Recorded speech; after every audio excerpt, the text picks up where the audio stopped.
Hartling for down racing. They both go deep into the corner.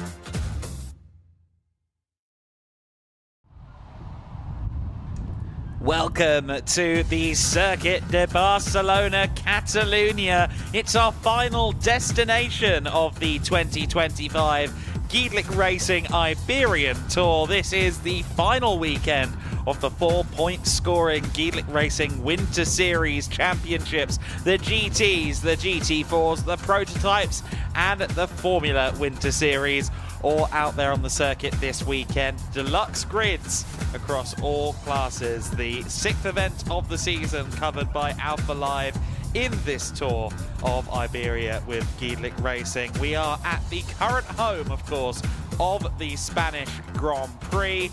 Myself, Adam Weller, with you in the commentary box alongside Andrew Mather.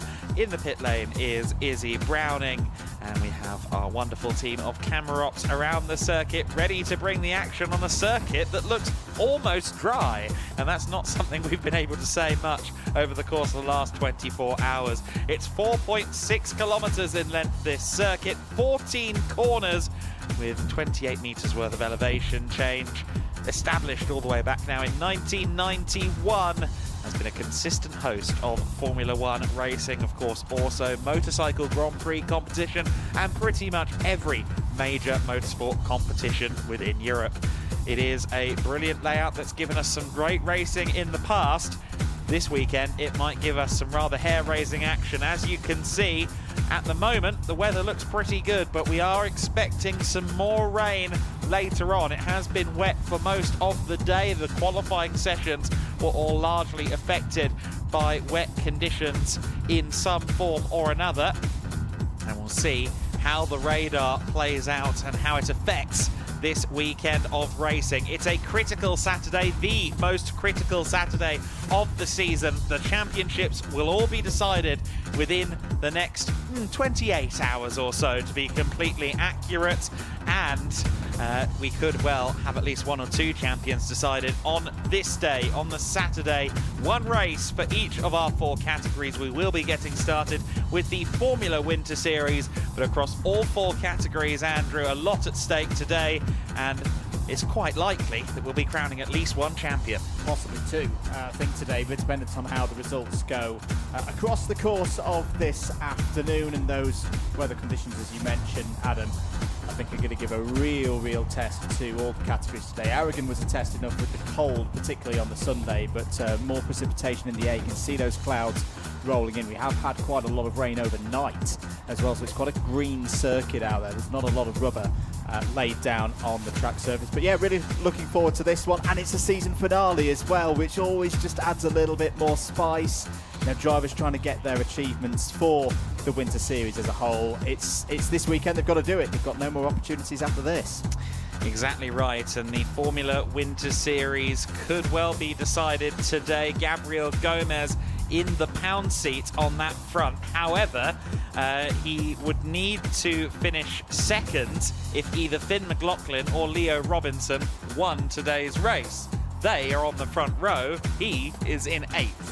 So that is a bit of a wrinkle. Gabriel Gomez has not had the best of qualifying. Both qualifying sessions didn't go against him.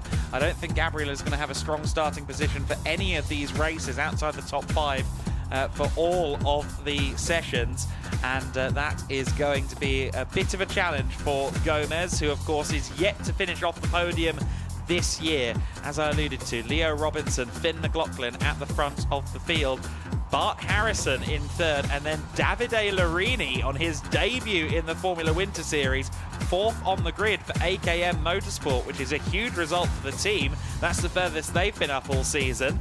And for Davide as well, who's had mixed fortune so far in his junior single-seater career, a 4th place start could lead him to one of his best results yet in car racing. Yeah, it's a good opportunity for him there on the 2nd row of the grid to get in amongst it. I always like to just describe a driver in his situation at this pinnacle end of a season as a disruptor. Isn't part of the championship, but is fully in there to try and get on the podium today, and could be a real thorn in the side of those that have got their eye on the final championship standings, your Robinsons, your McLaughlins, your Gomez's, and your likes of Kabir Anuag as well, whilst Kabir Anuag is just outside the points situation that would give him a chance of winning the title. He could still get 2nd, he could still make it an US Racing 1-2. So he's going to be looking pretty keen to have a good start in this first race of the day. And you can see a bit of activity out there on the grid, counting down towards the first race of the weekend, which will be for the Formula Winter Series. Qualifying this morning was wet, very wet for the drivers out there. So it's the Q1 session that will set the grid, Adam, for this next race. Yes, indeed. So qualifying 1 best times for now, qualifying 1 second best times for race number 2. And we'll see how that one is formed up. I don't think all the information is quite there yet for race number 2, but we'll worry about that when we get there, because there is the small matter of this first race to complete. As you can see, the trolleys are heading down with tyres on them. Understand everyone's going out there on slicks. The circuit does look dry, but it has scarcely been dry so far on Saturday morning. But they will be bringing the wets along, of course, just in case. There are a lot of skies looking very dark overhead. Should be an hour or so before we get any hint of light rain, but they want to be safe. And the good thing for the teams and for the drivers on this occasion, it's not too dissimilar to what we had in the preparations for race 3 at Aragon, where we were talking about how even just the reconnaissance lap, not an official lap as part of the race, but was a very, very key part of making the right call on that particular occasion last Sunday. But it was very cold, of course, back at Aragon. Bit warmer here today. We're up into the teens, 15 degrees air temperature is our peak for today. So with drivers going for slicks, if they go for slicks, it should be a bit easier than it was 6 days ago to get that necessary heat into their tyres. Yeah, no, it absolutely should be a little bit easier on that front. You can see some new furniture on the circuit compared to how we were last year here at the Circuit de Barcelona-Catalunya. That new bridge overlooking turns 10 and 11, the long back straight down towards formerly one of the better overtaking opportunities on the circuit. It is still a good chance if you get a good run out of turn 9, but of course they've opened up the final sector again after making it a bit heavy on hairpins and chicanes. And we wanted the first events to head back out, in fact the first event to head back out in race conditions onto the original configuration of turn 13 and 14 back in 2023 after they abandoned the Formula 1 chicane. The cars heading out onto the circuit then, 28 set to take the start for this weekend. Of course, plenty of new faces out there on the circuit. A lot of the female trophy drivers we've grown to become familiar with are away this weekend. They'll be testing at the Shanghai International Circuit ahead of their F1 Academy campaign, but that means that we can welcome plenty of new faces into the paddock. We've got a new team as well, Viola Formula Racing, campaigning Ludovico Busso, the talented Sicilian driver. He'll be starting from 21st on the grid for this one. We also welcome Emily Cotti into the fold. She is joining High-Tech TGR, taking over from Nina Hardeman. No pressure for Emily, of course. We know what that car can do. Has been consistently in the points and has won 7 from 9 races so far in the female trophy element of the grid. A good shout out as well for this one for Javier Herrera of Yenza Motorsport. The Yenza cars in general seem to really like the slightly treacherous conditions we were racing in earlier on, or qualifying in earlier on, I should say. And Javier Herrera on his debut in the category is running 9th overall. We'll be starting from P9 on the grid. I say debut in the category, I'm pretty sure for him it is also his debut in car racing, the young Mexican driver, so he really has had a great start to his first weekend in an F4 car. So plenty of new names, some returning names as well. Jan Kurler is back for the first time in a couple of rounds. Lucas Amalisto is with us for the first time since the opener at Portimao. And then the man we've already mentioned, Davide Larini, 4th on the grid, making his first appearance in the Formula Winter Series, doing so with AKM Motorsport. So a nice full quota of drivers and cars ready to take to the circuit here at the Circuit de Barcelona-Catalunya. They're heading down towards the grid now. I believe we've got the standard procedures going on, so it will only be one sighting lap for everybody, one chance to feel out these conditions, and then they'll be thrown into the racing headlong. And we'll see how this one pans out. We will indeed. Let's have a very quick rundown of the championship scores as we go into this final weekend of the 2025 Formula Winter Series. Gabriel Gomez, as mentioned, is your championship leader. 182 points is on his scorecard at the moment. And remember, it's a maximum of 82 possible from the whole weekend. 4 of those points have, in fact, already been attributed to drivers. Our 2 qualifying fastest drivers in Quali 1 and Quali 2. We'll get onto that in a few moments' time. Finn McLaughlin, brilliant weekend. 1 weekend ago at Aragon. He's now in 2nd place on 115 and also your top rookie. Leo Robinson, very much the opposite, did not have the weekend he would have wanted at Aragon. He's still there in 3rd place on 106, but he's going to be looking over his shoulder at Kabir Anyuak, Gomez's US Racing teammate, who's currently on 97 points and has been getting stronger and stronger as the season has gone on. Maximilian Popov in the top 5 in those point standings at the moment on 88. He's got an advantage of 17 points over Maxim Rem in 6th place. Andrea Kostic is then the first of a gaggle of drivers, all on 38 points. So all inside the top 10 at the moment are Andrea Kostic, Bart Harrison, Eddie Robinson and Enia Fry.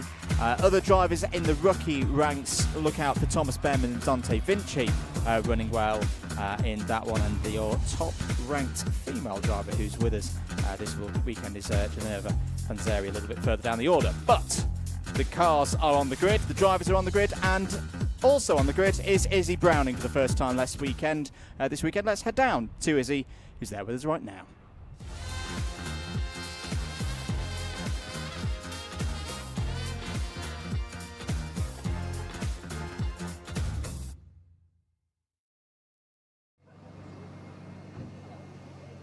You are absolutely right, boys. I am down on the grid as always. Our season finale about to get underway this weekend. And as we have done all season long, we will give you the look down to turn 1, the safety car about to go off on its sighting lap as we have the 5-minute board. Very, very long run down to turn 1 at this track. So not sure you can actually see the corner, but always, as is our tradition, we have to give you the look down to turn 1. So first race of the day then, the first race of the weekend for the Formula Winter Series, and it is going to be Leo Robinson on pole position. Of course, Leo had a trickier weekend in Aragon, but back on the front row, back on the pole position, and I'm sure we'll be giving it everything for this final weekend. Leo, great to see you. Back where you probably should be, up at the sharp end. I know it was a tricky weekend in Aragon, but you'll be giving it everything for this final weekend of the championship, won't you? Yes, final weekend at a Grand Prix track. It's nice to be on pole, back where I belong. So yeah, and give it all this race and see what happens. Yeah, and I mean, it was a super tricky qualifying this morning, but things have dried up. So actually having to adapt a little bit because most of your running has been in the wet this weekend so far. Yeah, last practice session was in the wet, but I know I'm one of the quickest, if not the quickest in the dry. I'm starting on pole position for a reason. I think round here, if I get into turn 1, P1, that should be it, race over hopefully. I can control it from there. All right, nice and simple. Best of luck out there. Have fun. Right, we're going to continue back then because it is Leo's teammate alongside him on the front row. That is going to be the number 5 of Finn McLaughlin. And if you were with us in Aragon last weekend, you will know that this guy was the master of the conditions out there. Had fabulous weekend, picking up 2 wins in the championship and leading the rookie standings as well. He said to me a couple of times that the rookie standings is not what he is concerned with, but still an incredible thing to be able to say that you're leading those standings in your first championship in car racing. We're going to continue back. Just be a little bit careful, cameraman Joe, you don't want to get hit by the tyres coming off the grid, because of course on P3 we have the number 21 of Bart Harrison. Fabulous qualifying for Bart Harrison this morning. I spoke to him last weekend in Aragon when he also started on P3 and things then became a little bit trickier, didn't manage to secure the podium, but I am going to run around and try and speak to him now and hopefully not curse him as I potentially did last weekend by speaking to him. Bart, well, you're back on the second row. You said to me last weekend, you know, the progress that you've made in this championship is really coming together. A chance to get a podium in this final weekend here. Yeah, I mean, it would be good to actually finish this time. I start P3. That would be a start, and then I want to try and move up the field and see what we can do. Good stuff. We'll let you have fun out there. We're going to continue back because, of course, it is the last weekend of our championship. We want to give you a chance to see as many cars as possible. So we are going to continue back. The number 14 then alongside him of Davide Larini. And as Adam said, fantastic qualifying for Davide. He comes into the Formula Winter Series for the first time this weekend, has had experience in F4 racing, of course, before in Italian F4 and Euro 4, but has struggled a little bit, so fantastic to see him up at the sharp end, and I'm sure we'll be absolutely going for it. It's not last day of school just yet, because last day of school is, of course, tomorrow, but it does sort of feel a little bit last day of school vibes, and so many drivers will want to end their season on a high, and one of those drivers is the number 23, alongside the highest starting position of the season for Artem Severikin there in the Yenza car, so a fantastic ending to the season, or ending qualifying of the season for the 2 Yenza cars there of Bart Harrison and Artem Severikin. And continuing back, we've got the number 19 of Kabir Anurag. Spoke to Kabir quite a lot last weekend as he had a fabulous weekend in Aragon. He'll be hoping to get up the sharp end as well. And of course, as Leo just said to me, this is an F1 track. All of these drivers hoping to make it to F1. And the chance to race on an F1 track starts now.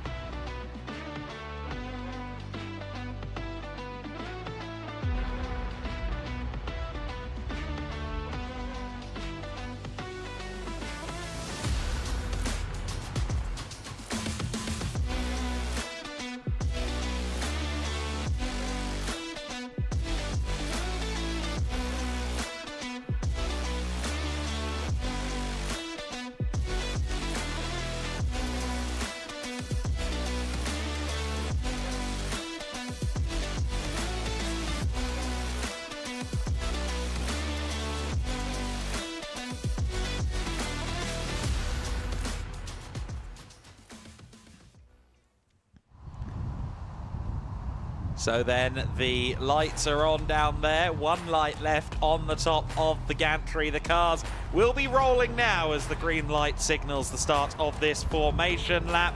This qualifying session was in damp, tricky conditions earlier on, but 2 familiar faces at the front. Leo Robinson on pole position, Finn McLaughlin alongside him, 2nd and 3rd in the championship. They can prolong the title fight, depending on what Gabriel Gomez does in this race. Bart Harrison lines up in 3rd position, the number 21 car for Yenza, alongside Davide Larini for AKM Motorsport. A great turnout in qualifying for them. Artem Severikin is next, alongside Kabir Anurag, who can clearly feel a sense of relief in the paddock after finally getting that win last time out in the Aragon circuit. Thomas Behrman 7th on the grid alongside Gabriel Gomez. An uncharacteristically low starting point for Gomez this year. He's been right up there at the front all season long. Javier Herrera is next, 9th position on the grid for the newcomer to the Yenza lineup, replacing Alba Larsen. Maxim Rim rounds out the overall top 10. Of course, he has had some wins already this year too. Lucas Amalisto back for the first time since Portimao in 11th, alongside Enya Fry in P12. He won't be happy with being the last of the Yenza cars on the grid. Expect him to surge forward. Maximilian Popov, ditto. He has been up there challenging for podiums all year from 13th on the grid. He will move up. Dante Vinci is starting from 14th. In 15th, Andrea Kostic, the number 10 car, alongside Andrea Dupe, the first of the AS Motorsport machines. Peyton Westcott, a strong qualifying for her in 17th, the first of the female trophy drivers, alongside Simon Schranz of Renault Motorsport. In 19th position, it is Alexander Ruter, and in 20th place, it is Jan Koehler. Jan Koehler rounding out the overall top 20. Ludovico Busso is next in 21st. Emily Cotti in 22nd place, the high-tech TGR driver. Matilda Patz in 23rd position, alongside Kirill Kutskov. In 25th place, Theo Borenstein alongside Ginevra Panzeri. And at the rear of the pack, it is Cornelia Olkutska and Elia Luis Weiss. I believe at least Olkuska and Weiss had issues in qualifying. I think they may have even come together during Q1, but they hopefully are there at the back of the field. Last heat cycles then, going into the tyres, Andrew, and a long run to the first corner, so they need to nail this start. Yeah, really important to get the preparation of your car done right here at Barcelona-Catalunya, because you're absolutely correct. It is one of the longest runs of the season, and there's already problems. Is that Simon Schranz in the number 25 that's meant to be starting this race from 18th on the grid? Simon has had a problem quite clearly on the formation lap and will not take the start, we think. That's a huge shame for Schranz. That might also delay the start to this race, depending how efficiently they can get him out of the gravel. When it's dug up or dug into the gravel trap like that, it often means it needs the assistance of a vehicle rather than just some hearty and very strong corner marshals. But we'll see if we can get this race underway or not. So 27 of the expected 28 are lining up on the grid. It has been declared a wet race, even though everyone is on slicks, which is why you can see those rain lights flickering away. The green flag waves, but now, no, the yellow lights are on, which means an additional formation lap. So we will be retrieving the number 25 of Simon Schranz before he gets back out onto the circuit. We've got one car straggling a little bit there, going out of get out onto the second formation lap. In fact, a couple of drivers struggling a little bit to get the cars launched away for this second formation lap. And after all that anticipation, especially for our title contending drivers, I'm sure particularly Gabriel Gomez, after all of that anticipation, all of that build-up, knowing that he needs a good race day, he needs to move up a couple of places to confirmably sew up the title today, and that little anticipation followed by disappointment will not be something he wanted. And also something that no one wants to hear, Andrew, is the bulletin that we just got in our ears. Well, I wouldn't say everyone. I'd say us neutrals in the box, well, yes, who like a good old exciting race, might quite like this one. We've just heard in our ears that there's spots of rain. This is very much like the third race at Aragon 6 days ago. I mean, Gabriel's a very experienced driver, Gabriel Gomez, but I think there's a degree there that you're right, Adam, that he would want, starting on the fourth row of this grid, just a nice, quiet, arguably boring race for himself. Yeah. An extra formation lap that just doesn't let the nerves dissipate away and get into the meat of this race. That's not what he wants. And yeah, if there is a little bit of rain out there, that is not good news for anybody, but especially someone who's just trying to get the points on the board. Just to be clear, it's 25 points for a win. It's the standard top 10 points scoring method in Formula Winter Series. 2 extra points if you set a fastest lap time in either of the qualifying sessions. Now, 2 of those points have gone to Leo Robinson. The other 2 points from Q2 that sets races for tomorrow, that's gone in the direction of Maxime Rem. That's good for Gomez in a way, because if he's not scoring those bonus points, at least none of his title rivals are scoring his bonus points either. There's a point as well for fastest lap that we need to keep track of by our unofficial calculations here in the box. 4th place is what Gomez would need in this race to be champion in this race. Now, there's another way of doing that is the points for 4th place. You could do that over a couple of races, but the simplest way of doing it is a gain of 4 positions would take his maximum score beyond that of Finn McLaughlin. But of course, that would change as well, depending on which of the front row starters wins the race. Indeed, yes. So we'll see how that one pans out. Nonetheless, the cars are currently making their way back to the grid again. Simon Schranz was on the entry to turn 13, so we saw that his car had been cleared from its resting place there. Hopefully he gets to take the start as well. He might be in the pit lane at the moment, one might suggest, or indeed maybe he's been sent around for a formation lap after all. We'll have to see. Hopefully we do get to see that number 25 car out there on the circuit. The other 27 are all ready to go. This could be the title deciding race. It is the title deciding weekend in the Formula Winter Series. We are underway and racing, and it looks like a good start there from Leo Robinson. We've got one stalled from about row 3, row 4. Looked like one of the US racing cars. Could have been Anurag, maybe could have even been Gomez. Not sure, but it is the number 6 that leads. Finn McLaughlin second.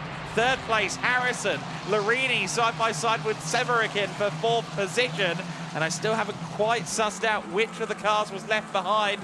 One of the high-tech cars having to take the return loop onto the circuit after running wide in the first couple of corners. Car 78, Gabriel Gomez, was the driver who didn't get off the line. It was the championship leader, did not get the car going. First bit of drama of the weekend, Adam. The championship leader is in trouble in this one. This is now an opportunity for both Finn McLaughlin and for Leo Robinson to not only keep this championship going, but take a big, big chunk out of Gomez's lead. There's the number 3 of Maximilian Popov going down the inside. I think that was like one of the Yenza cars running wide through the chicane. This is what can happen on a final weekend, Adam, and it's why I still go by. And there, well, Gabriel Gomez is more than stalled on the grid. He's out of this race. He's out of the car. Us Racing have got the number 78 back into pit lane, but that's going nowhere quickly in a hurry. That will be no points for Gabriel Gomez in his first race of the weekend.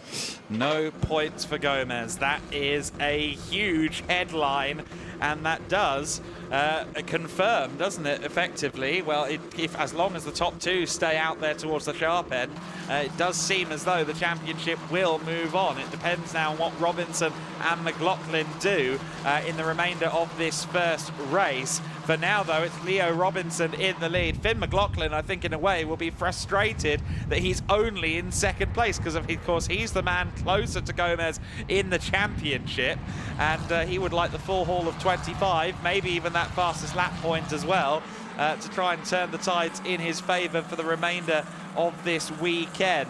Bart Harrison 3rd, Severikin 4th, Anurag 5th. Unfortunately, Davide Larini now down to 8th position behind Maximilian Popov. He has dropped through the order. Popov has moved up rather as we anticipated. I didn't think Popov would stay outside of the top 10 for too long. Leading in the female trophy category is Peyton Westcott. She's still up in 18th place, having started in 17th position. Meanwhile, Popov pressuring Thomas Behrman there for 6th position.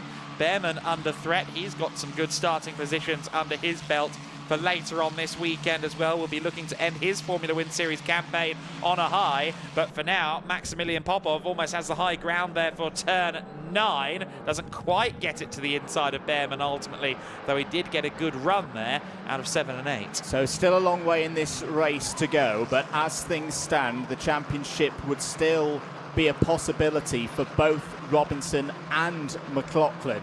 It'd be tight. It'd be very, very tight. It would pretty much mean that both of them need to go unbeaten and fastest laps through the course of races 2 and 3, but they're doing the business right now to start to put the pressure on Gomez a little bit more when we get to race number 2. Out of the final corner, across the line to complete the 2nd lap. Robinson's your race leader, McLaughlin there in 2nd place. They're starting to edge away now from Bart Harrison, who's still not been on the podium so far this season. Had a very good chance to do so at Aragon, but it just didn't go his way. Down the inside, that's a nice move there, Adam, by Kabir Anurag. who could have quite a big role to play now in this race, because whilst he can't win the title, he can take points off of his teammates' rivals. Yes, I'm sure that Gabriel Gomez is suddenly becoming the biggest Kabir Anurag fan anywhere in the world. He'll be cheering on his teammate here. Bart Harrison, of course, could also be a bit of a disruptor from third position, although he is falling back from Robinson and McLaughlin. It's a high-tech 1-2, of course, at the moment, and it was, at least at the start of the lap, a Jensa 3-4, but with Severikin now behind Anurag, that has changed. There's the number 91 car of Olkudska into the pit lane. So Cornelia looks like she might have an issue with her tyres. Car was just going up on the jacks there from 26th position. If you're just joining us then, the race has already taken a huge turn for Gabriel Gomez. Didn't get off the line. Car was pushed behind the pits. Gabriel Gomez, championship leader, is, as it stands, going to find himself in a position that he was not hoping to have, and that was, of course, sitting on the sidelines and not scoring points. However, Izzy Browning said that the laptop was plugged in at Us Racing to do some diagnostics, but Gabriel Gomez walked away fairly quickly before they'd figured out quite what happened there. A frustrated young man by the sounds of it down in the pits, and, well, you can sympathise. You can sympathise, and you also scratch your head and wonder, could it even be something as simple as that prep, that second formation lap? Did something on the car go in a way that wouldn't have happened if it was just a normal standard one formation lap before the start of this one? But Harrison's just taken the fastest lap back. It's still a long way to go in this race, of course, but we do need to keep an eye on who's got the fastest lap, because that at the moment is good news for Gomez, that it would be Bart Harrison taking the bonus point for the fastest tour of the circuit, and not one of the two young gentlemen ahead of Bart Harrison, the two title rivals who still have a chance of overhauling Gomez's current score.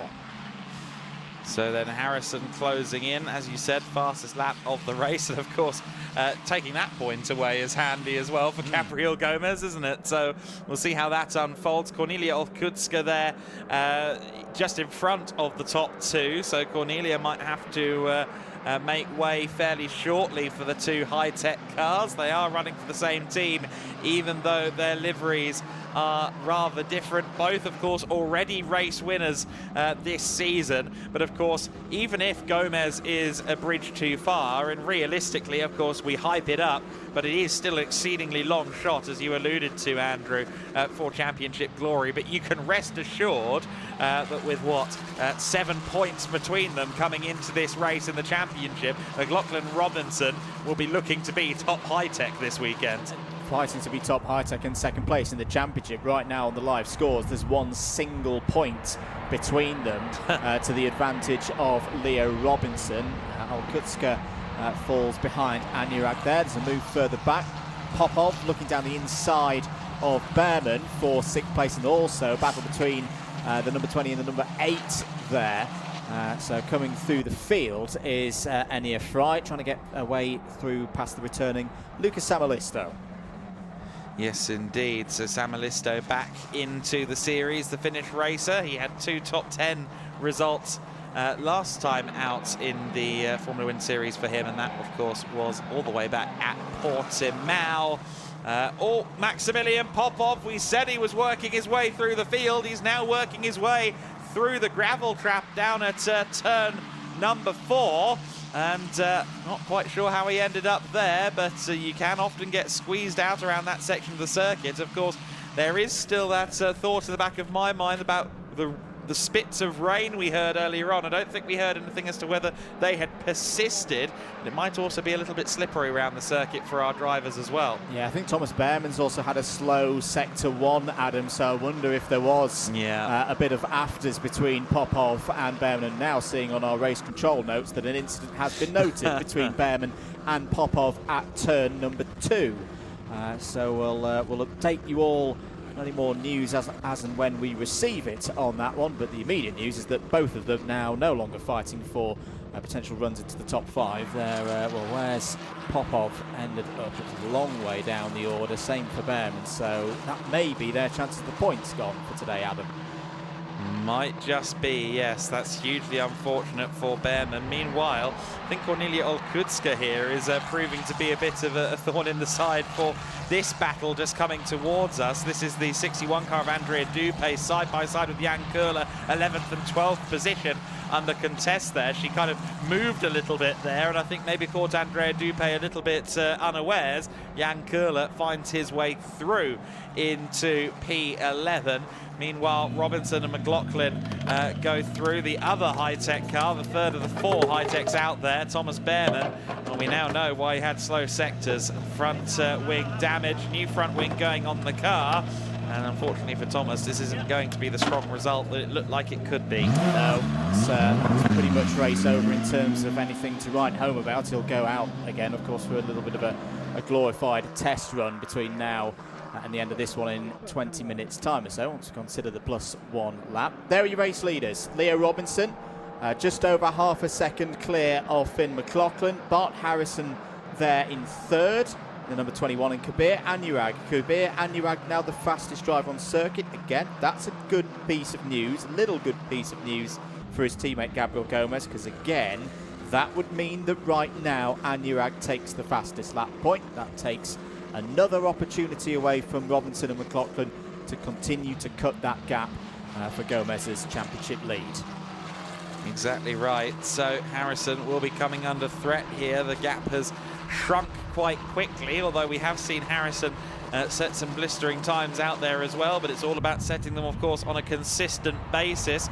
Word to Davide Larini as well. He's managed to pick his way through some of those skirmishes we saw between Popov and Behrman, and has found himself in 6th place. He was down, I think, in 8th at the end of the first lap. He's now moved back up to P6, putting in a very strong account for himself in AKM Motorsport here in the Formula Winter Series on his first appearance in the category. Yes, he started from 4th place, of course, which is always a boost, but he's well up in the top 10 pace, and Bart Harrison there having a bit of a wobble, and I think that wobble rather caught out Anurag, who then had a bit of a sympathy lock-up behind. He did indeed, and in fact there's a problem on Bart Harrison's car. There's something venting out the far right-hand side. Is it that coolant from one of the radiators? Bart Harrison's terrible luck in the 2025 Formula Winter Series looks to be continuing, because that car is getting slower and slower. Well, eventually there'll be no more coolant to vent out to the side of the car there, but that is going to be another opportunity, Adam, for Bart Harrison to get a podium this season, and it's snatched away from him, not through a fault of his own. And of course it is fluid going down on the circuit as well, so I'm sure some of his fellow drivers won't be thanking him for that. But yes, Bart Harrison, as he said, it would be nice to finish this one down on the grid with Izzy. Unfortunately, it doesn't look like that's going to be the case. The run of form has been good for Bart, but the run of luck has not quite matched up, unfortunately. Robinson, McLaughlin, Anurag, Severikin and Larini now then your top 5, and Anurag has been released effectively from the developing 3rd place battle. He can now go and hunt the top 2 down. And Anurag could take some championship chances away from one of these two, because that's how close it is at the moment, that if Anurag can close down McLaughlin, knock him down another place, take some more points off of him, that could mathematically put McLaughlin out. Same with Robinson potentially, but that's all potentials. This is the here and now. Robinson and McLaughlin continuing to circulate nicely here. 145.1s for both of them last time around, 145.0 for Kabir Anurag, but we should consider that was even with him negotiating his way past Bart Harrison, and of course all that fluid that was venting out the back of Bart Harrison's car. Harrison is now in the pits. That is a real shame for Yenza Motorsport and Bart Harrison. They were looking good. The pace was good for a potential top 3, but that's all gone away now. They'll, well, the only solace of it is they've got a little bit more extra time perhaps to fix the car for tomorrow. 5 of the 6 US Racing cars are in the top 10. Of course, the only car that isn't is Gabriel Gomez in the pit lane. So US Racing again proving to be formidable here in the Formula Winter Series. But of course, the 2 positions that count the most are those in the hands of these 2 high-tech drivers, in the hands of Leo Robinson and Finn McLaughlin. Leo, I think, felt a great sense of relief when he got to stand on the top step of the podium at the Circuit Ricardo Tormo. As for Finn McLaughlin, of course, he has had no fewer than 3 opportunities already to stand on the top step in this season. He'd love to have a 4th. He is closing in here on Leo Robinson. Less than 4 tenths between them as they cross the line. Robinson making sure he doesn't get a clean run of the slipstream on the way down to the first corner. And of course, as Leo continues to maybe start to drive through the wing mirrors, Kabir Anurag is going to be hunting them both down.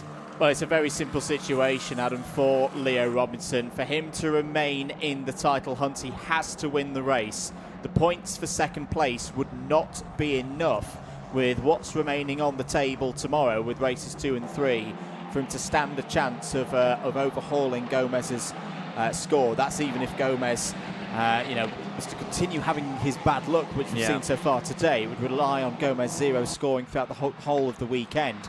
McLaughlin, it's a little bit more open. Second would be enough to keep him in right now, but it's that big difference in the points. 25 points for a win, 18 points for second place. McLaughlin needs those 7 points just as much as Robinson if he's going to be champion at the end of this weekend. And it is now almost certainly a 3-car battle. In fact, there's no point saying almost. It is a 3-car battle now. Anurag has closed in on the rear of the number 5 car. It is a 3-car scrap. Of course, Artem Severikin, even possibly Davide Larini, will be willing on these 3 to now start fighting each other to maybe capitalise as well. You saw the race got cut down 28 minutes as it got started, so we are well over halfway through. 12 minutes and 15 seconds plus 1 lap left to go. When the clock hits 0, it will be signalling that we are on the penultimate lap. Just 1 more tour of the circuit left from there. So then they come across the line and they are split by 0.9 or so of a second, just under a second between the 3 of them. And McLaughlin looks like he's on the offensive, although he got a bit of a deep run there into the first corner. Compromised his turn 2 as a result there, just drifting out too wide at turn 1. And that might give Anurag an opportunity as they come towards turn 4. He's not going to be close enough for a move, Kabir, but he's going to like the look of that. A few more moments like that, and McLaughlin might end up behind the US Racing driver. Might do indeed, and Kabir Anurag, since he took his first win of the season 7 days ago at Aragon, seems like a rejuvenated driver to me, Adam. He seems far more relaxed and ready to go. He knows he can win against the rest of this field. He knows he's got the equipment underneath him from US Racing to achieve that. 11.25 minutes to go. Out far side of the circuit, coming down towards turn number 10. Is there going to be an opportunity for either McLaughlin or Anurag? It's more likely to be Anurag at that distance. Looking into the braking zone, but it's not close enough this time around. But that gap that started this lap just under half a second, it's a lot less than half a second now. McLaughlin's going to be on his mirrors, I think, more than attacking Robinson at this stage of the race. He's going to need a good run through turn 14 here, coming out onto the main straight. Otherwise, there might be the opportunity for Kabir Anurag. Kabir setting himself up for the best run possible. McLaughlin drifts out a little bit wide there, gets a little bit loose. That will scrub a couple of kilometres an hour away from Finn, who was trying to hyperextend that turn 14 exit for the sake of the run. Anurag is in the slipstream. Anurag not being given the inside line by any means. McLaughlin going fully defensive here, and Anurag looks like he is just going to have to stick with him. It looks like Finn is struggling a little bit though for car balance. It doesn't look like it wants to turn very well. It looks quite snappy. Yeah, the rear of the car doesn't look, as you say, balanced at all. That's going to be a real problem for Finn McLaughlin. Just having a look at his rear left there, the condition of the tyre on the number 5. If you can bring those tyres back into their performance window. He's still got a chance of not just defending from Kabir Anurag here, but trying to go on the attack for Leo Robinson. But that's another little lock-up there from Finn McLaughlin, who's under a bit of pressure right now.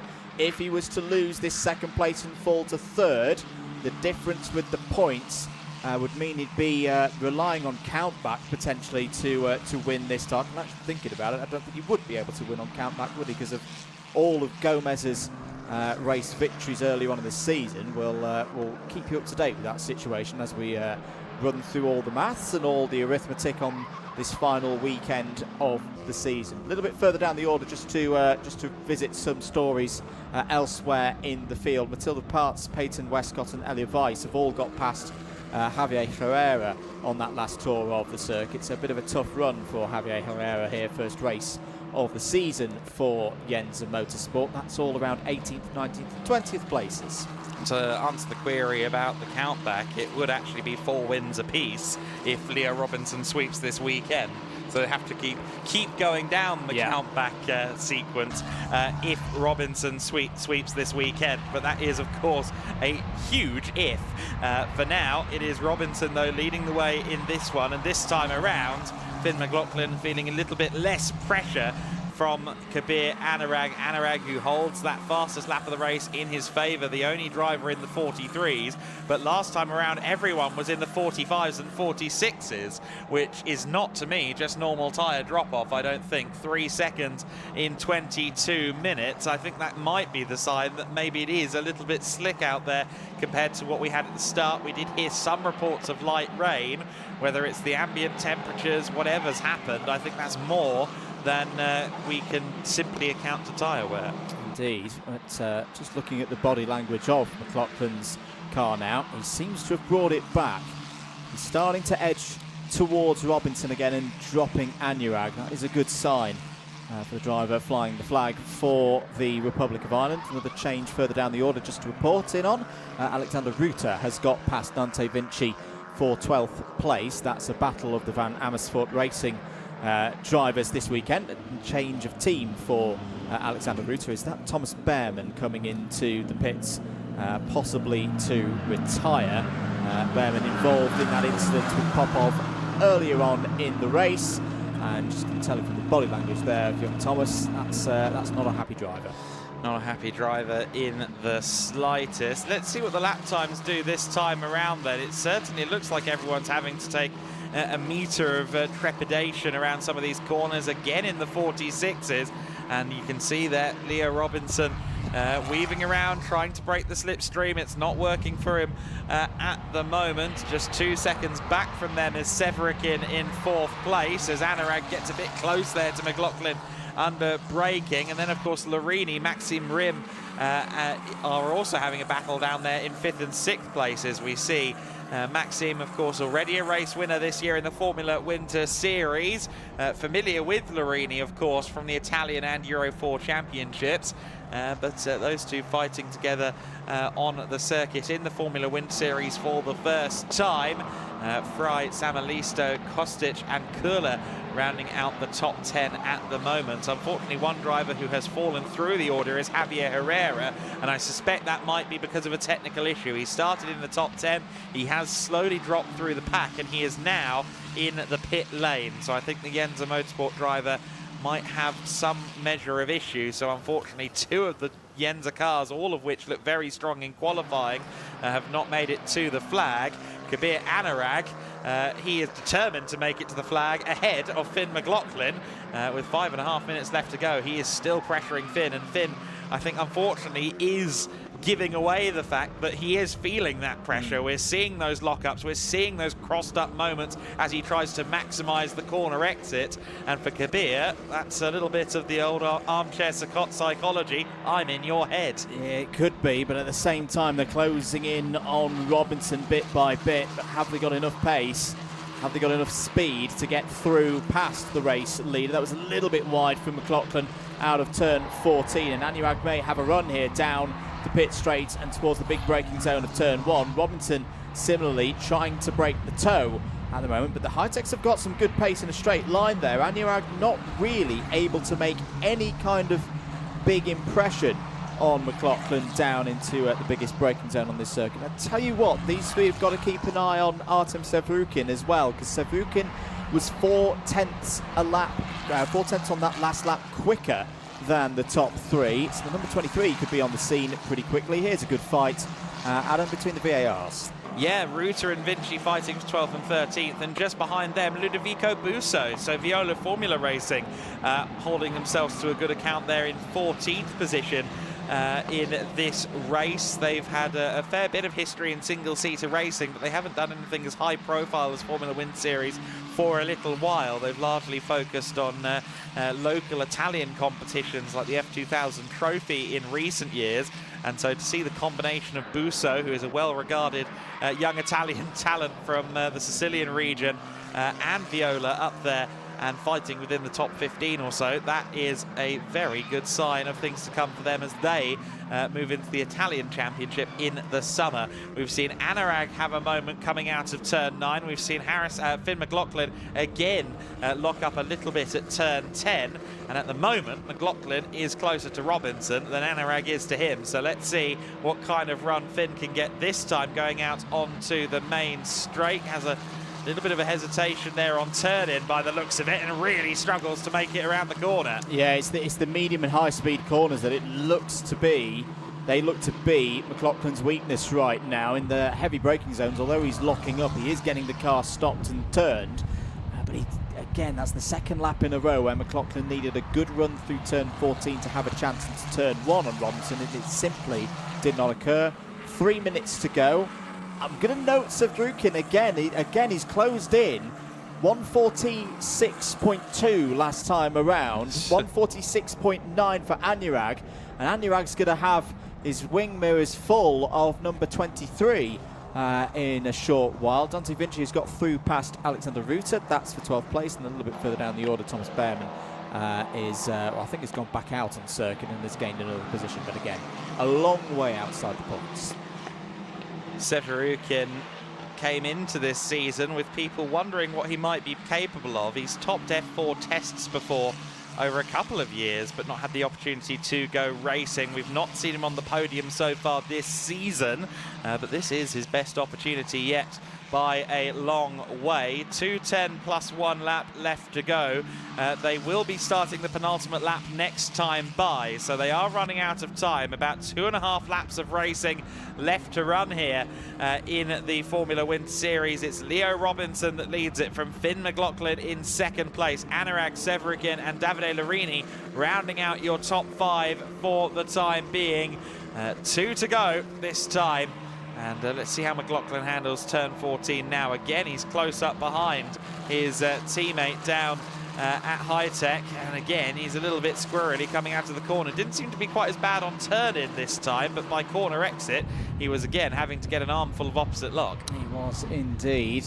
Robinson's feeling the need, though, to get that swaying movement, similar to what we saw McLaughlin doing in race 1 7 days ago in his run to the podium. 1 minute and 15 remaining on the clock.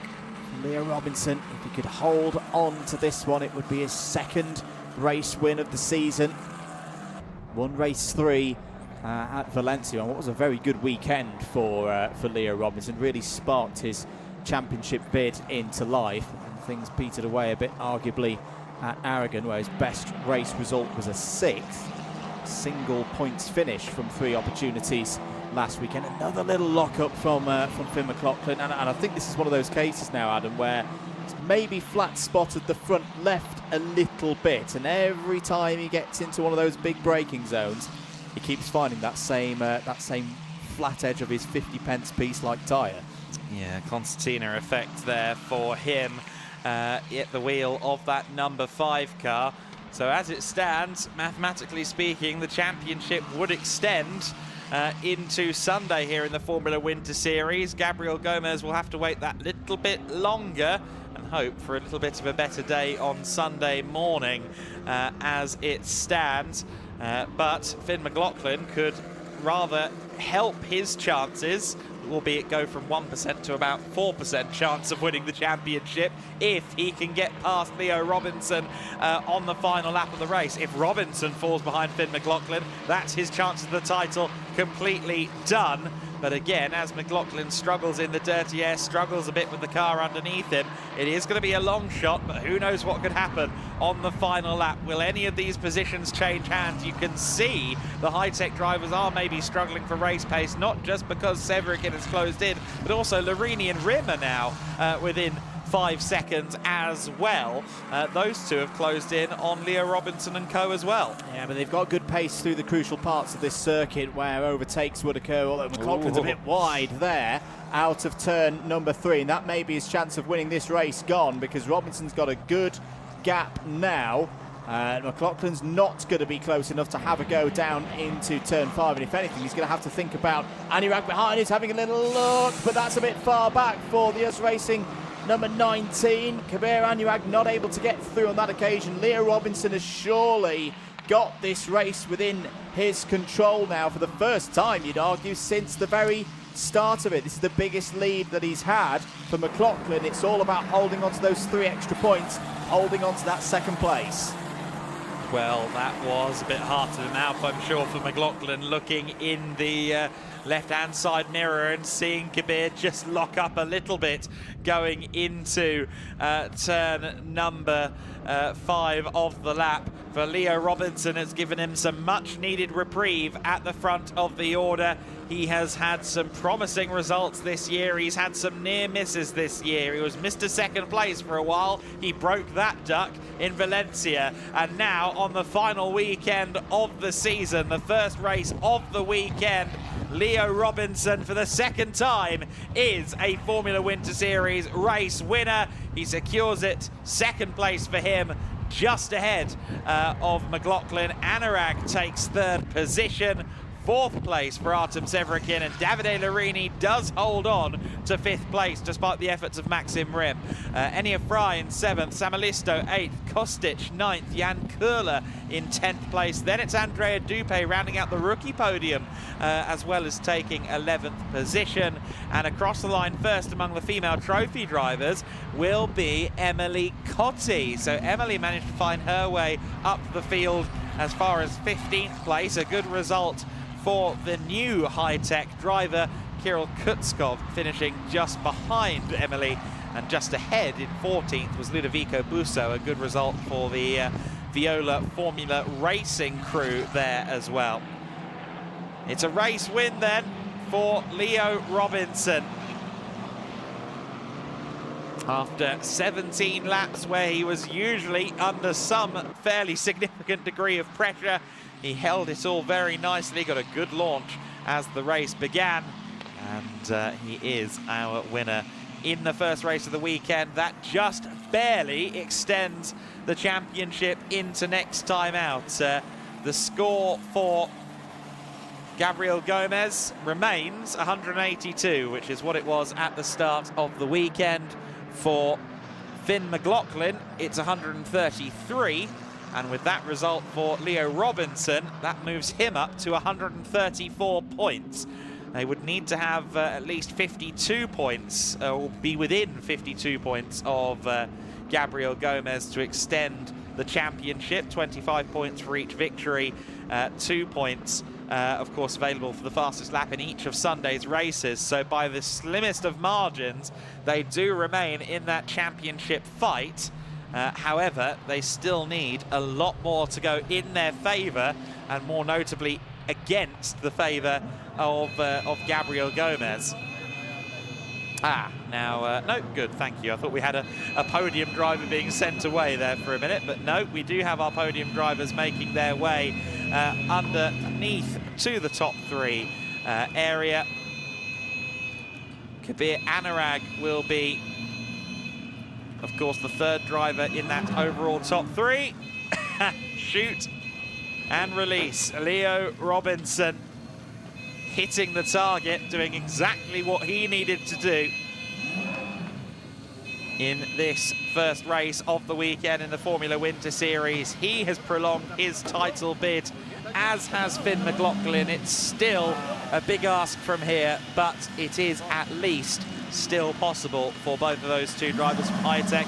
We saw Kabir Anurag as well there celebrating another podium for him, the US Racing driver who was so close. 4th place on 3 occasions at Valencia, then of course managed to get that victory in race 1 at the Motorland Aragon circuit less than 7 days ago, and followed that up with a runners-up finish in race number 2 as well. So his 3rd podium of the season, and that puts him continues to put him in a strong position for the remainder of his campaign. Does lose a bit of ground to McLaughlin and Robinson, who sit 2nd and 3rd in the championship. Anurag is a strong 4th, but all the same, ending his weekend on the high is still very much a possibility to sweep the podium this weekend. He'd love 3 podiums this weekend. He's got 1 so far.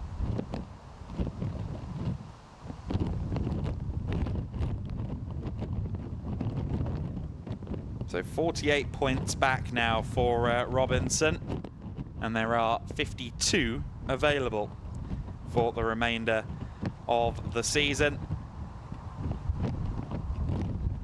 Just 2 races, just 1 day of the 2025 Formula Winter Series left to go. Kasper Stuka, of course, was our inaugural champion back in 2023. In 2024, Griffin Peebles took the title. It remains to be seen who's going to take it in 2025. Of course, it's been a different team each time so far. US Racing run Kasper Stuka in 2023. In 2024, it was MP Motorsport who was running Griffin Peebles. Now in 2025, US Racing are very much in the hot seat to try and claim a 2nd championship in the Formula Winter Series. So then we will shortly have the drivers. They are, of course, having to do their weighbridge duties before they head in the direction of Izzy Browning. So then the Nissan pickup truck heads out onto the circuit. A little bit of gravel to sweep up before our next race of the day. We have the prototypes, the GTs and the GT4s to bring you today. But for now, we can bring you some reaction to the Formula Winter Series race number 1 with our winner, Leo Robinson. We can indeed. Leo is alongside me. Leo, I mean, what a day, as you've just said, and the best way to bounce back from Aragon and to come in, but that was not easy at all. You were driving on your mirrors the whole time, probably the most pressure that you've been under all season long. Yeah, it was the most pressure I've had all season. I literally on my mirrors the whole race. To be honest, I was just happy there wasn't a safety car, but yeah, it's a nice way to end my Saturday. When you saw the checkered flag come out, you must have been like, whew, okay, we've got through this and we're taking the win. Yeah, well, I was like, when I had about 8 laps left, I was like, oh my God. And then by the time I got to like the last 1 or 2, I was like, maybe for the extra 10 minutes, I could have hung on, but yeah, I was so happy to checkered. And talk to me about the degradation here, because obviously we've got a lot of long right-handers at this circuit. Typically tends to beat up the left tyres, but you managed to keep them underneath you. Was it something that you were having to think about and manage throughout the race? Yeah, this is my first race run here. I hit it too hard off the blocks, thought I was going to get a gap. And I realised in the end all I had to do was keep Fion behind and give him some graining as well, so that's how it stayed. And I know you're very good friends, but still a great scrap between you. I'm not sure if you're aware, but the championship leader actually didn't get through the race. So you kept the championship alive. I know it's a tall order to take the championship, but you are still in this. So what are your thoughts going into tomorrow now? I mean, I'm just going to try and win both races. That's it for me. Just do the best job I can. That's all you can do. Right, we'll let you get out to the podium and celebrate another win for Leo Robinson. Yep, the situation now for Robinson and indeed for Finn McLaughlin is win and you remain in, but only if Gomez has a bad Sunday morning. Let's take a look back then at race number 1 of the weekend in the Formula Winter Series. We had an issue on the formation lap. Simon Schrans was not able to take the start as a result of that. And when we did get going, there was one car stranded. It was a critical car, the number 78 of Gabriel Gomez, not getting off the line and gets pushed back into the pit lane. A frustrated Gomez has to wait another day to be the Formula Winter Series champion. Lots of fighting around the field. Unfortunately, Cornelia Olkudska had a puncture. Panzeri was involved, I believe, in contact with her as well. She had a dislodged front wing. We had some good battles through the order among the Jensers, the US Racing drivers, the Van Amersfoorts, the AS Motorsport teams, all out there in the fringes of the top 10 having a good scrap. Unfortunately, Thomas Behrmann and Maximilian Popov got into each other, and we ended up seeing Popov doing some rally crossing. He would eventually finish all the way down in 21st place.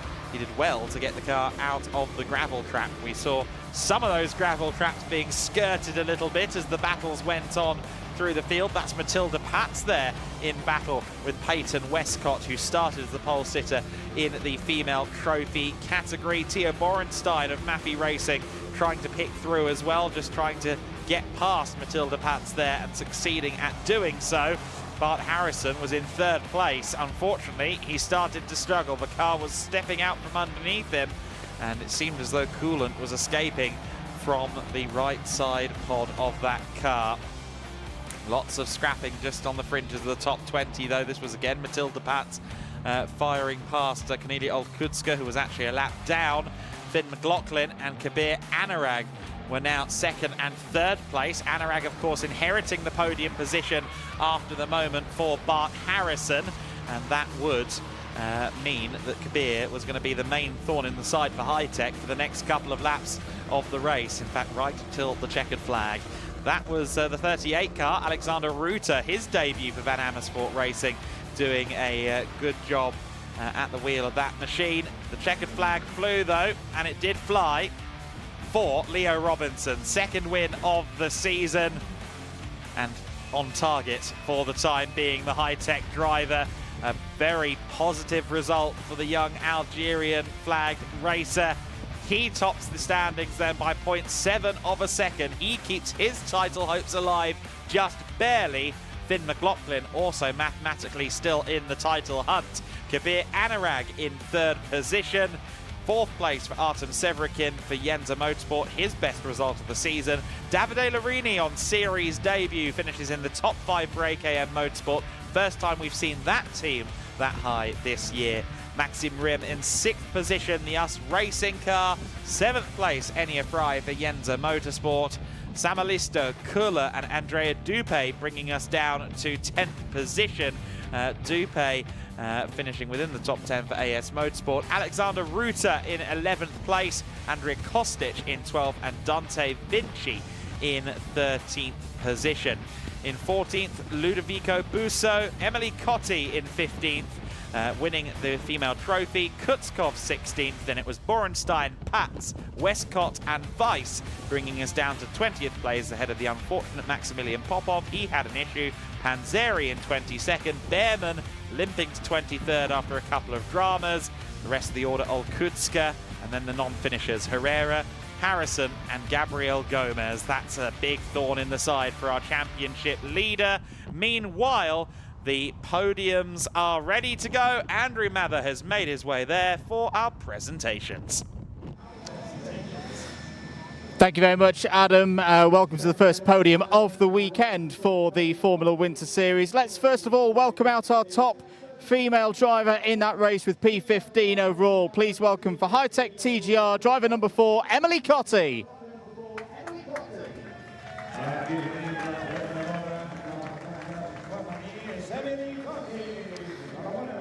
And we'd like to welcome onto the podium as well the director of the Circuit de Catalunya, Jose Luis Santamaria, presenting the trophy for the top performance by a female driver.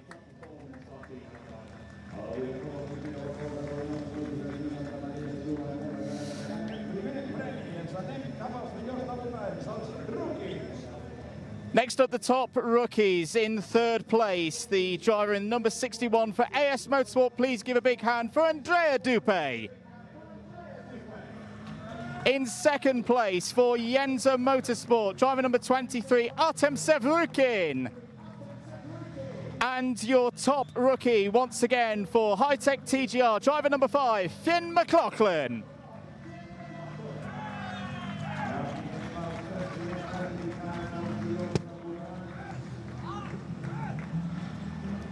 And once again, we'd like to welcome out onto the podium presenting the trophies for third place, Miguel Pinto Coelho from GEDLICH, from Pirelli, the second place trophy by David Palhares, and Jose Luis Santamaria, the director of Circuit de Catalunya.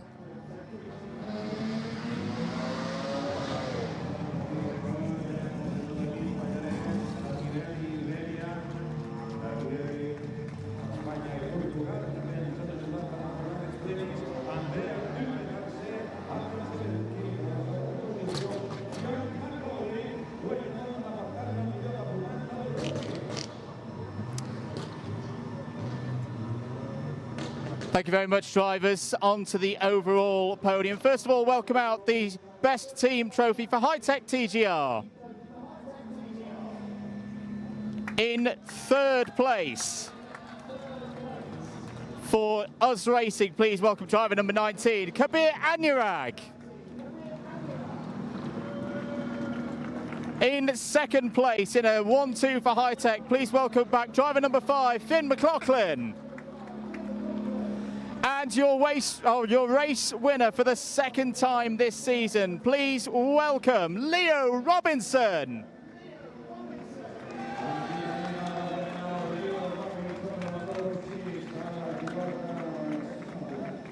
Ladies and gentlemen, if you are able, please be standing for the national anthem of the race winner.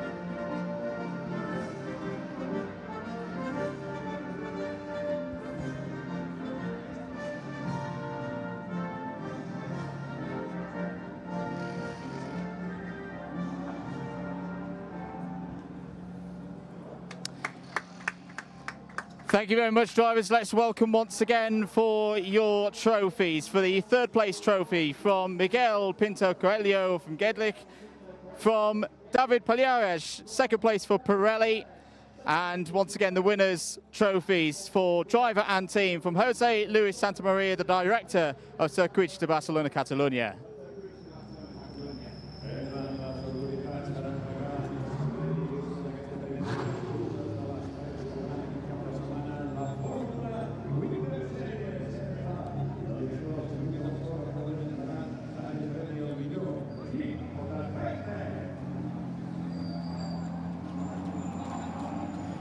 And a few photos once again for our top 3 and our winning team in a really intriguing first race of the weekend for Formula Winter Series. Race 2 and 3 tomorrow. I hope you can join us for that one. More action coming up though here in Barcelona. The next race is coming right up.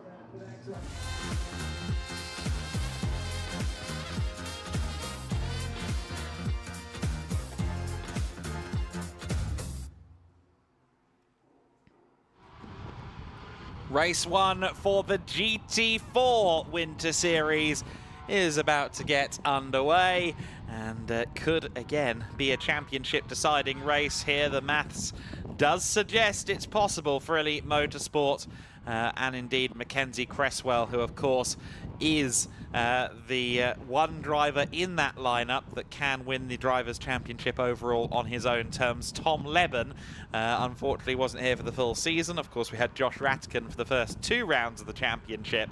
So Mackenzie looking to try and win the title solo with the assistance of Tom Leben, who of course won here last year in the GT4 Winter Series, so we know he is equipped for the job.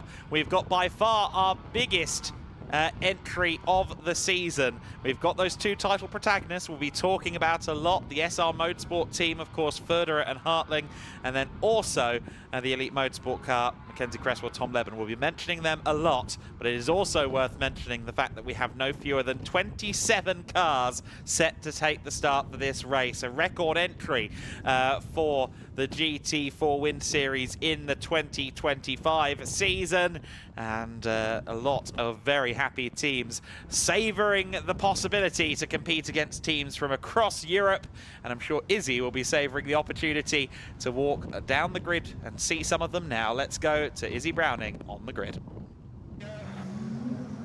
I am indeed, and once again on the grid, and I have to say I'm quite excited for the way that this one is going to pan out. The Elite Motorsport McLaren just rolling in now, so we have to be a little bit careful, so just keep out of the way. But I'm actually going to try and go and jump in with our pole sitter very quickly, which will be the number 812 of Charlie Hart. Of course, if you were with us in Valencia, Charlie was due to start on pole position, didn't make it to the grid, but he has made it to the grid this time.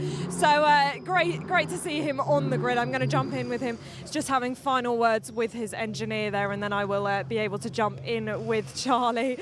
Of course, Callum will be in that car tomorrow. We have already had the 5-minute board, so I'll make it a super quick chat because I'm keen to speak to our title protagonist. Engineer just having a few more words. Does it look like the chat's coming to an end? Maybe? I think we're just about ready to dive in. Yes, okay, here we go. Just dive in with Charlie. Well, Charlie, you've made it to the grid this time for pole position, so fantastic to see, first of all. How are you feeling ahead of this one? Obviously fighting for P3 in the championship and a really good chance to cement your place there.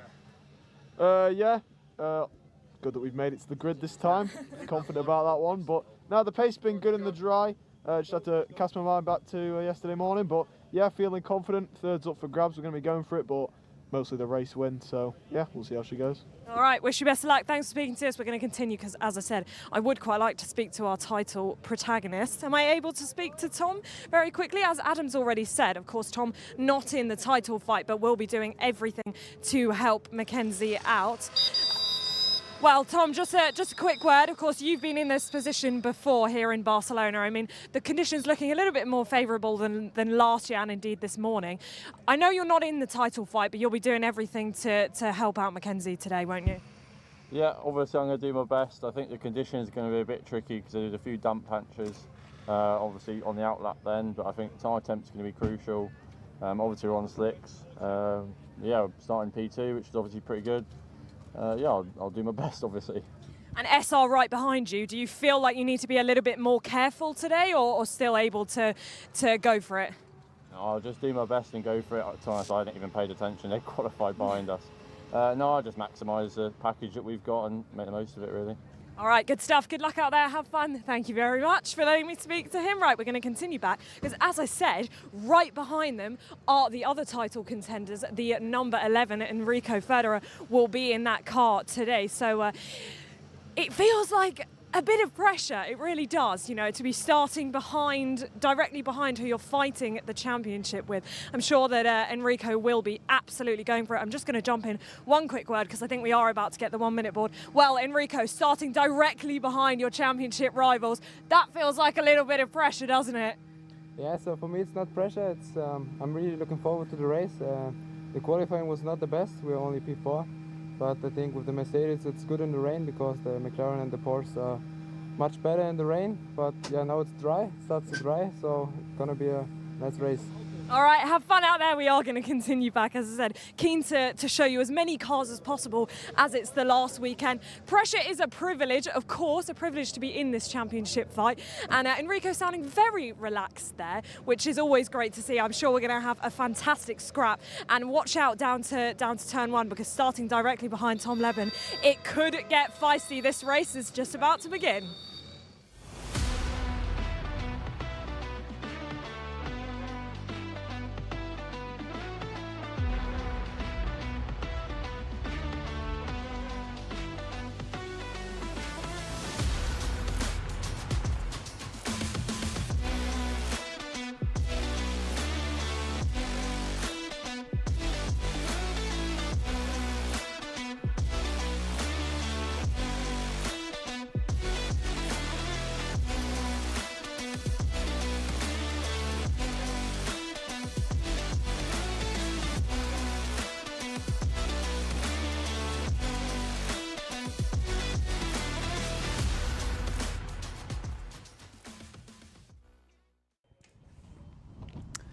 So then the GT4s are ready to go.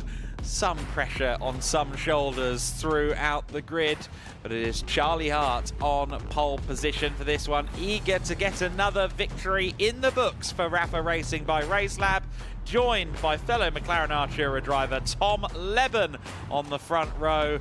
Tom, who, as long as he stays in the top two, could win the title for Mackenzie today. Joachim Bulting is third on the grid. Alongside in fourth place is Enrico Federer. Bulting again doing well in the wet conditions. That's why he's so high up in third place. Maximilian Schreier in fifth position. He is alongside Maximilian Hewitt.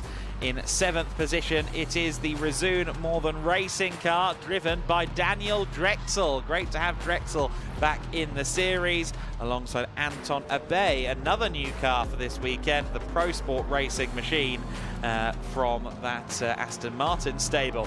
Benjamin Silvesterson at ninth on the grid alongside Tim Horrell. Horrell in a WNS Motorsport, it should be a Porsche, but I'm seeing information that it might be a Mercedes on my timing. I'll have to look at the car in a minute. Daniel Blickler in 11th place alongside Daniel Nilsson. All Daniels, all WNS Porsches on row 6 of the grid. Row 7, Florian Bauer. Again, welcome back to East Racing, and indeed Florian alongside Mark Ellman in the number 82, Ginetta. Then it is Mikael Sander in 15th alongside Ravi Ramyid in 16th place, an invitational class BMW M4, of which there are a few. Bruno Pereira is next, or Pereira I should say, in 17th alongside Jakob Twarog, the first of the Cayman Trophy drivers. Then it is Franz Linden alongside Vilja Kuna, rounding out the top 20. But we keep going. Keith Gatehouse starting 21st for NM Racing Team in the Mercedes-AMG GT4 alongside another Evo spec and thus invitational Schubert Motorsport entry for Joachim Walder. In 23rd place, Richard Andermark. The AM class entry there, the Veleco Motorsport, the all-Swedish lineup there. Lorenz Ruhl alongside him in 24th. In 25th, it is Clemens Drexel, the father of the other Drexel, Daniel Drexel. Martin Kroll in 26th. Jonathan Curry is there at the back of the field after some damage sustained this morning in practice. Will line up at the back of the field, and it will be Phil Keane jumping in with him for the endurance races later on. So then, if Tom Leben finishes first or second, it could be a championship for Elite Motorsport. If they win the race, then SR Motorsport have to finish within the top 5. If they come home second, it has to be at least in the top 8. If it's 9th or lower for SR, with Elite Motorsport in second, then that would be the championship decided in the GT4 Winter Series. Charlie Hart is going to try and hold on for the win, though. The championship not really of his concern anymore. We go racing. We're underway in the GT4 Winter Series for the first time this weekend. It looks like the McLaren drag race is going to go the way, potentially, of Charlie Hart. Hart leading into the first corner, but sliding in the braking zone. He's going to drift out wide. Surely he's not going to be able to retain the lead off of that, and even if he does, can he be allowed to keep it? We'll have to see. Charlie Hart does retain the lead for the time being. The NM Racing car bouncing across the curbs. Keith Gatehouse getting a little bit loose there towards the back of the field. Up into third place has gone Enrico Federer. He's got himself past Joachim Bulting. Behind Bulting, it is Maximilian Schreier. Then it is the WNS Motorsport machine. Then it is the the WNS Motorsport machine going for a dive on Joachim Bulting. Then you've got the Resoon car and the Racing Spirit of Le Mans Aston Martin involved as well. The two McLarens are looking very feisty, though, at the sharp end of the field. Tom Leben all over the back of Charlie Hart. Daniel Drexel still trying to find his way around Maximilian Hewitt down in 6th and 7th. It's all going on, isn't it? There's a lot of jostling for position in the early stages of this race, and the McLarens go side by side. as they run towards turn number 10. Leben's going to have the chance down the inside into the left-hander and sweep through past Charlie Hart. Change for third as well, as through comes Maximilian Schreier. We saw that car win in the hands of Alon Gabai less than 1 week ago, as they're trading paint now between the McLarens. Through goes Leben again on the switchback. Very, very interesting first lap here for the first race of the weekend in the GT4 Winter Series, but it's the car that we've seen on top many times so far this season, Adam. To the front again, Tom Leben properly getting the elbows out. Very much so. So Leben leads it, and that means that Enrico Federer could only afford to drop back so far. In fact, if he were to lose 2 spots from his current 4th position, that would change the championship. It would define the championship in favour of Elite Motorsport. So pressure on for Federer, with Elite Motorsport and Tom Leben exactly where they need to be. Of course, Leben not fighting for championship glory in his own right. Mackenzie Cresswell, the only driver who has done all round in that machine. But for him, it will be a point of pride as well to try and win this championship with Elite, with Mackenzie. Here they go then through turn 5 once more in the wet conditions this morning. This was really the main stumbling block for everybody in all classes. We saw many a red flag immediately preceded by yellow flag at turn 5, but in these dry conditions it's a little bit easier. That said, as we've already seen, the circuit not rubbered up and maybe a little bit traction critical, a little bit grip critical at certain points of the circuit, as Charlie Hart rather ably showed us going into the first corner. Yeah, having to really crank the steering on there through turn number 9, but Tom Leben knows this circuit well. Ran very well here last year, didn't he? I think two wins, if I'm right in saying, for the Elite Motorsport entry for Tom Leben here around 12 months ago with Zach Meakin alongside. But Tom Leben starting to get into a rhythm now. Always knew it's going to be a difficult prospect to get through past Charlie Hart. Charlie Hart, young racer, passionate racer, loves to get in a scrap. But Leben's starting to stretch away now. The gap was 0.3 of a second at the end of the first lap. That's pretty much doubled. It's kicking off a little bit there, Adam, for third. Yes, exactly right. Enrico Federer with a good run. The Porsche's usually a little bit stronger towards the end of the straight. Maximilian Hewitt seems to have gotten past Joachim Bolting behind them as well, but Federer couldn't quite get it done. He did have a nose ahead as they came past the start-finish line. And almost has a nose to the inside at turn 3 as well. It's equally feisty between Hewitt and Joachim Bolting in 5th and 6th as well. We ride on board with Enrico Federer as they go underneath the bridge into the famed turn 4. A bit loose under braking there for Federer. Ambitious on the pedal as he tries to fight that car. It's not looking as balanced perhaps as he would like at the moment. Not quite point and squirt. And in that battle for 5th place just behind, it's resolved. That's Franz Linden into the wall potentially. A little bit of an impact with the wall by the looks of it for the former Cayman Trophy leader. He was running at the front of that category in 17th overall, but the Speedworks Automotive car is pulled off to one side, and it's not the only Cayman Trophy car on the scene. Mikael Sander, who was running 2 places back at the start of the lap, is also there in the turn 1 gravel, as we now, I believe, are going to go potentially to safety car. Yes, we are. Safety car is out on the circuit. So that gives us a chance to catch up with everything, but the cause of the safety car is Franz Linden and Mikael Sander, both into the gravel. Your order is Leben from Hart, from Schreier, from Federer, and then Maximilian Hewitt did get past Joachim Bolting for 5th place, although I think Benjamin Silvesterson has actually dispatched both of them. So the big BMW from the FK Performance Motorsport team, I think, is up there in the top 5. Understandable decision. Bit of a vulnerable place to be stranded there for those 2 Cayman Trophy cars. So the race neutralised. Current class leaders, Tom Leben, as is clearly the case there at the very front of the field for the Pro category. Joachim Bolting for the AM category. Back into the AM category for this weekend. Was in the Pro-Am category 7 days ago. That was a bit of a close moment for Federer. It was just as the safety car was picking up the field there. Pro-Am category, Tim Horrell. It was good to see Tim on the podium last week at Aragon. Right now it's looking pretty good.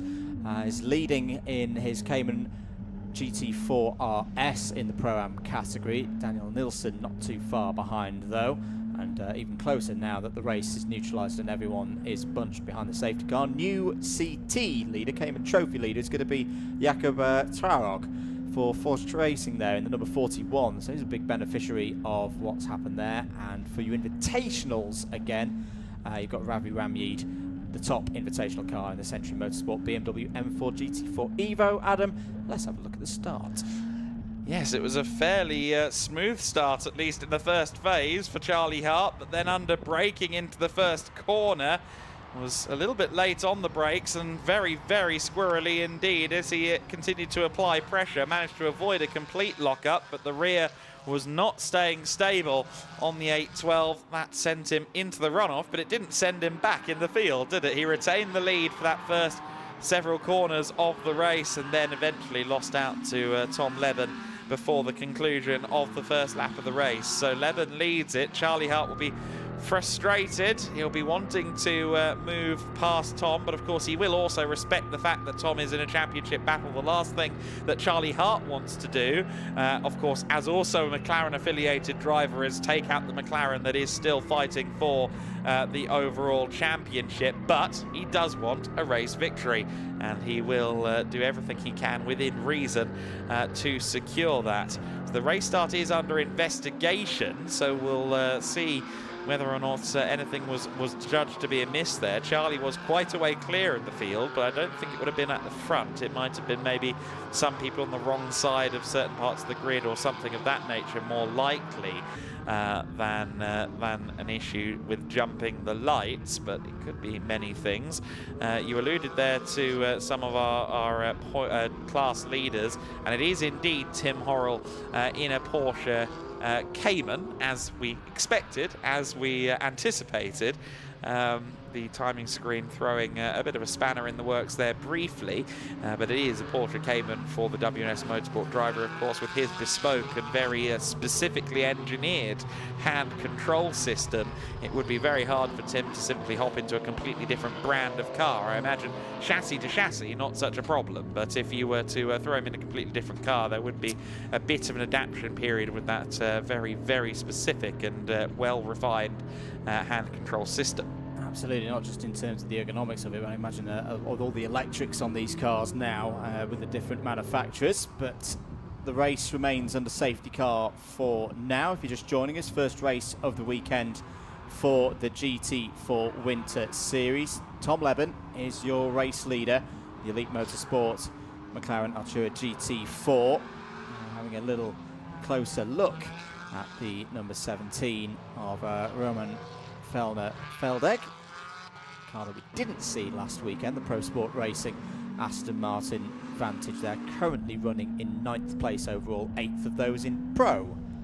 Car that we haven't seen all season. We haven't seen any of Pro Sport Racing this year in the GT Winter Series. They've been, and the GT4 Winter Series for that matter, they've been a fairly consistent part of the GEDLICH Racing Winter Series paddock over the years, so great to welcome them back into the fold. For Felner Feldegg, it is his first weekend at the wheel of a GT4 car. His previous racing experience, I think, has been exclusively limited to BMW 318 Ti Cup racing in Germany, so he's moved up a little bit, and I think he admitted on social media, yeah, this is a bit more of an adaptation than I thought it was going to be. We're going to have a look now again at the replay of the start, but from a different angle. Maybe we can suss out why this one is under investigation. So this is from the rear. I guess keep an eye on the gantry. I think maybe perhaps Joachim Bolting was quite out of position, as was one of the BMWs further back as well, which might also be the cause of the investigation. Was well out of the 2x2 formation. I don't think anybody at the front, though, jumped the gun particularly. I think it's more to do with staying in those two well-organised lines that the race controller probably going to be hammering home on a couple of individuals after this race. Indeed. 19 minutes on the clock to go. Safety car lights still flashing, so I think we are going to go around for at least one more lap of safety car. If you're just joining us, the cause of the safety car is the recovery of two cars out on circuit. The number 66 Speedworks Automotive Porsche Cayman, that's one of the Cayman Trophy cars of Franz Linden, and the other Cayman Trophy entry also needing recovery. The 111 SR Motorsport machine that was being piloted in this race by Michael Sander. Worth noting as well that has a big effect on the championship in the Cayman Trophy class. With 40 points still left to score after this race, I don't believe the championship will be decided definitively, but for Villicuna and Cedric Fuchs, who lead the championship in the other SR Motorsport car, they're on 150 points coming into this weekend. Sander and Luisa Carla were on 142.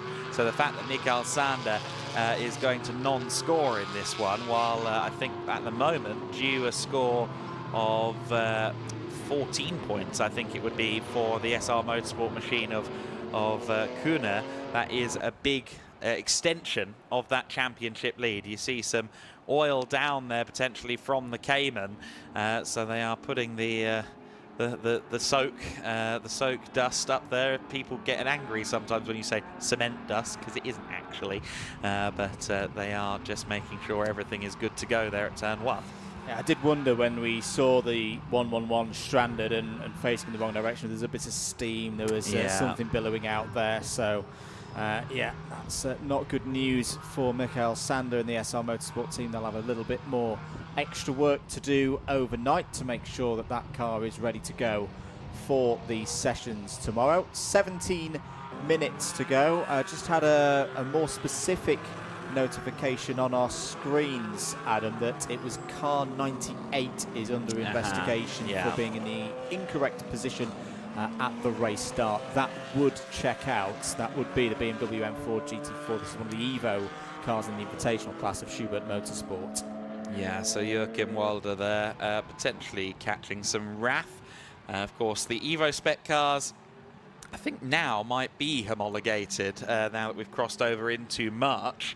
However, a series that starts before the homologation period has to abide by the cars that were homologated at the start of the year, so we can't simply move them into their defined classes. They have to remain invitational until the end of the year. If you're a fan of the Bathurst 12-hour, you'll know that's the same reason why we don't see that year's GT3 cars, the new GT3 cars, come in at the start of the season. That's why, of course, the Ferrari 296 was a year late to Bathurst, for example. It is just a matter of the calendar year for SRO homologation begins in March, and unfortunately we can't put those goalposts forward, but it is great to see the invitational class cars welcomed in, the Evo spec BMW M4s welcomed into the field, and Ravi Ramyid, who has been here all season in the Evo spec BMW M4 GT4, has been the source of much entertainment. The lights are out though on the Nissan GT-R. I think there is a little bit of precipitation in the air down there in the final sector to my eye, but we'll keep an eye on that. We'll keep an eye on Tom Levin as he runs down to the first corner. Andrew, Charlie Hart is going to be pressuring him, and they have to keep an eye on that Cayman in third place as well, because we know that the Porsches towards the end of a long straight typically are very strong indeed.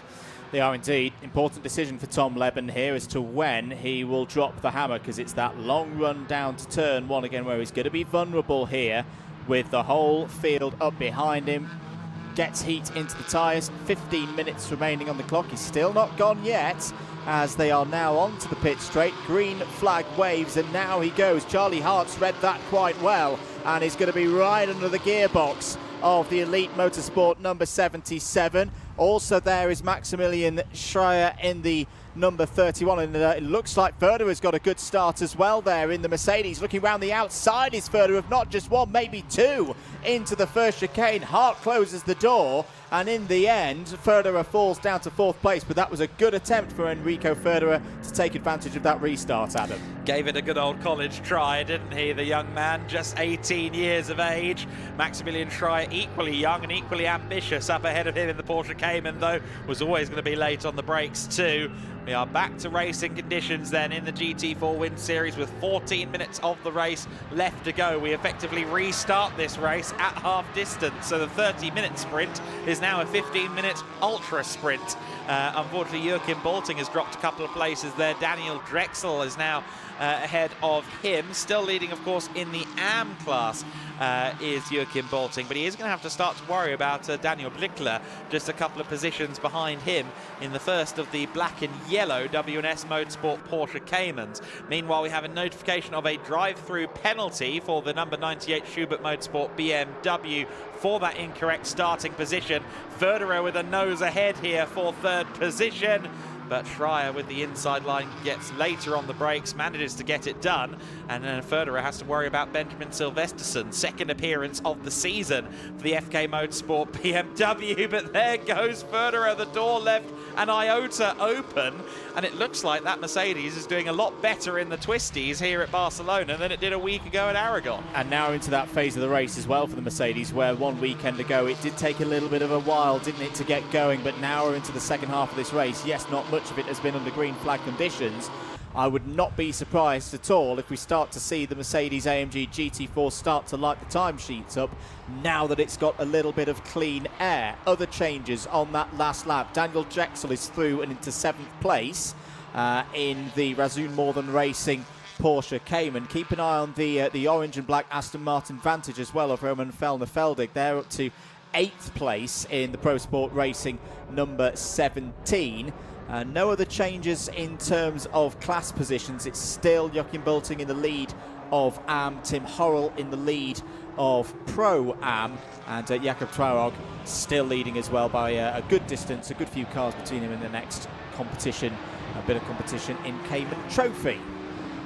Benjamin Silvesterson then with his elbows out now up into 4th position, so he's got the big BMW past Maximilian Schreier. As I said, second appearance of the year for that car in the GT4 Winter Series. Saw it at Portimao with Silvesterson and Joseph Ellerin in the car, as we do also this weekend.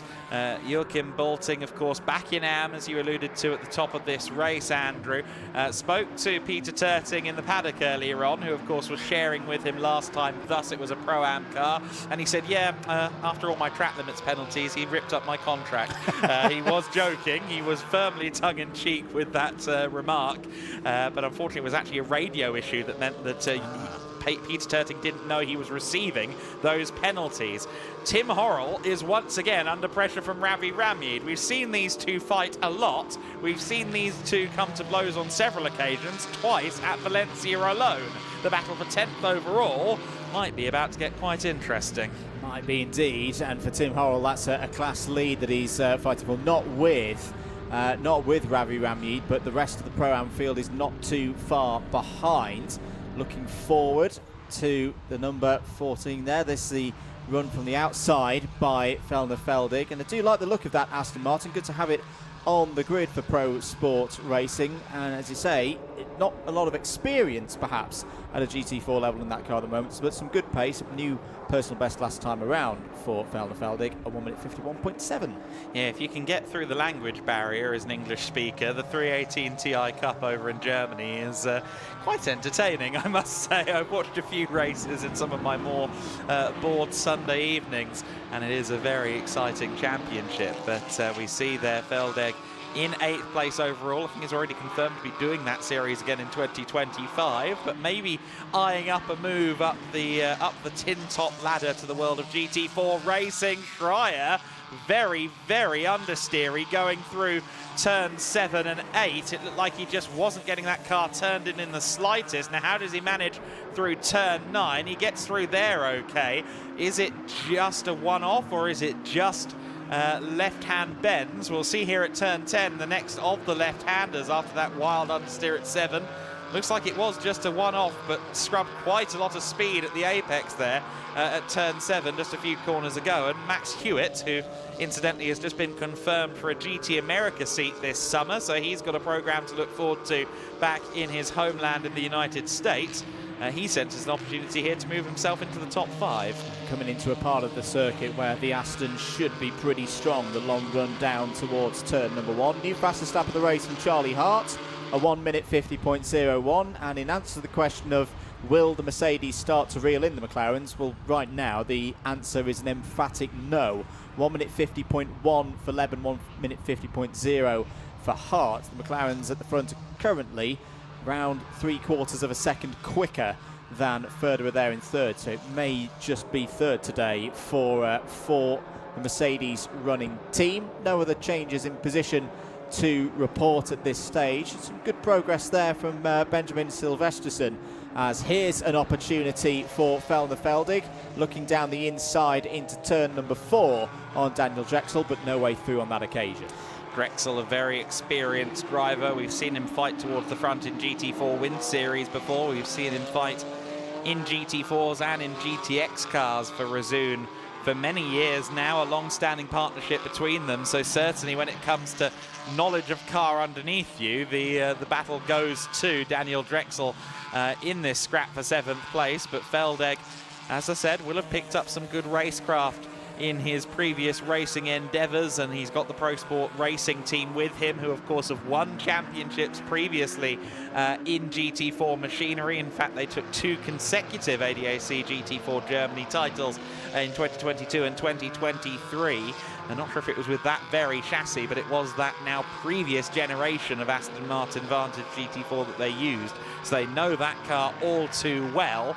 And I'm sure it is set up very sweetly underneath him, as we have a battle here for the, not for a class position, but for the overall 12th and 13th. That was Daniel Blickler under pressure from Florian Bauer, and I think Joachim Bolting will be thanking Bauer for having a bit of a scrap there, because that of course gives him some relief in the AM class battle. Also a word to Jonathan Curry, who's moving through the field. We just saw that number 16 NM Racing Mercedes, the Spanish team. This is their local circuit for NM Racing, Nil Montserrat's outfit, and we are seeing that car do great things at the sharp end of the, well, not at the sharp end, but moving up towards the sharp end of Pro-Am. 8th in class for now, but might target a couple of more positions for the next little while. Yeah, good pace as well, moving through that order, as you say, Adam. Started at the very back of the field, so that's a gain of 6 places for Jonathan Curry so far in this race. Just looking at our timing, confirmed through and into 12th place is Florian Bauer. So that battle between Bauer and Blickler did go the way of the East Racing Motorsport number 99. That car is in 2nd place in its class as well in Pro-Am, and is going to be 2.7 seconds behind Tim Horrell in the number 30 WNS Motorsport machine. So they'll now be hoping that battle between Horrell and Ramjeed continues on a little bit longer to give them an opportunity to close in. Battling at the very front of the field as well, Tom Leben has been closed up by Charlie Hart. Charlie Hart has been banging in some really good lap times here, Adam. 1:49.836, the only driver to go under the 1 minute 50 barrier.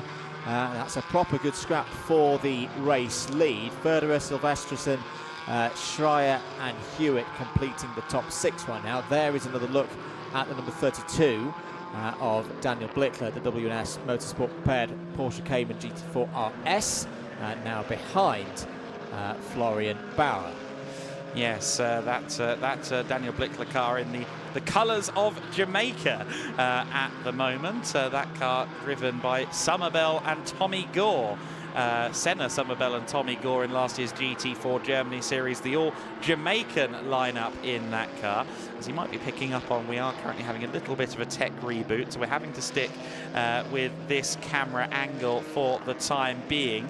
There's the number 98 car, which is just recovering, of course, from drive-through penalty. Joachim Walder is down in 25th place at the moment. Just 3/10 back at the front of the field now is Charlie Hart. It won't be long before they re-emerge here from turn number 9. And Charlie, I think, is making himself very apparent in the rearview mirrors of Tom Leben. Not sure that whole McLaren flying finish to help out the Elite Motorsport team is on Charlie Hart's agenda. And to a degree, why would it be? No, separate race teams here to win a motor race, and Charlie's wanted to make his mark on this season. They had a bit of a tough time at Aragon, but it was a weekend that ended on a crescendo, not necessarily on a high, but it was getting better and better as the weekend went on, which is a really good sign to see for them. And yeah, this could be one of the best results they've had so far this season. change for 10th place. Ravi Ramyeed is through past Tim Horrell for that spot. So the big BMW, there it is, with the white, blue and green livery of Century Motorsport. They have taken that position away from Tim Horrell. That is 2 separate classes, but it does now mean that first and second in Pro-Am are next to each other on circuit, and the gap is closing. It's down to less than 1.5 seconds now, the deficit for Florian Bauer.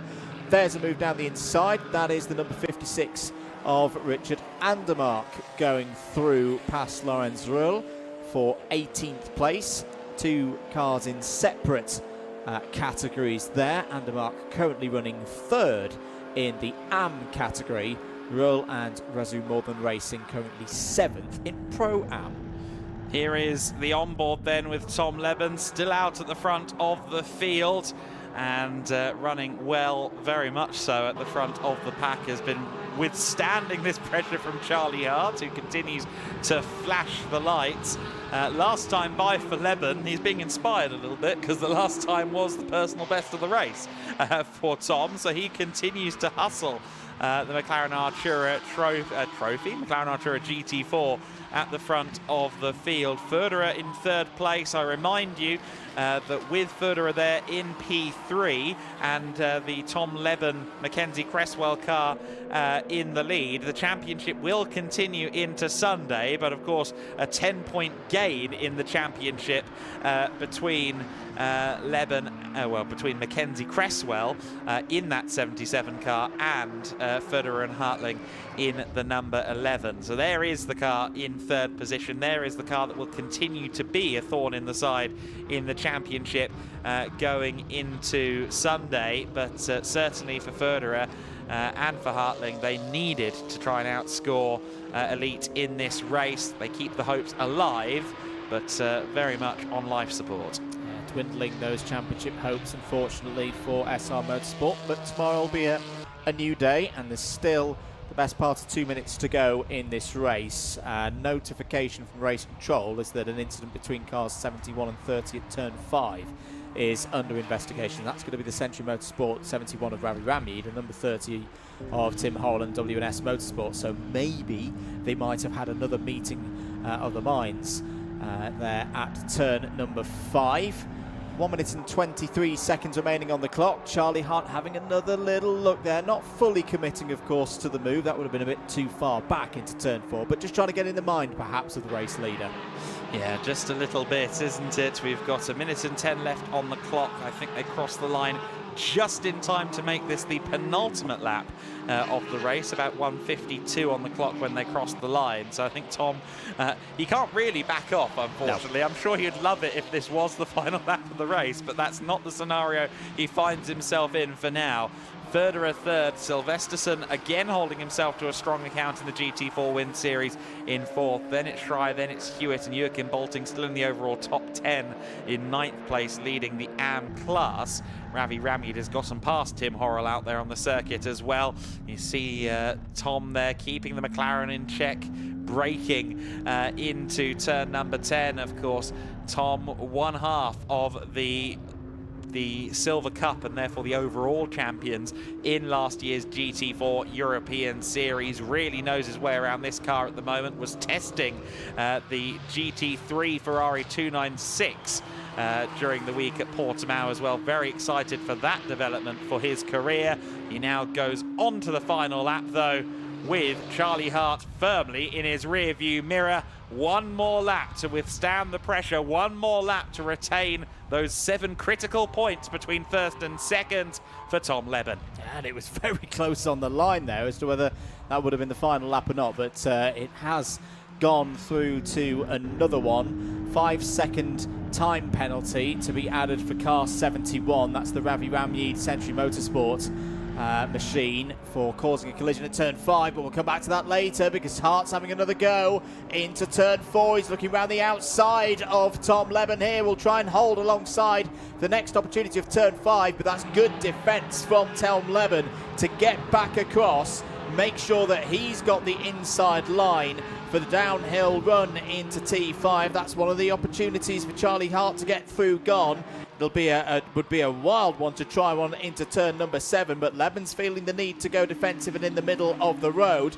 That's going to be a good exit by Charlie Hardy's going to be on the outside again, though, through turn number 9. He's going to be brave. He's going to hang it round the outside, side by side, through one of the quickest corners of this circuit. They're both wide to drivers left. Leben holds the lead. Hart's going to have another go, surely, down into turn 10. What a finish we're having here at Circuit de Barcelona-Catalunya.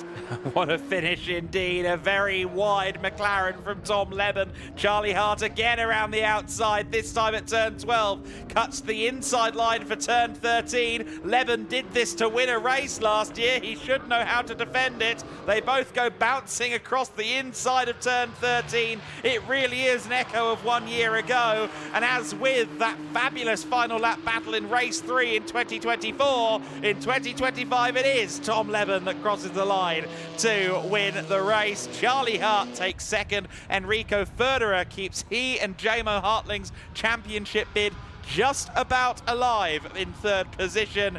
Benjamin Silvesterson in fourth, and it will be Maximilian Schreier just about in fifth place, although he had 2 Aston Martins right on his rear bumper at the end there. Hewitt takes sixth. Feldegg in his first GT4 race takes 7th place. Very impressive performance from him. In 8th place was Daniel Drexel, then Joachim Bolting winning in the AM class, the invitational class, which doesn't get trophies, but will, I'm sure, be contested this weekend by the teams within it. Rounded out there by Ravi Ramyeed, 10th position, rounding out the top 10 and winning among the invitational cars, if you wish to see it in that manner. Tim Horrell winning in Pro-Am. And in fact, Ravi Ramyeed being dropped down, I think he had some track limits penalties, so he's been dropped to 13th place, unfortunately. Ravi Ramyeed. Tim Horrell there for the Pro-Am winner is now rounding out the top 10.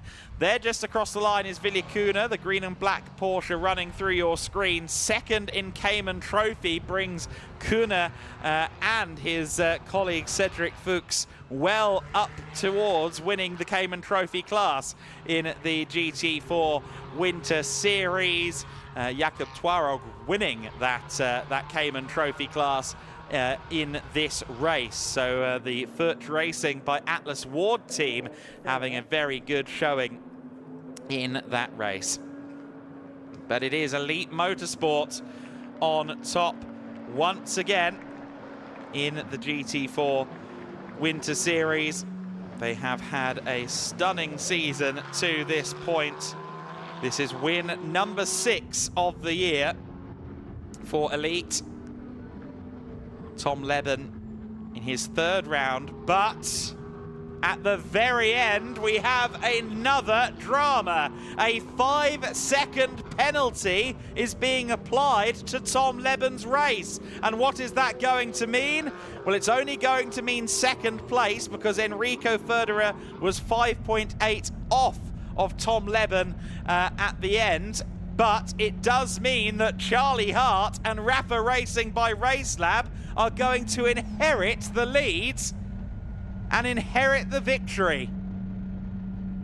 That will boost, of course, the points margin slightly in favour of SR Motorsport as well. What was going to be SR outscored by 10 points is now SR outscored by 3 points, and the bulletin has already come through to Rafa Racing by Racelab. It is Charlie Hart who has parked at the top step of the under podium, and I'm sure Tom Leben won't be too happy with that. There were a few instances of bouncing across the outside curbs. I do wonder if it was cutting across turn 13 at the end there that caused that penalty. He'll say, well, we did that last year and got away with it, but, well, another year and another scenario for him. You can see there some tyre rub on the side of the 77 car as well, so it did get a little bit physical out there on the circuit in that race. And while Elite Motorsport will extend their championship lead, it is not the victory that we thought Leben had secured. And it seems as though Tom maybe is kind of aware of what he did there and isn't too angry. The body language suggests a driver that knows what's up, as it were. But Charlie Hart is a race winner. Tom Leben did end up with a track limits penalty right at the end of the race. A huge development at the end of that GT4 Winter Series race. Rafa Racing by Racelab then inherit the victory. It's not yet switched on our timing screens, but Leben will be demoted to second place ultimately. And Charlie Hart will be the winner, and he will be the driver speaking in a couple of minutes to Izzy Browning. In fact, it has just switched now on our timing screen, so Charlie Hart is confirmed to have moved forward into the victorious P1, and Tom Leben has to make do with second after some great battling between himself and the Rafa Racing by Racelab driver. Charlie Hart then, second best on the roads, but he kept it within the lines. And Izzy, that was the bit that counted ultimately. It was indeed. Charlie Hart, I'm not going to lie, I didn't think I'd be speaking to you, but a last-minute track limits penalty meant that you've won the race. Yeah, obviously. Yeah, win is a win. Pressured him into making the track limits on the last lap, and yeah, it paid off. So really happy, a great battle with Tom, and hopefully we can take the momentum into tomorrow. And the celebration in the garage, I happened to be in the Racelab garage when that came through. Incredible. The biggest cheer I've probably heard all season long. But the scrap that you two were having on the last lap was a feisty one as well. Yeah, I just sent the move wherever I saw a gap, really. It's always hectic on the last lap when you're that close. Equal machinery as well, both McLaren. So yeah, I had a good go, pressured him, he made a track limit, and yeah, happy for the boys and stuff. Yeah, another win, and great to bring that home for the team on the final weekend of the championship too. Yeah, start as we mean to go on. Win number 2 now, so take the momentum into the summer. Yeah, it's a mega race. Well, huge congratulations. We'll let you get out to the podium and celebrate some more. Our winner, Charlie Hart of Rafa Racing by Racelab. Well, even off track, there can be a last-minute surprise thrown up in the GT4 Winter Series. Let's take a look back at this race. So then, a penalty for the 98 car in the middle of shot there. The BMW judge would be out of formation as the race started. The rear of the 812 Rafa Racing by Racelab car was a bit out of formation as well. A big sideways moment for Charlie Hart. He would retain the lead, at least for the first few corners, as Maximilian Schreier managed to get himself past Joachim Bolting. Up at turn 9, through went Tom Leben for the race lead. Schreier diving to the inside of the number 11 car, Enrico Federer, demoted to third position, or fourth position, I should say, while Leben and Hart exchange paint and the odd tyre mark as well. This is, I think, a little bit of scrapping going on, a little bit of foreboding potentially there between the 66 and the 111 car. Unfortunately, that wouldn't be the last close moment between the two of them in the race as the battle continued through the field.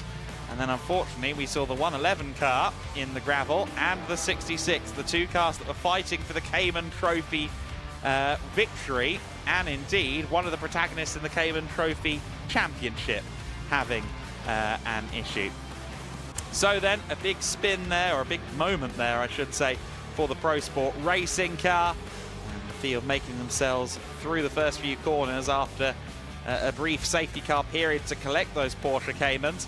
And as we went back to green flag, on the first lap back to green flag conditions, Enrico Federer seemed to have the heat in his tyres, more so than Maximilian Schreier.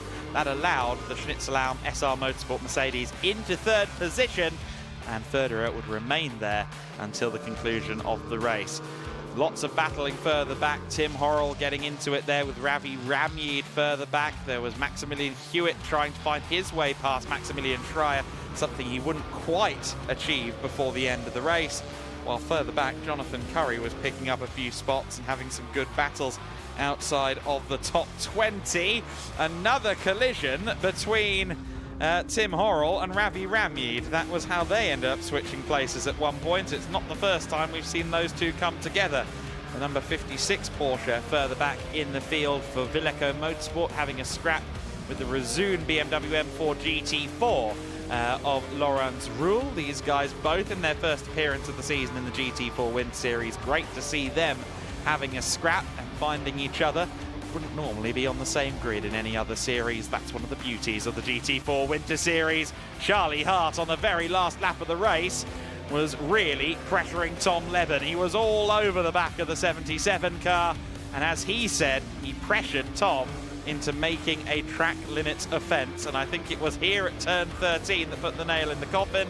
All four wheels very, very much off track for Tom. He crossed the line as the race winner, but then a penalty would come through. Raised arm happy for Tom, but then the news would come through, and Charlie Hart would indeed pull up in front of the number one as the race winner with the penalty applied.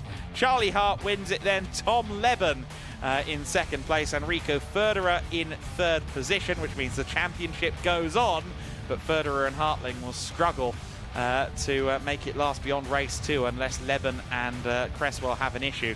Benjamin Silvesterson in fourth position. Maximilian Schreier in fifth position. In sixth place, it is the Racing Spirit of Le Mans Aston Martin of Maximilian Hewitt. Roman Fellner-Feldegg in his first GT4 race in seventh. The Rezoon car of Daniel Drexel in eighth. Joachim Bolting, AM winner in ninth. Tim Horrell wins Pro-Am in 10th. A rather embattled race for Tim by the looks of it. Florian Bauer second in Pro-Am in 11th. AM second, Daniel Blickler in 12th. And it was Ravi Ramier 13th. Bruno Pereira on his first appearance in GT4 Winter Series in 14th. Daniel Nilsson in 15th. Mark Ellman in P16. Keith Gatehouse 17th. Laurens Roule in 20th. Richard Andermark in 19th. And then rounding out the top 20, the Cayman Trophy winner, Jakob Twarog. In 21st position, it was Jonathan Curry for NM Racing. Ville Kuhne bring himself and Cedric Fuchs closer to the Cayman Trophy title in 22nd. Clemens Drexel takes 23rd. Joachim Walder takes 24th. Martin Krull takes 25th position. Linden and Sander, both from Cayman Trophy, both failing to reach the checkered flag at the end of that race. So then, with the race completed, we can examine some of what went on elsewhere. I understand that in the Pro-Am category as well, Horrell and Grundle have taken a big step forward in the championship. They won the class. Meanwhile, the team closest to them, Mark Ellman and Owen Hizzy, they only finished down in 5th in class. So the championship looking in favour of Tim Horrell for now, although it's not yet decided. But Tim, along with Nico Grundle, may well sew up that Pro-Am title going into race 2 of the weekend. Joachim Bolting is long since confirmed as the AM champion coming into this weekend. In fact, I don't think mathematically it's quite over yet, because we do have his closest competition, Martin Krull, here this weekend. But in all regards, except the strictest of mathematical terms, Joachim Bolting will more than likely win the AM title. Of course, that's in spite of him competing in Pro-Am last weekend at Motorland Aragon, along with Peter Terting. So a little bit of a dual classing this year, of course, for Joachim Bolting. He had a really strong showing last time out in Pro-Am, and again, we saw what he can do in the wet conditions in qualifying. He was on the second row of the grid for this race, and that was because it was greasy out there, and we know that Joachim Bolting loves it when the conditions are a little bit treacherous. I must say, we're quite surprised, I think, collectively in the TV area of the Circuit de Barcelona-Catalunya that we aren't talking about wet races at the moment, but mercifully the tarmac is dry, and so is Andrew Mather's head down on the podium, because no rain for now, clouds overhead, but we can now celebrate the podiums. We can indeed, Adam. It is very windy down here, though, at the podium. But let's get things going for the podium ceremonies for the first race of the weekend for the GT4 Winter Series, starting with our Cayman Trophy presentation for our top 2 finishers. First of all, please welcome out onto the podium second place in Cayman Trophy for SR Motorsport, Willem Koenen.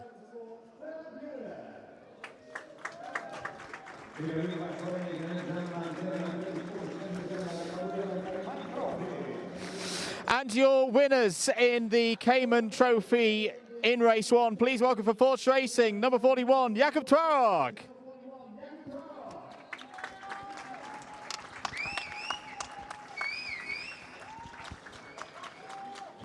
Let's also welcome out our trophy presenters for this one in the second place trophy from Pirelli, David Palares. And from the race direction of the Circuit de Barcelona-Catalunya, Jose Luis Santamaria.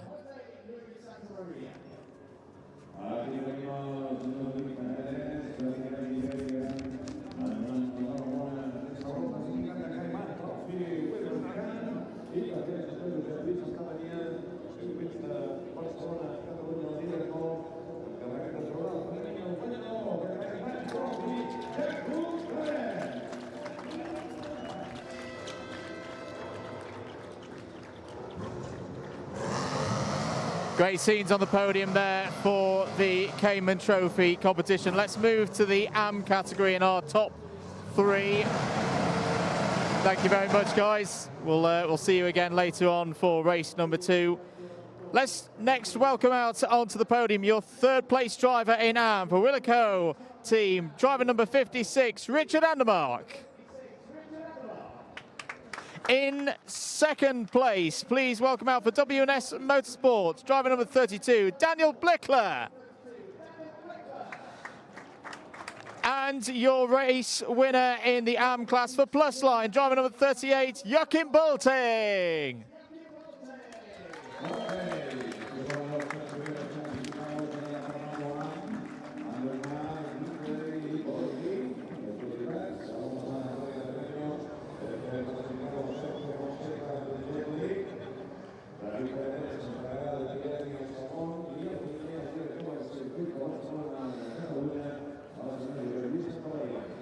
Presenting the trophies in the AM category, Sergio Fonseca from GEDLICH for third place, David Palares from Pirelli for second place, and Jose Luis Santamaria, race director for the Circuit de Barcelona-Catalunya, the class winners trophy.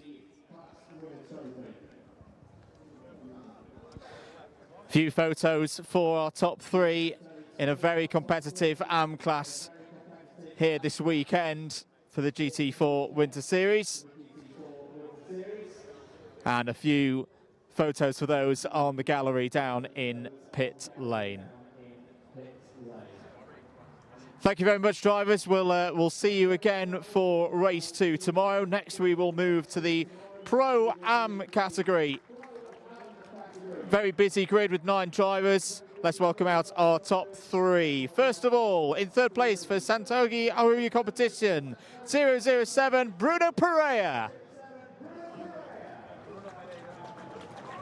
In second place for East Racing, please welcome to the podium Florian Bauer. And your race winner in Pro-Am for WNS Motorsport, please welcome driver number 30, Tim Horrell.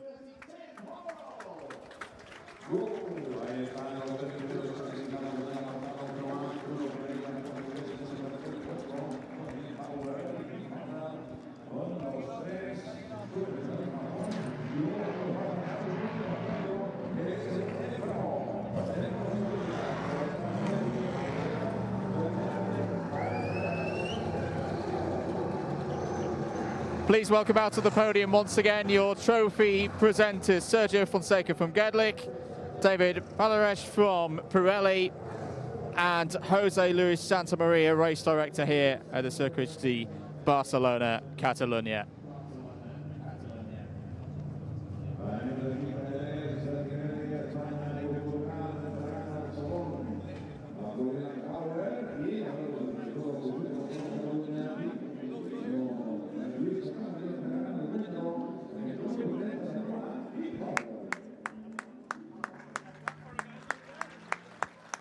Fantastic scenes once again in the Pro-Am category, and we thoroughly look forward to the second and third races tomorrow for this this last round of the season for the GT4 Winter Series. Thank you, drivers. Thank you very much for your time, and we'll see you again tomorrow. There's one more podium for us to perform in this section of the program, which of course will be for the pro category. 8 drivers and teams competing today in the pro category. Let's take you through the top 3. First of all, welcoming out onto the podium your 3rd place driver for SR Motorsport. Please welcome once again Enrico Federer. In 2nd place for Elite Motorsport, please welcome Tom Leben. And your overall and pro winner for Rafa Racing by Racelab, please welcome Charlie Hart.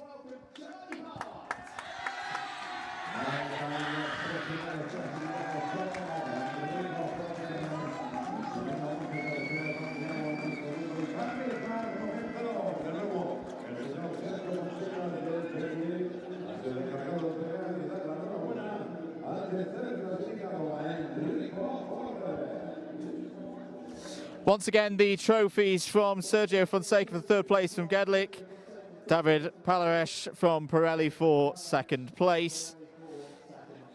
And race director here at the Circuit de Catalunya, Circuit de Barcelona-Catalunya, Jose Luis Santamaria with the winner's trophy.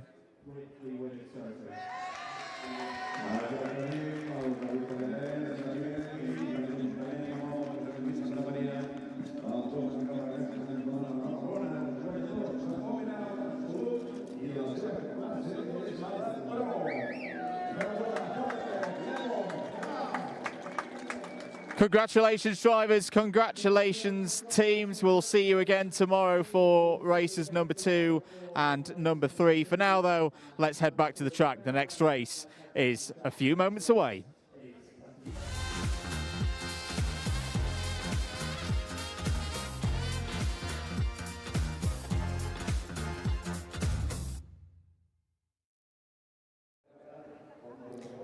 It is indeed just moments away. We are down on the grid once again for the Prototype Winter Series race. First race of the weekend for them, and the potential for this man here, Danny Soufi, to become a 2-time Prototype Winter Series champion. He needs, well, if CLX win the race, then Danny Soufi just needs to make sure that he finishes 7th or higher in order to take the title this afternoon. So it's looking pretty good because he is starting on pole position.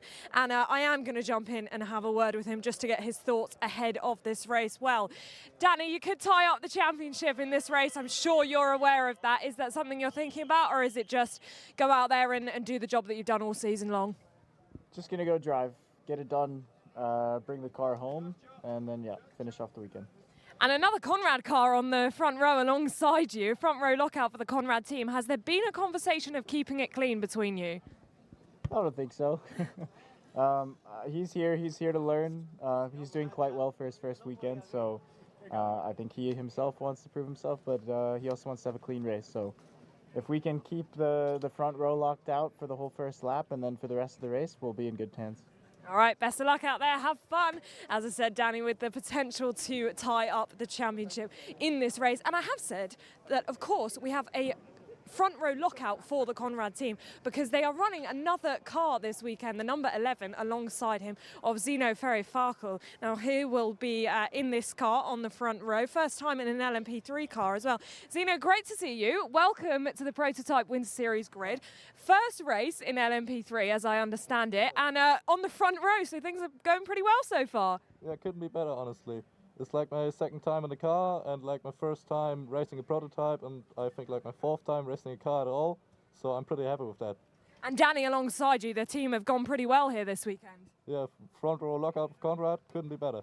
All right, wish you best of luck. Have fun out there. I'll let Werner Eichinger, their race director, just jump in with him, obviously having a couple of words as it is his first time on this grid. And we have welcomed a couple of other cars on this grid for the first time. The number 51, great to see such a colourful livery on our prototype Winter Series grid. And it will be Geronimo Gomez starting in that car. And alongside him, Philip Lindberg in the number 20 high-class racing car. Final weekend in the prototype Winter Series for all of our drivers, but of course Philip, who we've spoken to many times over the season, and he'll be hoping for a good race. This race is starting shortly.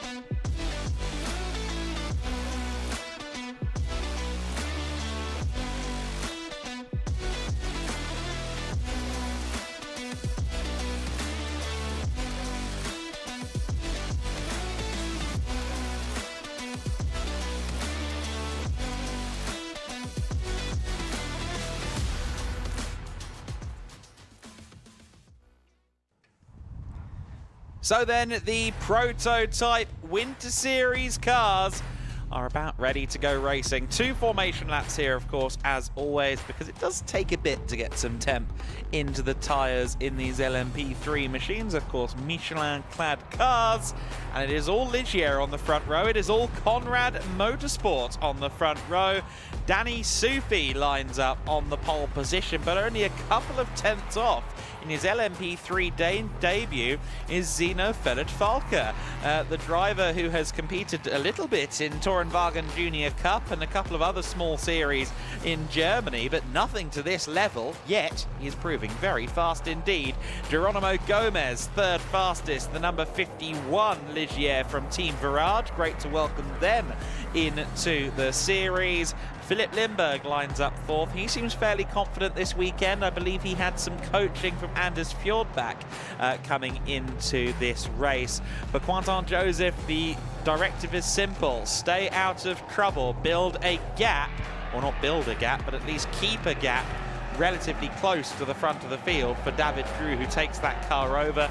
As Izzy said down on the grid, it is win or bust for CLX. If they do not win this race, then the championship is Danny Sufi's. Wolfgang Peyer starts 6th on the grid in the first of the Duquesne D08s. Of course, Matthias Bjerre-Jacobsen sharing the car with him.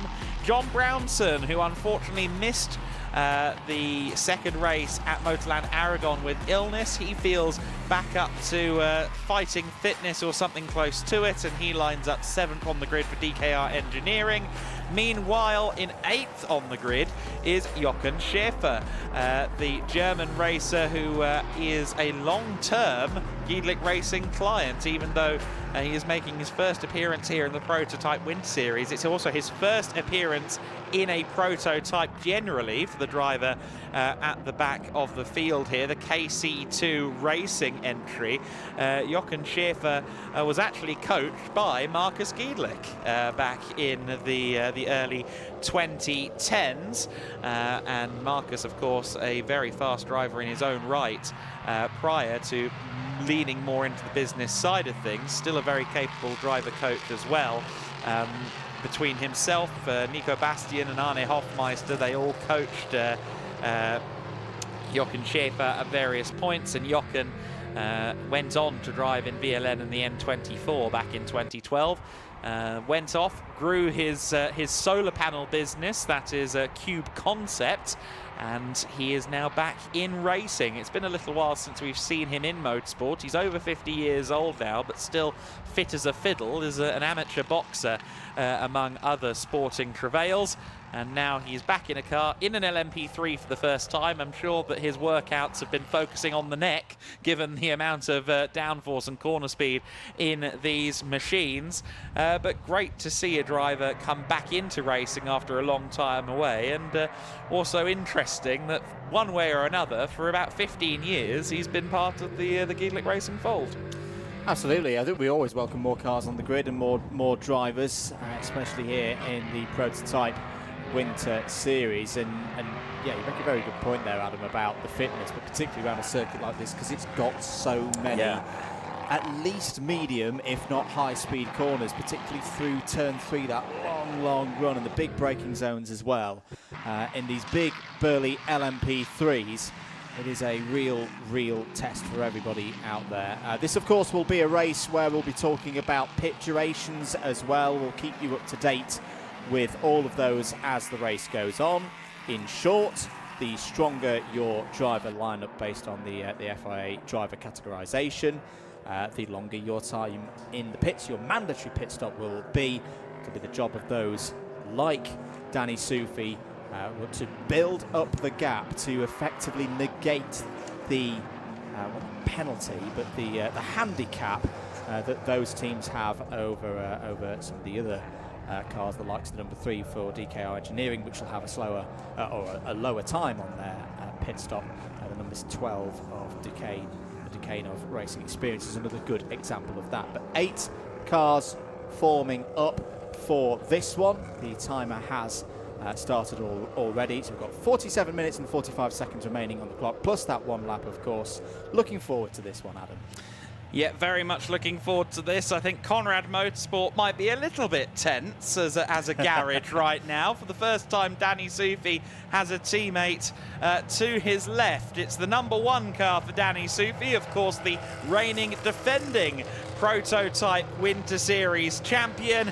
Zino Ferret-Falca will be looking to, I'm sure, not do too much to disrupt Danny, but if he can take a win, he absolutely will. We're underway and racing for what could be the title-deciding race in the Prototype Winter Series, and it's a very good start from Philip Lindbergh, also Geronimo Gomez. It looks like Falca there being ever so slightly swallowed up side by side for second between Gomez and Lindbergh. Who's going to come out on top for second position there? The rest of the field nicely navigating their way through the first couple of corners. It's Soufi that will emerge in the lead. In second place, it is Philip Lindbergh. A strong start from the Dane. Zino Ferret-Falca going around the outside here, trying to get himself back into second position. Not quite the formation flying, I'm sure, that Franz Conrad and the team would have pictured. But Philip Lindbergh, his hubris, his confidence that seemed to be in his stride going into the weekend, paying off with a very good start. I tell you what, for Lindbergh and for High Class Racing, they did not get the results that perhaps they deserved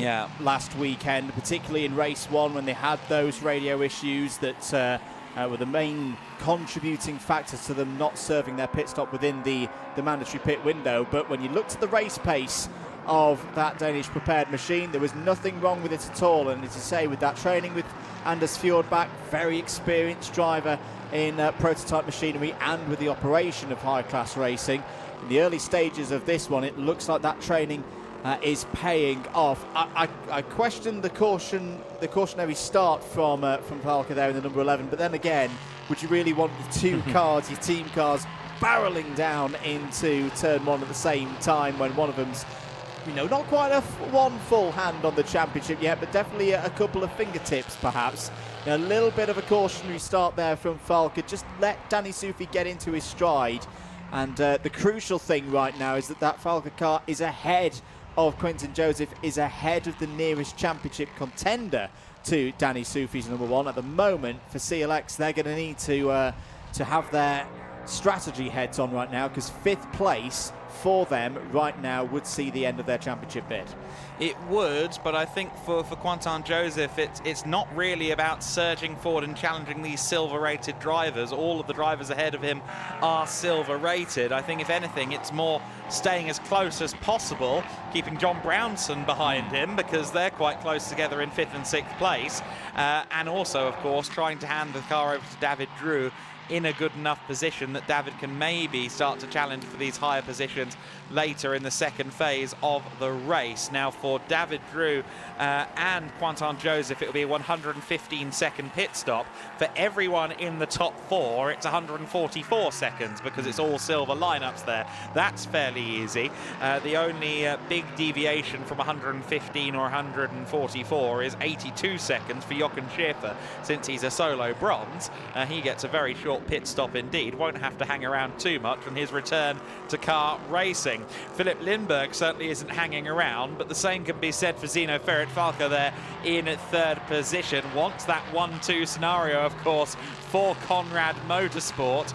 But to your point, maybe taking a bit easy just on the basis of experience, because to my knowledge, his experience goes plenty of karting, a little bit of Tourenwagen Junior Cup. If you're unfamiliar with that series, that's racing a Volkswagen up. With all due respect to the Bratislava-based factory that builds Volkswagen ups, I think this Ligier might be a bit hairier. Yeah, I always like to try and think of the crossovers, but I'm struggling on this occasion, Adam, to think of the skill transfer between the two. But he's doing a good job right now keeping Philip Lindbergh honest. And don't forget about Geronimo Gomez there in 4th place, a little bit further behind. There's been a change for 5th place. John Brownson has got through past Quentin Joseph for that position. And this is a good sight to see.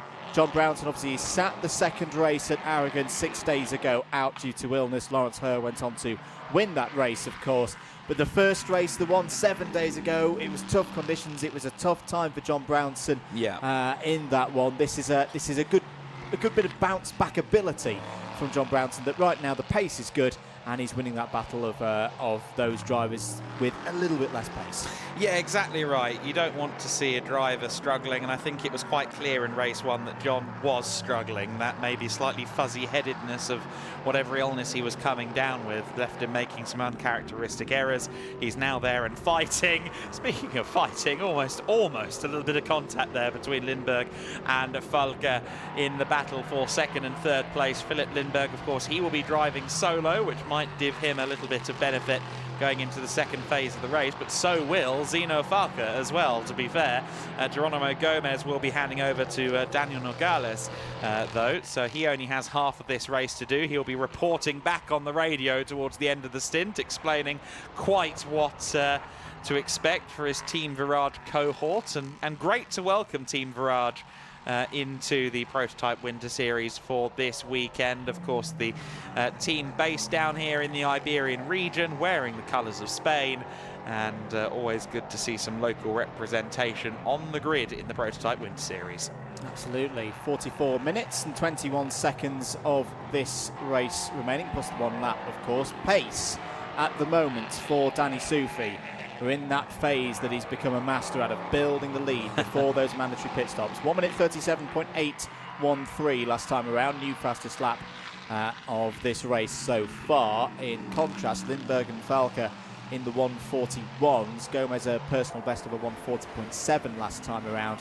142s into the 1 minute 40 somethings for the rest of the order. So right now this is going the way of Danny Soufi. And whilst Conrad Motorsport don't have a 1-2 on the road at this precise moment, the work of Falke will be helping Soufi here, I feel, because Lindbergh's not at full pace, defending a touch, not over-defending at this stage of the race, but I don't think the high-class racing number 20 is going as quickly as perhaps it could be if it didn't have that slight driver's nuisance, in a way, of Falke all over his rear wing.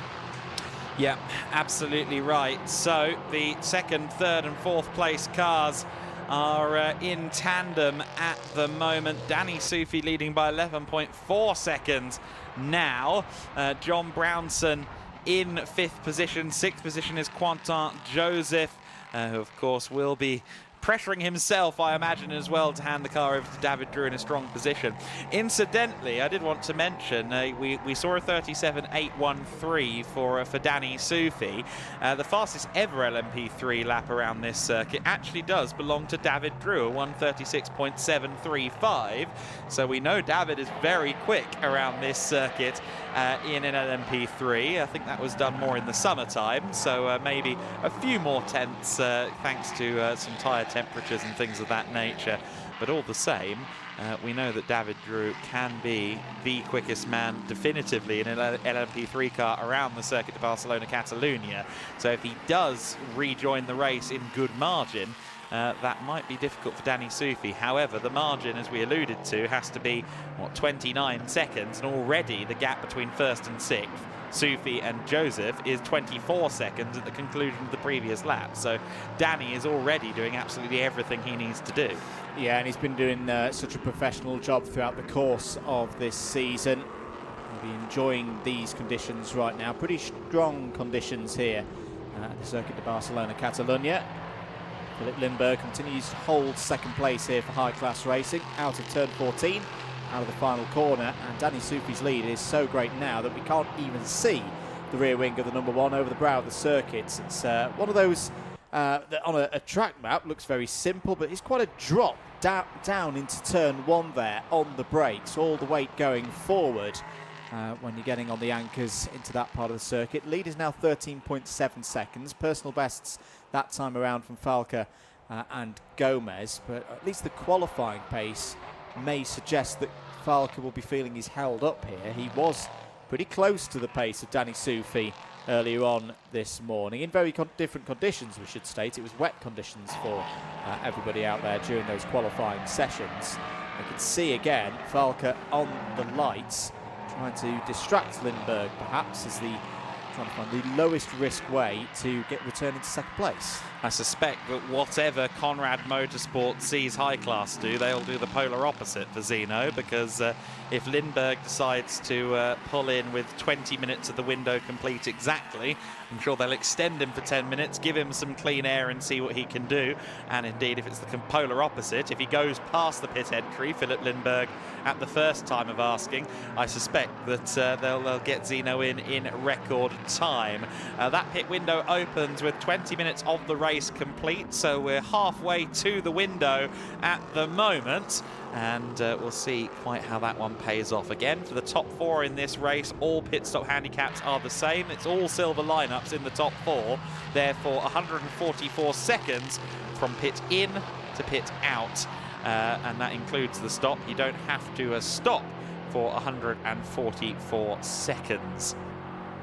Absolutely. Just looking at how he's getting on with clearing some of those mandatory handicaps. I think he has now cleared past the number 12, which will have a 31-second advantage in the pit stop window over Danny Soufi and the number one. So yeah, the gap's gone well beyond that. So right now, Danny Soufi would be coming out probably around that John Brownson region, and say with only 11 minutes of this stint gone so far, plenty more opportunity for Danny Soufi to continue to grow that lead.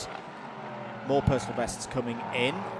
John Gomez, as mentioned last time around, but John Brownson again. John Brownson building a nice gap ahead of Quentin Joseph, Adam. So we saw him make the move in the early stages of this race, but 142.6 last time around for John Brownson means he now leads over Quentin Joseph in that discussion over fifth place by 4.5 seconds. Smooth sailing for Soufi at the front of the field, then 15 to the good last time by, and it's going up by a good 2 to 3 seconds every single lap. The American driver who's won all but one race so far this year. It took a solo Lawrence Herr for the race to go against him for the first time all season. 5 from 6 is a pretty mean record for the driver from Austin, Texas. Virginia born, but Texas raised, I think, is probably how he'd want it described. And great to see him potentially here on a path to a second consecutive Prototype Winter Series title. Certainly it all points in his favour. 6 points across the weekend will win him the championship no matter what CLX Motorsport do. So that is a very high set of odds for Soufi, a very good set of odds for him going into this weekend. Philip Lindbergh is really impressing me though in this race, I must say. He's always been a little bit off of Soufi in terms of race pace, and we are seeing that again here, but what he is doing is keeping Falca behind, keeping Gomez behind, And those are two young drivers who want to make a point this weekend, of course, start their season on a high. For Lindbergh, it's all been about adapting from his previous travails in touring car racing, getting used to LMP3 machinery. And I think we're seeing proof positive that across the season he has sussed this LMP3 thing out a little bit.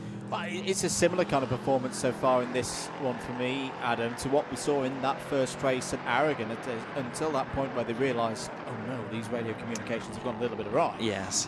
The pace from Lindbergh was, not as quick as the race leaders, but the delta between himself and those race leaders was narrowing all the time and staying consistent. There was one little half spin that he had in that first race, but that was of course in damp conditions at Aragon 7 days ago, and he's starting to pull away now from Zeno Farker there in the number 11. So round to complete lap number 8, 1 minute 38.7 last time around for Sufi, 1 minute 40.3 for Lindbergh. So they're all in those low 1 minute 40s or 1 minute 41s in the case of Team Virage. And Geronimo Gomez looking a little bit further back. See the number 3 of DKR Engineering, fresh off their win in the hands of Lawrence Herr 6 days ago. John Brownson continuing to grow that gap ahead of Quentin Joseph. It's now up to 6.5 seconds back to CLX Motorsport and then number 87. But again, they've still got David Drew to go. Oh, bit of a lock-up there from Philip Lindbergh down into turn number 5. He didn't lose too much time with that one, Adam. Not too much, no, but he has before kind of ended up with a flat spot, that 50p piece effect, and then just lock up after lock up after lock up. So he does have to be careful not to do that to himself again. Just to touch on Geronimo Gomez there in 4th position. To my understanding, this is the young Colombian's first appearance in a car, I believe. He's only ever raced go-karts previously. Only trace that I could find was in karting for Geronimo. So he's doing a very good job, the young Colombian, on his first appearance with Team Virage in the Prototype Winter Series, and a solid 4th place for now, maybe just falling off the back of 2nd and 3rd a little bit at this juncture, but all the same, a good outing here for Geronimo Gomez. He'll hand over to Daniel Nogales, who could be quite fun to watch actually. Spanish F4 and Euro Cup 3 on his resume, so slowly drifting into the world of sports car racing after trying out the single-seater ladder, and he'll be looking to make a good first impression on the world of prototype competition. Danny Sufi making quite the impression on the field. The usual procedure, 20.4 seconds at the front of the pack. Yeah, so I think he has now cleared, yes he has cleared all of the teams with a shorter mandatory pit stop, as in he's cleared the advantage that those teams would have through the pit window. The cars in that top 4 are all on that 144, 143 region bracket, or all of them on 144 seconds as their mandatory stop time. To remind, that time is measured from the timing loop on pit entry to the timing loop on pit out, so it's not necessarily all of that time stationary in the pits. 33, nearly 34 minutes of this race to go, plus that one lap. Danny Sufi, your race leader by more than 20 seconds now, and looking very calm, looking very serene at the moment, Adam. Yeah, I believe that some of these teams as well will be racing or competing or driving, whichever word you prefer, at the Circuit de Barcelona-Catalunya going into next week as well. Some 3rd generation LMP3 cars will be doing some laps here during the week. I think that will be at least a couple of the teams we see here today with the thunderous 2nd generation car, the last of the V8 LMP3s that we're seeing here this weekend in the Prototype Winter Series. We believe that next year it may well be that we have the V6s out on the circuit. Here's 2nd and 3rd place then. Philip Lindbergh still of only 7/10 clear of Zeno Falker, and that has been the case pretty much all race long. I don't think that gap has got to a second at any point in the race. So Zino Falca really is doing a good job in the dirty air, and that's one of the dark arts of prototype racing, of high downforce racing generally, is being able to stay on the tail of the car ahead of you with such high downforce, such dirty air coming out from behind the car. We saw there another lock up there for Lindbergh, getting a little bit scared of maybe how his tyre is looking on the left front corner. But yeah, Zino not really familiar with downforce racing. Hopefully he's not killing off his front tyres to stay behind Philip Lindbergh, but we'll only know that towards the end of the stint. We will, but I'd say right now between these two cars, it's the teal and black Conrad car that's looking a bit more composed in the corners. It is very easy to lock up your front left into turn 5, because not only are you going downhill, but there's a bit of camber, and the weight just completely drops off the front left there. So I don't think that's too much of a concern for Lindbergh. We were seeing a couple of the drivers having that in the Formula Winter Series race earlier on this afternoon. I was having a chat with Finn McLaughlin earlier on, asking him, was it a flat spot? He said, no, it's just an occasional little lock up here and there. So I don't think there's too much concern, but you are right. He sat in the wake there. He is going to be working that front axle a little bit harder. Bit of lap traffic for the drivers in second and third to deal with, and they deal with that very calmly indeed. That's the number 44 of Jochen Schäfer there in the number 44. He's lapping quite nicely at the moment in the 1 minute 50s.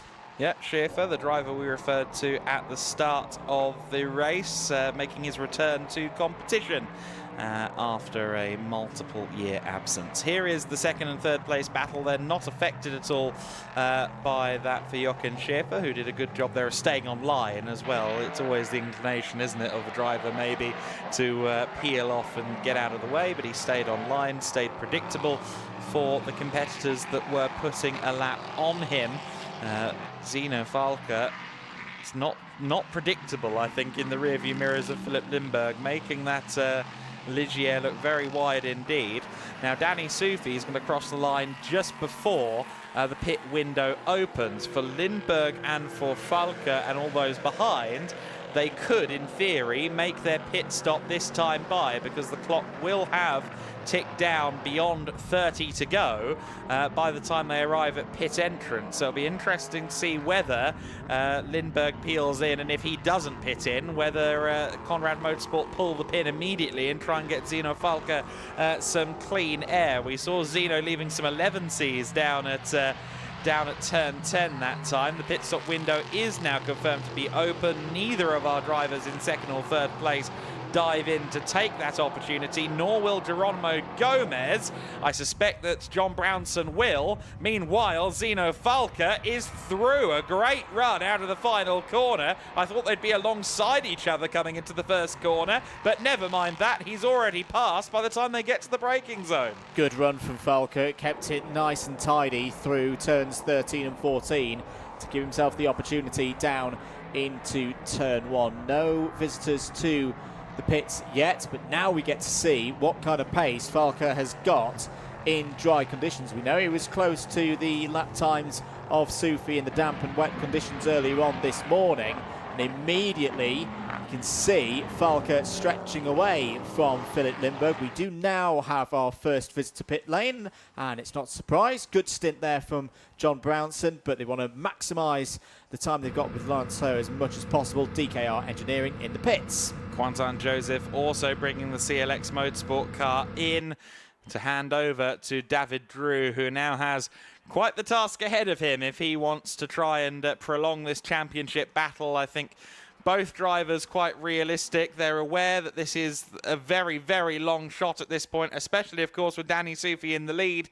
So long as he's not last or non-finishing in this race, he's won the championship. So CLX know it's a very, very long shot, but David Drew will do everything he can to try and nail the target on that one. The talented racer from Switzerland who has been a part of the LMP3 fold for as long as LMP3 racing has existed. Wolfgang Peyer hasn't quite been at it that long, but he's got some experience too. The racing experience team dive into action. The Hauser family and co get ready to perform their pit service, and the young shootout winner, Matthias Bjerre-Jacobsen, will take the car over. Well, indeed. Good tidy stint there from Wolfgang Peyer. Best lap time was a 1:45.2, and I was regularly seeing green lap times coming up for Wolfgang Peyer through that stint. So tidy stuff indeed.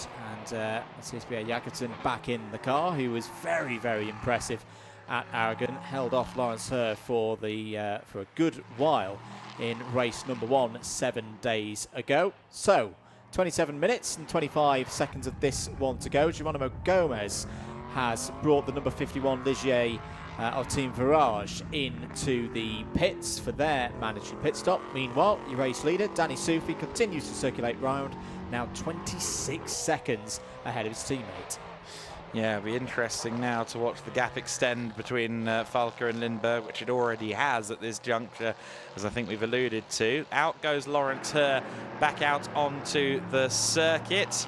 There is Lindberg. How long will he now wait until he makes his stop? He'll be rather annoyed watching Falke drive away, as it did feel like he probably would, of course, given the qualifying times for Zino Ferret-Falke coming into the race. It did look as though he'd be quicker than Lindberg, and now, as he comes into the pit lane, those last couple of laps have definitively proven that Zino has the race pace.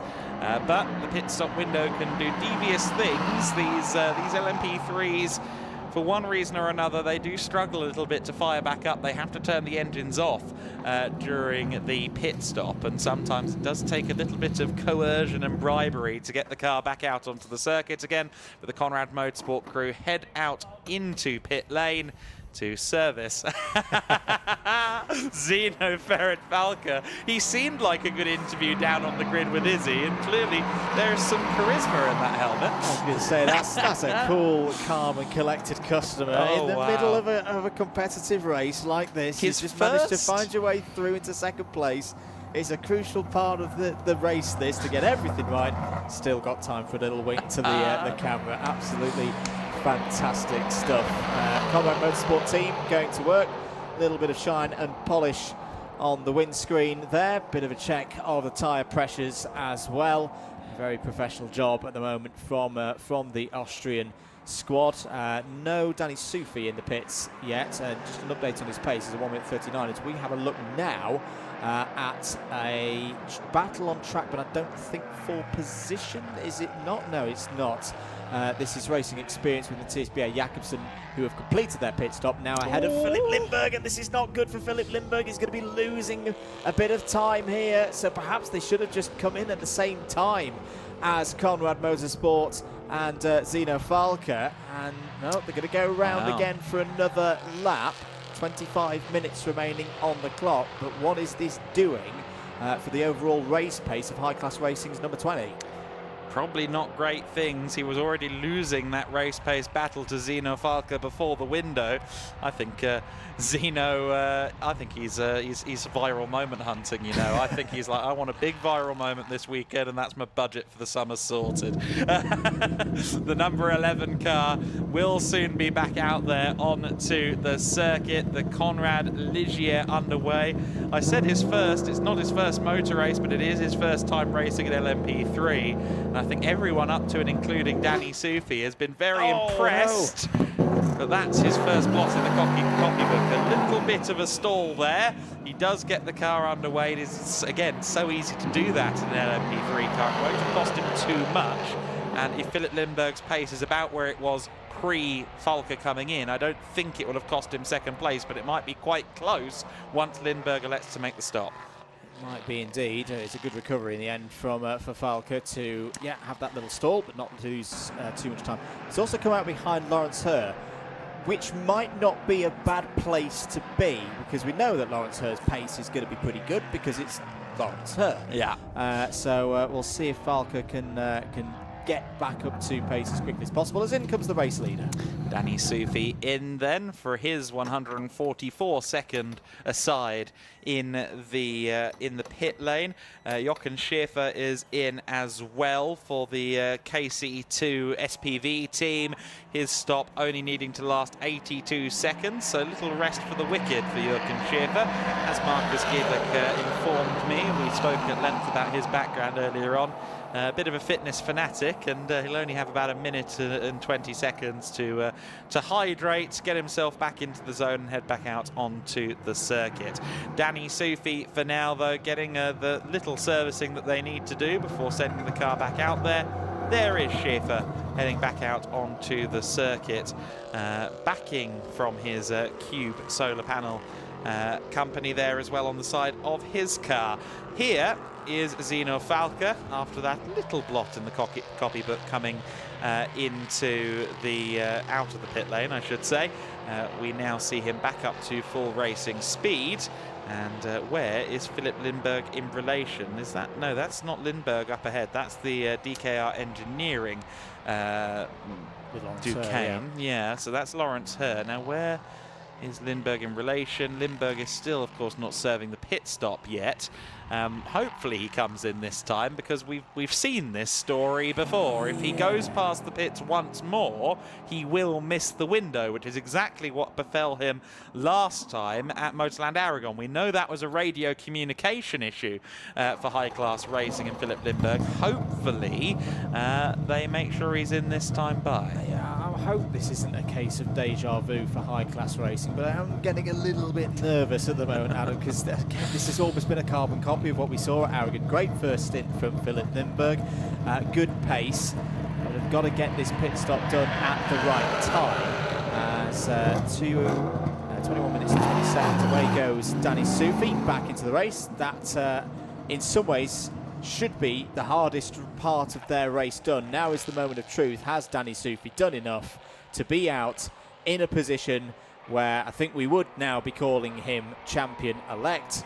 I do believe that it is the case. Nice run down to turn one. Danny Soufi knows now that he's just over 21 minutes away from retaining his Prototype Winter Series title. Yeah, Lawrence Herr not even across the line yet, and that's currently the closest of the drivers who has served the pit stop. Zeno Falca, incidentally, among those behind him who have also pitted. So Lawrence Herr has potentially moved the number 3 into the podium positions, and much to the relief of Andrew Mather, to High Class Racing, and myself. We did also see on the timing screen a few moments ago that Philip Lindberg had come into the pits, and thankfully visual confirmation now as well. So all cars within the pit window, great success. And this is their usual strategy, of course. Yes. They normally do like to go a little bit longer in this first part of the race. And there's no driver change to be done here, so Philip will stay at the wheel of his Ligier for High Class Racing. There is, once everything is cycled back through, your race leader, Danny Soufi from Lawrence Herr. It'll take a little bit of time for timing and scoring to tick through to show us the true gap between Soufi and Herr. Just for the record, Lawrence Herr's pace the last time around was a 1 minute 39. So yeah, to be expected. Herr is straight onto race leader's pace.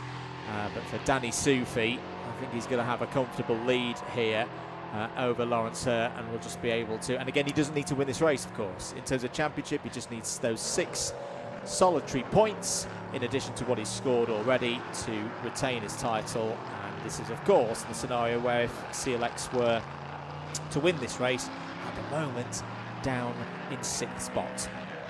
Yeah, not the position that CLX needed to find themselves in for this second phase of the race. I don't think Danny Soufi was pushing to the nth degree during that first stint of the race either, so he should have some tyre in his back pocket as well, should he need to deploy it. But with 28 seconds between himself and Lawrence Herr, I'm not so sure that that's going to be a consideration either way. Only 6 seconds between Herr and Falca, but Falca is going to have to really wind the taps up on his Conrad Motorsport Ligier, the sister car to Soufi, to challenge Lawrence Herr for that position. Meanwhile, David Drew just coming up behind Jochen Schäfer. That's not for position, of course.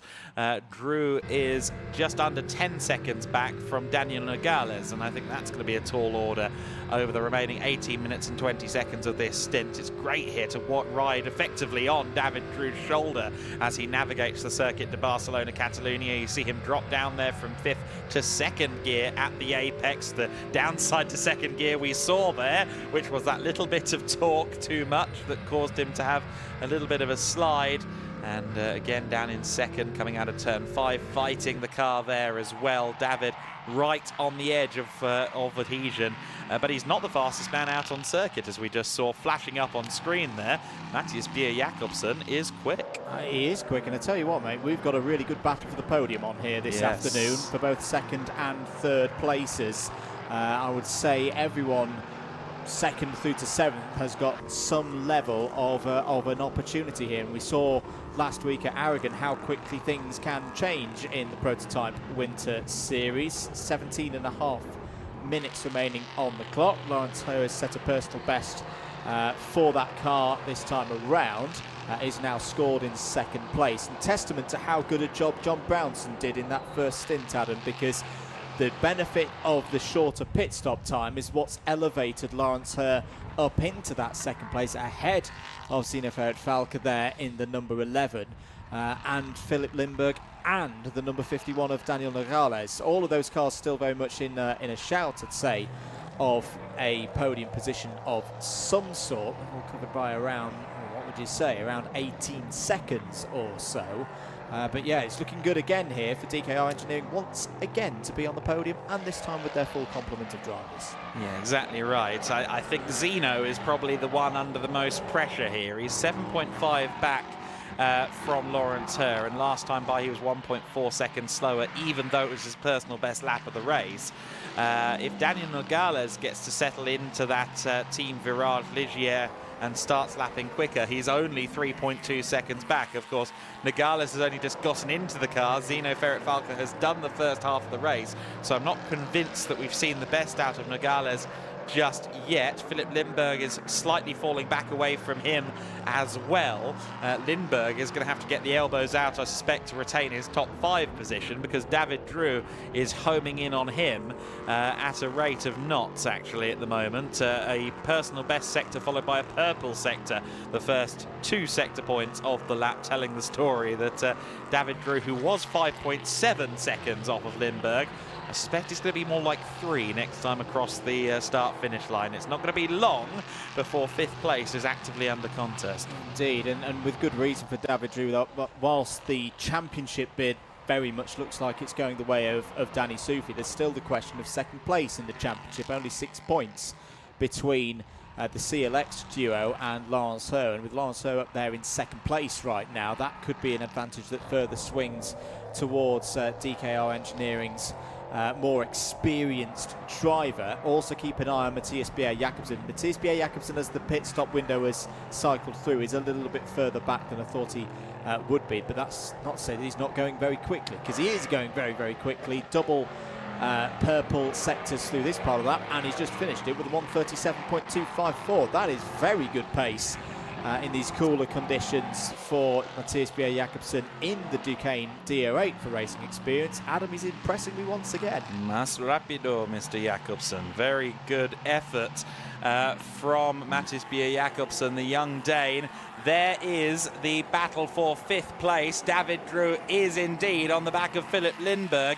It wasn't even 3 seconds as I projected. It was 1.3 seconds as they came across the start-finish line. David Drew, I think, even left a little bit of an 11-zy there as he was weaving in the mirrors of Philip Lindbergh. Goes around the outside at turn 10. We'll have to struggle for traction there, but he manages to find some. Now at the inside at T12. Nice and easy, breezing past in the Clausen-backed CLX Motorsport car. Lindbergh tries to hold on, ends up in the gravel. He mercifully keeps the car in the right direction, but that's 5th place for David Drew. David Drew through on his way, and I wouldn't be surprised if we start to see some more green and maybe even purple sector times from David Drew now. Through and into that position of 5th place. Pit lane exit now. I did wonder, I didn't say this earlier on in the race. I saw it too, yeah. I think we both saw it, but we've just seen up on our screens a note about car number 11, pit lane exit under investigation, and I do wonder, Adam Weller, whether a little bit of an experience on the part of Zino Falke, you know, new machinery, much bigger machinery than what he's used to. Did he cross the white line, the separation line, on the run down to turn 1? a little bit too early before they get to the solid line that runs across the width of the circuit that blends the cars back onto track. It would be a little bit harsh, but it would be by the book. He had at least a couple of wheels crossing the very end of that white line at the end of pit exit, so they'll be doing the old JFK back into the left sequence at the moment to see what's going on with that one.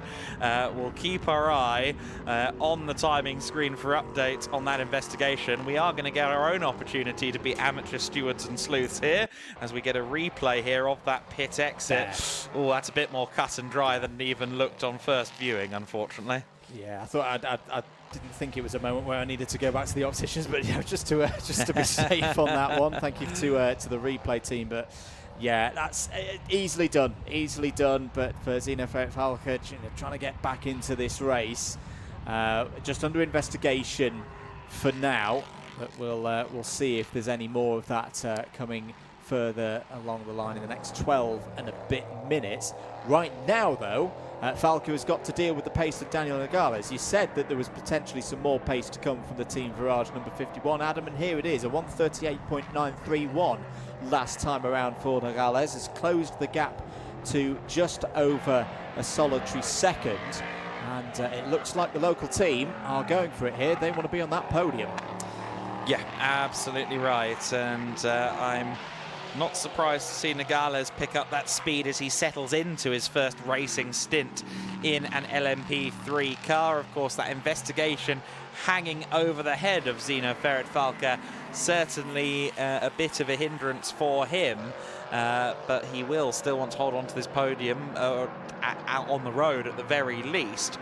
Usually a pit stop related penalty is quite draconian. I wouldn't be shocked that if it were punished it would be something to the flavour of a drive-through penalty, but he needs to now keep that out of his head and focus on defending against Daniel Nogales. And it won't be too long, if these two start sparring, that David Drew ends up running in with a steel chair. Indeed. It's 1:38.1 last time around for David Drew, and he's got to find 7 seconds to catch up to these two. And there's only 10.5 minutes to do so. Watching live coverage of the first race of the weekend for the Prototype Winter Series here from the Circuit de Barcelona-Catalunya. Andrew Mather and Adam Weller on commentary duties for you in Spain here this afternoon. Pictures brought to you by Alpha Live. Those clouds still looking a little bit ominous, but dry here, and long may that continue. We did have a wet qualifying this morning here at the host circuit of the Spanish Grand Prix. And Nogales' pace, well, I said he was closing, well, he is still closing in. It was 0.6 of a second last time around, but he seems to be almost in the same situation that we saw for Falca behind Philip Lindbergh earlier on in this race, Adam, where he's got the pace to catch, but right now hasn't got the pace to overhaul and overtake. Yes, and I fear that the pace deficit between Falca and Nogales is far inferior to the pace deficit between Nogales and David Drew. And with 9.5 minutes of the race plus 1 lap left to go, and another 1.2 seconds taken out of the gap between Drew and Nogales last time by, I wouldn't put the house on David remaining in 5th place, let's put it that way. I wish I owned a house to make that bet with, but that's another problem. Zeno Falca in at that 3rd position for now. Again, the penalty potentially is looming overhead. It's still under investigation for now. We saw a second viewing of that on the replay here on the live stream as well. It's a difficult case to plead, I would say, for Conrad Motorsport, but they will be pleading it as best they can, and while they are doing the litigation, it's going to be Zeno Falca doing the fighting, because Nogales is closing. He is looking faster, but it is again just, I think, getting to the gearbox of that teal and black Ligier that is going to be the biggest issue of all now for Daniel Nogales. And of course, Nogales, unlike Falca, has a lot of high downforce car experience from F4 and particularly in Euro Cup 3. So he's probably got a little more nous of how to manage this, and a lot more track experience here at the Circuit de Barcelona-Catalunya as well. So I think even Daniel will feel that he should do it. It's just a matter of can he? Indeed.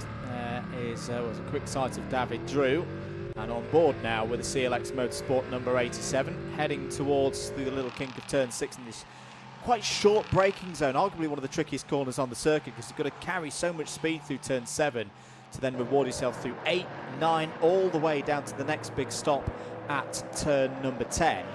Championship point situation for David Drew. As things stand, Lawrence Ho would take sole ownership of second place in the point standings overnight. But if David Drew can find his way past one of these two runners ahead of him, it would tie the CLX Motorsport squad up on points with Lawrence Ho. The reason why John Brownson is not quite in that discussion is because he didn't score any points for the second race at Aragon, where he didn't take part.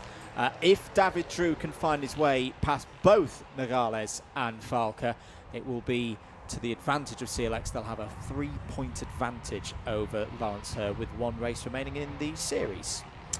Yeah, Danny Soufi is looking likely to wrap this title up today. He's only 7 minutes plus 1 lap away from that. But unfortunately, as has often been the case for Danny this season, media coverage may be beckoning a little bit. Plenty of interviews with Izzy down onto the podium, of course, but it's been all the battling going on behind him so far in the Prototype Winter Series, and that is what we're seeing in this battle for third place. Here comes Daniel Nogales now. Best opportunity yet beckoning here. Later on the brakes into turn 5, tries to cut back to the inside, succeeds at doing so, but not a good enough run to continue the inside line through 6 and indeed 7. David Drew is licking the lips, but maybe with a little bit of trepidation baked in as well as he watches these two scrap. Nogales trying everything he can to get a good run out of each and every corner. And well, lads, you've been fighting for 3 turns. David Drew's on your back bumper now. Good luck. Yeah, there was some good apex control from Falca in terms of keeping Nogales behind, but it's just allowed David Drew to close in. He tried his same trick that he pulled on Philip Lindbergh a few laps ago, but this time goes too deep through turn number 10. Has got to rebuild now and probably clean his tyres a little bit after that moment running wide. Is he going to have an opportunity once out of 13 and 14 for a run on Nogales down into turn number 1? This is for the final spot on the podium here this evening. David Drew got a good exit out of turn 14 there. This is also to tie up on points with Lawrence in the championship standings, but I don't think he's got the straight line speed there to be close enough to challenge the Team Virage 51 into turn 1. Not quite yet, but I don't think this deck is going to stay in the same order. Expect shuffling in the next 5 minutes plus a little bit extra in this race. For now, Falca holds on to that 3rd position. No change in regard to the investigation looming over that number 11 car either. But that's the last of Daniel Nogales' concerns, and indeed the last of David Drew's concerns. A reminder that, again, CLX would need to win this race to extend the championship fight into Sunday. That is unlikely to happen, and even if it did, Danny Soufi would have to be the driver in 8th or indeed non-finishing in the race, and that does not look likely to occur. Soufi is on the path to a championship, but all the same, for CLX Motorsport, for David Drew and indeed Quentin Joseph, getting themselves closer to Lawrence Ho and John Brownson in the standings at the end of this race is critical. 5th will do a decent amount for them, but 3rd would certainly be optimal going into Sunday in that battle for 2nd in the points.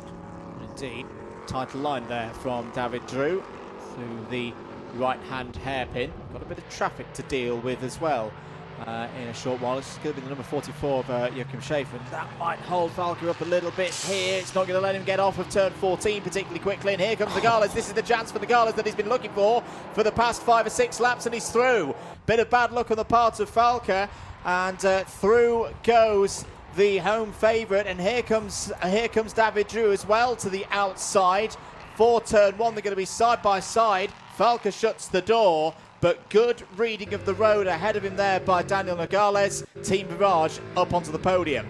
And now David Drew looking for 4th place as well. Zeno Falca will feel like the carpet has been swept from underneath him here. David Drew at turn 4 gets it done nice and easy for the driver of the CLX 87. Zeno will now be crossing a finger and hoping that Nogales and David start to fight each other.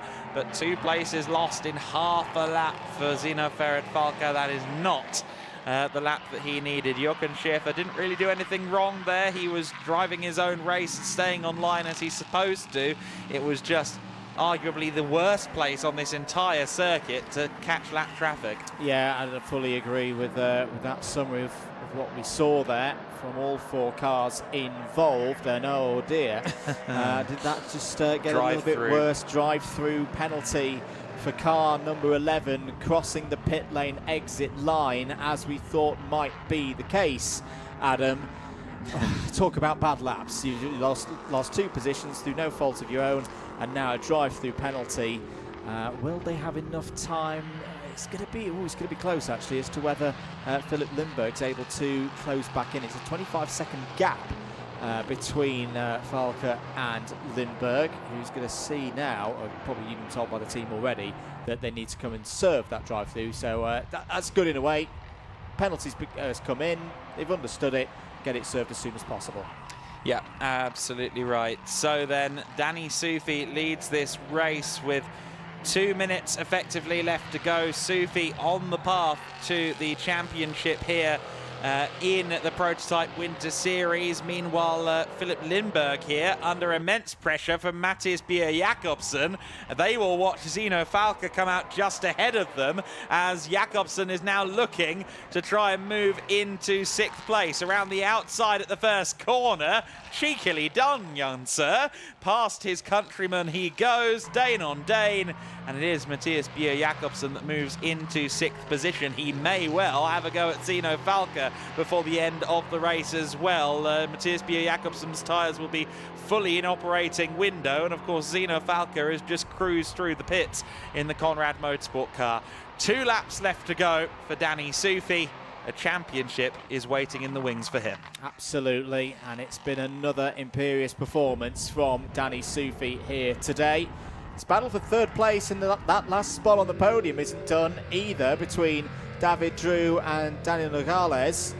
The CLX Motorsport team are back into a championship position where they'd be tied on points with Lawrence Herr overnight, but remember, Lawrence Herr does have that race win on his scorecard so far this season, so to retake 2nd place in the live standings, Drew needs to find a way past Nogales here. Only got another really good run out of turn 14. Nogales is going to go defensive into turn 1. Drew's going to try and do it round the outside into turn 1. Brilliant stuff from David Drew, but has he run too deep? Can he control the apex speed on turn 2? Yes, he can. Great fight here from CLX Motorsport and David Drew. Great work from Quentin Joseph as well to not lose too much time. They have fought their way since the pit stop window from 6th place. They're now on the podium. David Drew doing exactly why he is so well regarded as an LMP3 driver, showcasing again that he can be the quickest man out there on any given day.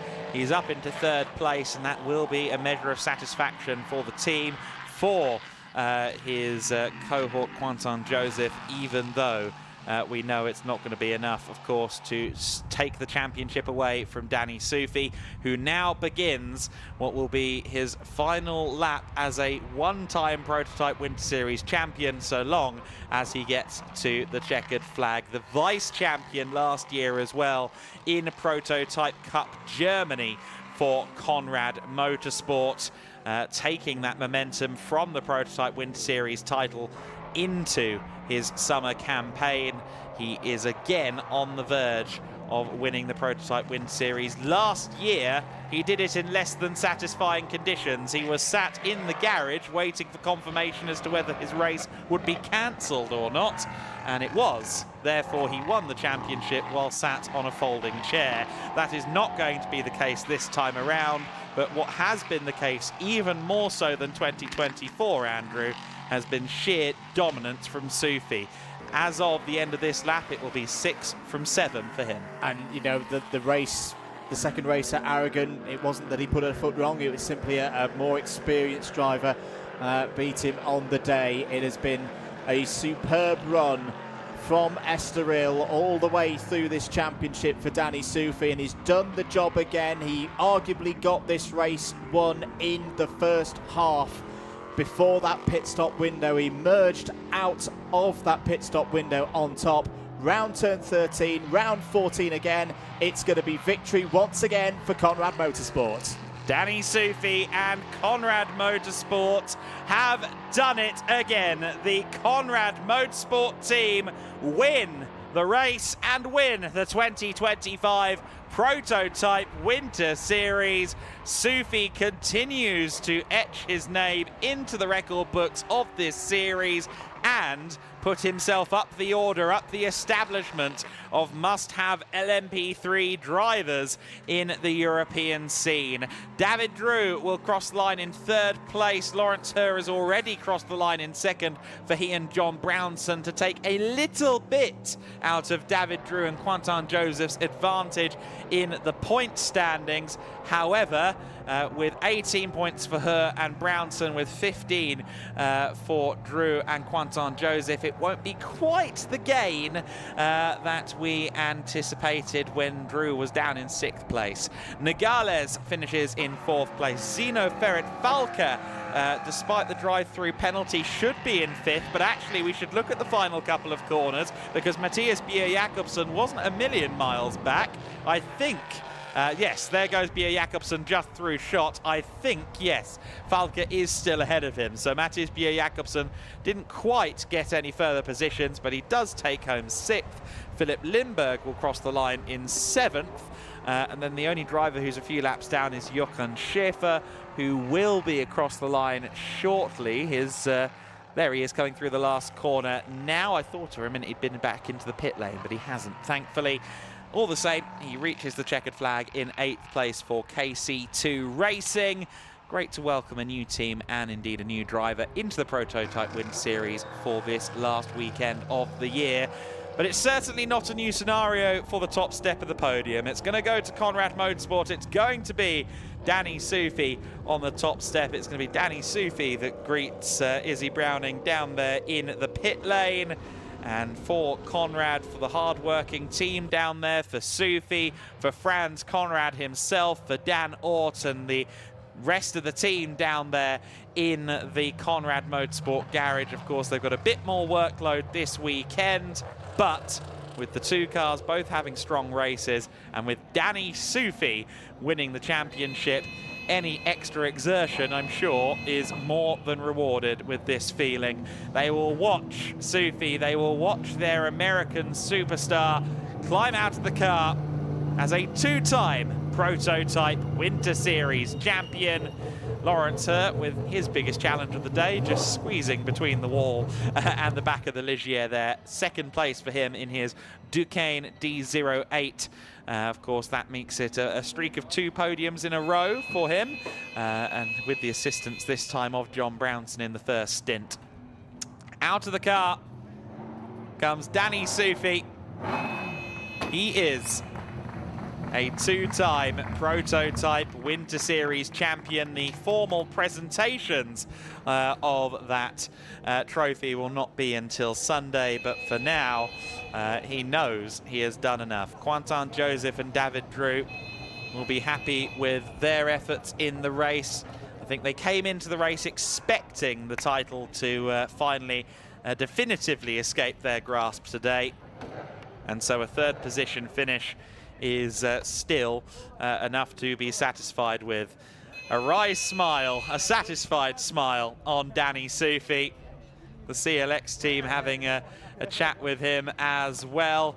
Marcus Schreiber, the physician for everyone in the Winter Series, giving his congratulations as well. I know Danny's been racing through some neck issues in recent times, and he's been getting some fixing up from our friend at the garage there in the chiropractor ward, let's call it, from Marcus Schreiber.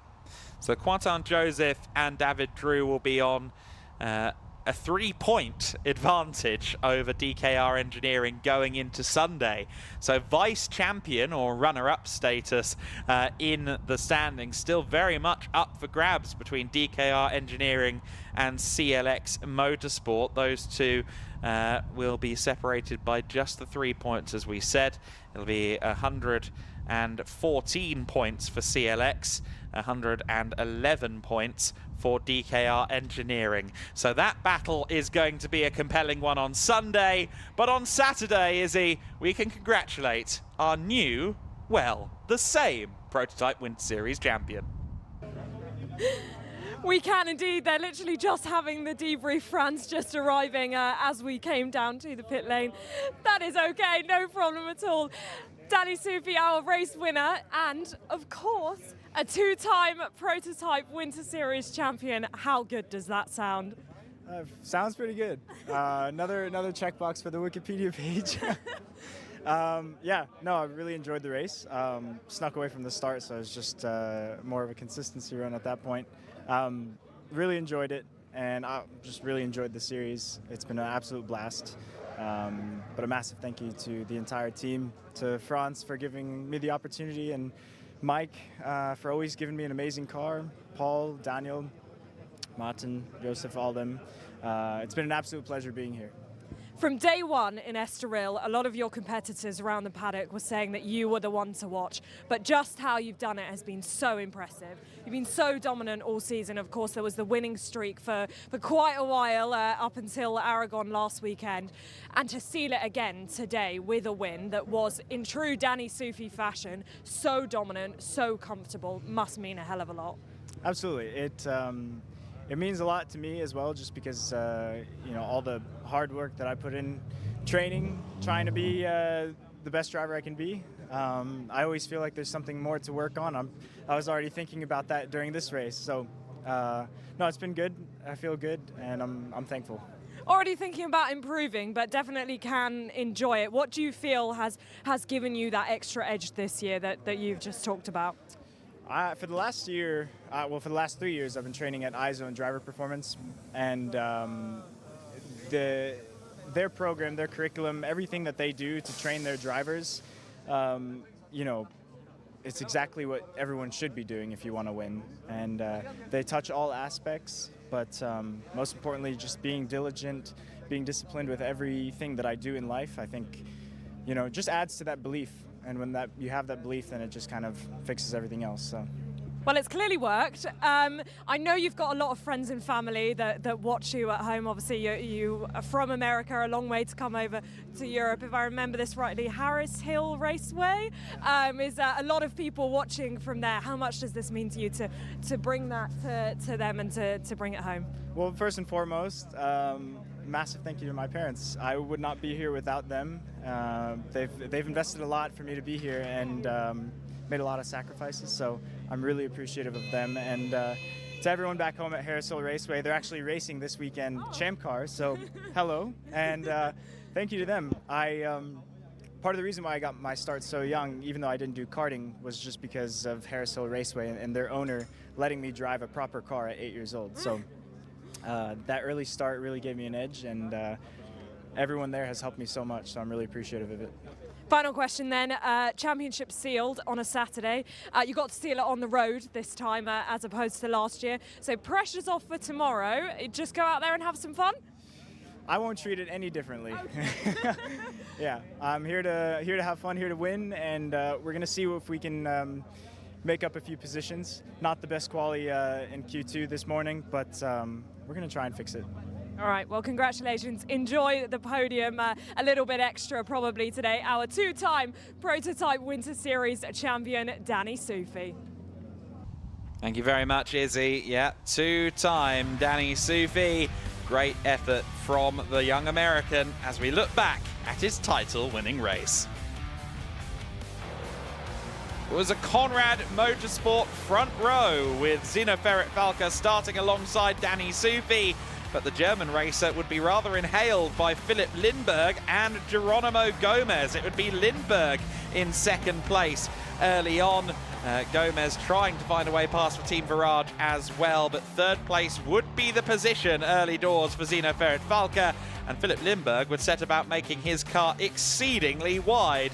Quentin Joseph found himself getting overtaken by John Brownson for fifth place further back in the order. But that was all a little bit too close at times almost between Philipp Lindberg and Zino Ferret-Falke, getting very, very close indeed. as Danny Sufi drove away. Some lap traffic to contend with for Lindbergh, but he managed that very nicely as he continued to try desperately to keep the Conrad Motorsport Ligier at bay, but it was never more than a second behind the high-class racing machine. It was Ligier on Ligier action, and coming out of turn 14, a great run from Zino Ferret-Falca with about 20 minutes of the race completed, handed second position to him. Zino Ferret-Falca with a wink and a peace sign, and then unfortunately a stall as he came out of the pit lane. While that was going on, Matthias Bjerre-Jacobsen was getting a little bit in the way on his outlap for Philip Lindbergh. Lindbergh was a little bit frustrated, I think, at the wheel, but Bjerre-Jacobsen soon strode away. That was the stall for Zino Ferret-Falca, and then coming out of the pits, he also made a bit of a faux pas crossing the pit line. Not the best pit stop, unfortunately, for Zino, but it was, I believe, his first ever pit stop in racing conditions. And he was doing some camera work as well, so it's understandable. Danny Sufi made his way back out onto the circuit with a comfortable lead.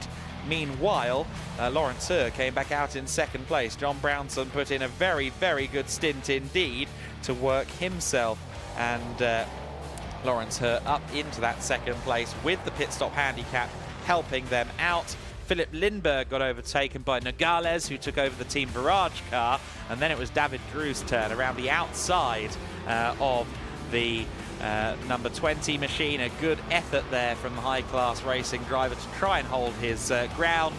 A little bit of a mistake coming out of turn 12, trying to pursue David Drew, but he would recover from that nicely. Matthias Bjerre-Jacobsen was working his way towards a 6th place finish for he and Wolfgang Peyer. Meanwhile, Zino Ferret-Falca was under pressure from David Drew. He was under pressure from David Nogales as well.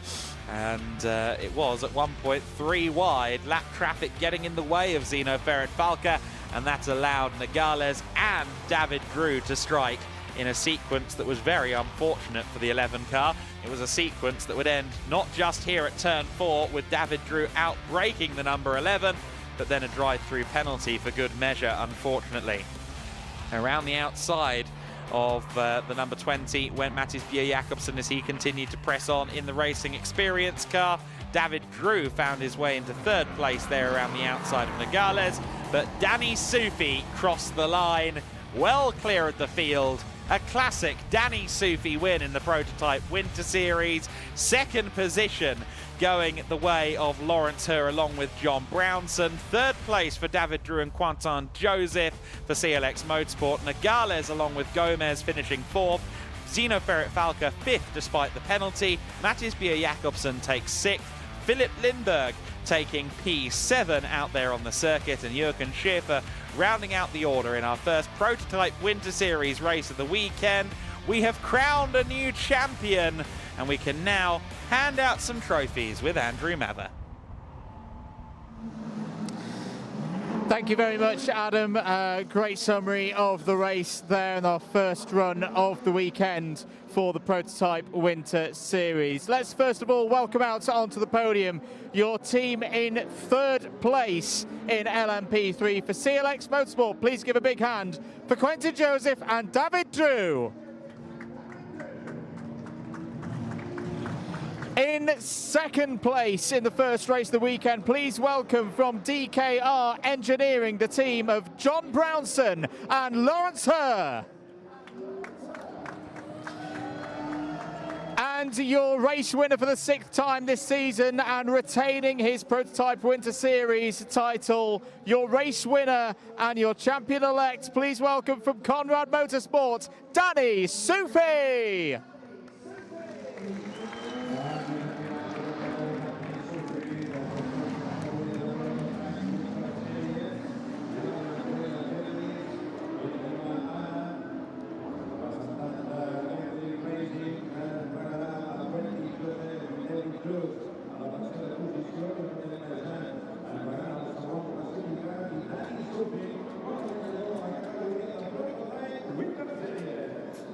Big thanks to our trophy presenters for the Prototype Winter Series, Anna and Jan from the team, the organisational team behind GEDLICH Racing, and of course, once again, our race director, our track director here at the Circuit de Barcelona-Catalunya, Mr. Jose Luis Santamaria.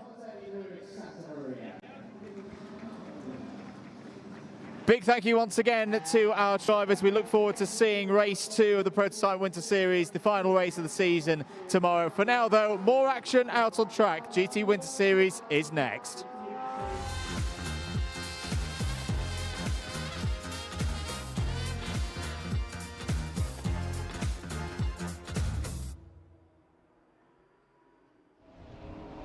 And the Circuit de Barcelona-Catalunya is currently echoing to the fabulous sounds of a 25-plus car GT Winter Series grid. We've unfortunately had a few withdrawals in the early stage of this event on the Thursday, Friday.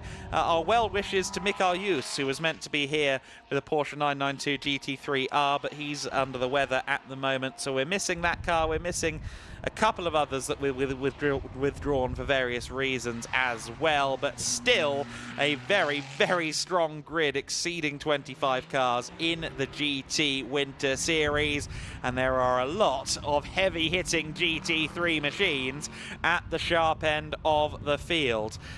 For Moritz Viskirchen, the #1 car who starts on pole position, so far he's done everything right. They have to try and reel in the current points leaders Cristiano Mathiel and Rui Aguas. Rui will not be racing, of course, until race 3, so it's Cristiano Mathiel for the first 2 races, and it is Mathiel who is second within the Cup 1 class at the moment. In fact, I think that is Mathiel just now heading out onto the circuit in the 50 car. But Mathiel, all the same, 14th on the grid here, but critically second among the Cup 1 cars. In the GT Winter Series, the class order is what determines the overall championship. So if Viskirchen can try and score maximum points in today's race, that would be a big blow in favour of SR Motorsport by Schnitzelhelm. SR Motorsport sit on 144 points at the moment. It's 158 points for Mathiel and Aguas. There are 60 points available this weekend. The top 3 are covered by 14 points. The top 4 are covered by 16 points. Autosport Racing's Ruffini and Pavlovich are second in the standings on 150. Let's go down to the sharp end of the grid, though, because Izzy Browning is ready to talk us through the field. The GT Winter Series race is just a few minutes away. I am indeed, Adam, on the grid for the final time today for the first race of the weekend for the GT Winter Series. And as Adam has already said, it will be Moritz Viskirchen on pole position, just waiting for that car to roll in now. And I'm keen to speak to Kenneth Heyer, although I said to Kenneth, I might want to come and have a chat, and he said, I might run away then. Jokingly with me, but I will go and have a little chat with him in a minute, because of course, as Adam has said, they are trying to reel in Cristiano Mathiel and Rui Aguas for the championship. Kenneth is talking to one of the engineers, but I might see if I can just pat him on the back and grab a chat. Kenneth, well, you said you might run away, but you didn't, so that's always good. You guys trying to obviously reel in this championship. I mean, Moritz has done everything that he needed to, putting it on pole position. What are you thinking? Because also, we've got some ominous looking clouds, don't we? Yeah, let's see. The weather forecast is not predictable, so yeah. we are waiting on it. Yeah, we'll do the same like the other guys in the front. I think it's a good solution to do the same tires like everyone. It's a bit of a gamble because we cannot risk so much, yeah. and looking forward to the championship decision. Yeah, Moritz did a good job. We had a very late driver change, so that he starts today. So it was a good choice until now. So yeah, let's see first corner and then the pre-corner, third, second. If we get it done good, and then let's see what the race will bring. And what do you think about the Aston alongside you? Obviously, you're in the Mercedes. What do you think around this circuit? Where do you think the car's going to be strongest? Oh, the Aston is a very strong GT3 car. For sure, we have an old car. It's in its 7th year now, so yeah. From that point of view, I think the advantages are a bit on the Aston. Depends a bit on the BOP, yes. But they did a good job all the weekends. Now, even in the rain, they were very fast. So it's not very helpful for us when it's raining or it's dry. So yeah, let's keep focused and yeah, look on the points, and yeah, we will see. All right, thanks for speaking to us, Kenneth. Go and enjoy the race. Great to speak to you, Kenneth. I haven't actually had a chat with him for quite a while, so great to catch up with him and hear his thoughts, of course, along alongside them will be at the number 700 of Kobe Powers. Now, they were in Valencia with us, but haven't seen them since, so great to welcome them back onto the grid, and of course starting on the front row once again. Door being closed, so I won't go and jump in with Kobe, but we'll continue back because we've got a couple of new drivers. As Adam said, stacked field in the GT Winter Series in Barcelona. Always fantastic to see so many cars on our grid, but a couple of cars that we've had throughout the season but have changed drivers. So for example, this car alongside me now, the number 8, was of course Luca Engsler and Jonas Karklist previously. We have now got a different driver in that car, and that will be Dante Repagne. So great to welcome him onto our grid for the first time, and a very similar story in the car alongside, and that's the number 14 that previously was Thomas Anderson and Simon Birch, and this time out it's going to be Leo Pichler in the car instead. Now, Leo previously raced with us in the GT4 Winter Series, but now in the GT Winter Series, and him and Simon Birch will be competing a full-time season later on in the year. So great learning for them. Great to have a great thumbs up from Leo there in the car. Great to have them on the grid, and this Porsche has gone very well. Both Simon and Leo, quick drivers, and the heavens have just opened, boys. So it has just come down quite significantly, actually. That felt very sudden. Cameraman Joe is going to have to go and put on a rain jacket, I reckon, because it's literally just come down quite suddenly and then seemed to ease a little bit. But no, it's definitely raining down here. So for these guys that are on slick tyres, that could be very interesting. But as Kenneth said to me, of course, they have to do what the others do on the front row with them, and that was everybody putting on the slick tyres, because of course when they came to the grid it was dry, but it is now raining, so we'll see if this rain gets any heavier in this race. It could be a race that's important on which tyres you're on, coming up now.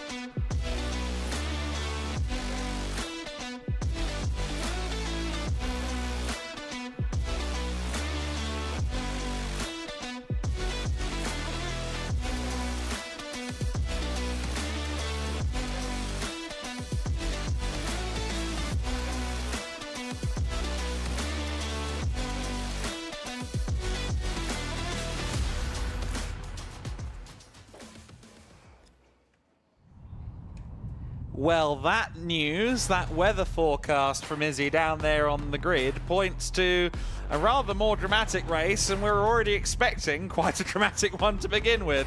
Moritz Biskirchen will be our pole sitter for this race. A good qualifying from him to best Kobe Powers, or Kobe Powers I should say, for second place.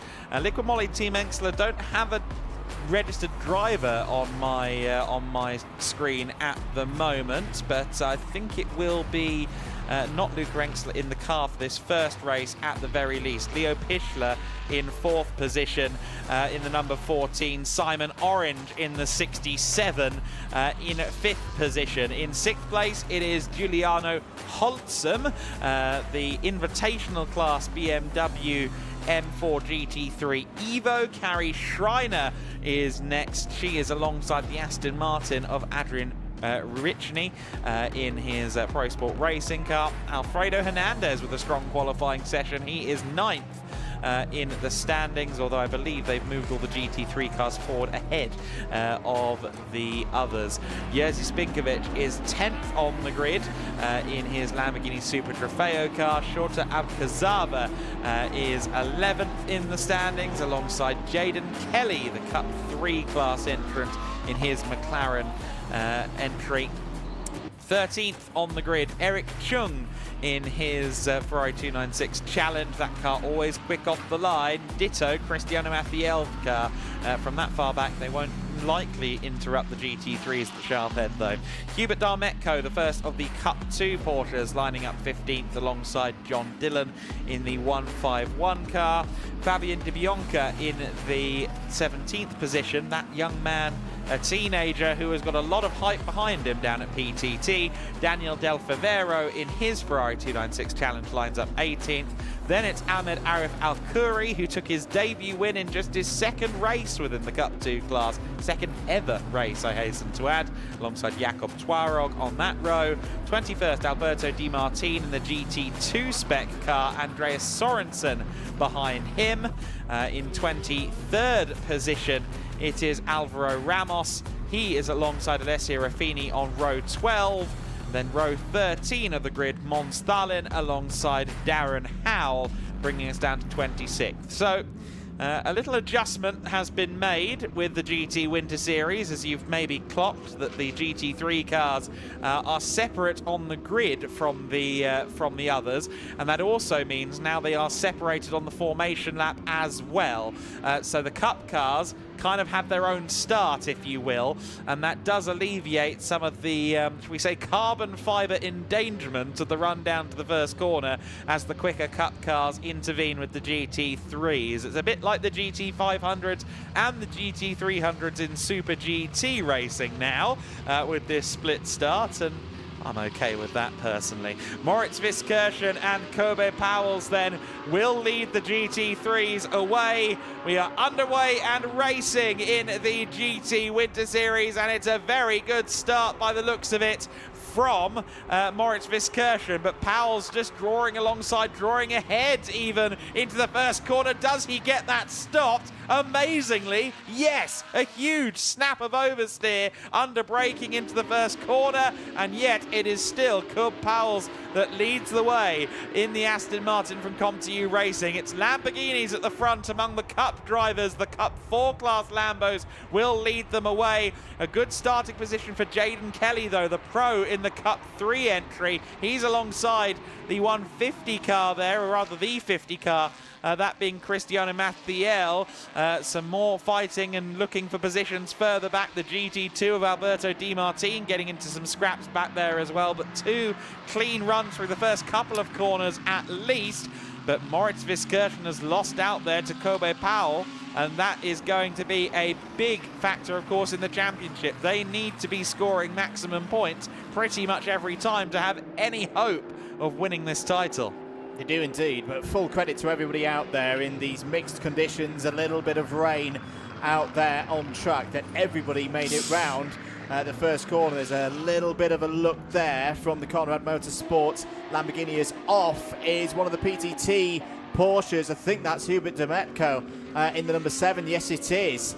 That's one of the Cup 2 runners. That was one of your front-running Cup 2 entries at the very start of this race. So, yeah, maybe there is a little bit of rain out there. We're right on the edge of a system at the moment. As are we going to a yellow? Yeah, safety car boards are out at the end of lap 1. We would assume for the recovery of Hubert Demetsko's number 7 PTT Racing Porsche. Probably for the best to make that decision. Of course, for those at the tail end of the GT3 order, this is a bit of a kick in the teeth, because those Cup cars, those Lamborghinis, those Ferraris that have now been separated away at the start of races are suddenly going to be right on the back of them again, which could be a little bit dramatic going down into turn 1 for the likes of Hernandez and the driver in 8th, Adrian Richney. It's Shota Abkazava who crosses the line as the Cup 4 leader, so he got the better of Jerzy Spinkovic on the first lap. Eric Chung crosses the line as the leader in Cup 1, and it's Fabien Di Bianca who is leading Cup 2 on his GT racing debut. He's a 2-time champion in the Suzuki Swift European Series, which is effectively the Ginetta Junior kind of equivalent for those of you based in the UK. It's the kind of Central European mainstay of junior racing, and he's already a 2-time champ coming in there, not yet 16 years old. And the PTT Racing team have gone to great lengths all year long, all season long. They've been telling me, you wait till Fabian arrives, it's going to be exciting. Darmetko being recovered, and I understand we can now get a replay here of the start. This is the GT3 getaway, and Corba Powell's did a very good job there of keeping that car in a straight line. Keeping it in a straight line and making sure it didn't over-rotate by the time they got down to to turn one. It was a similar story across the Cup categories. Several drivers, particularly the 150 there, looking a little bit deep. Alvaro Ramos in one of the Ferrari 296 Challenge cars. But everybody got round. Unfortunately for Hubert Dametko, it's down at turn 5. You saw there that the number 7's race would finish for PTT Racing. Is a bit of a blow in their hopes in the Cup category. 4 runners in the Cup category still out there on circuit, so they will take a little bit of a points hit.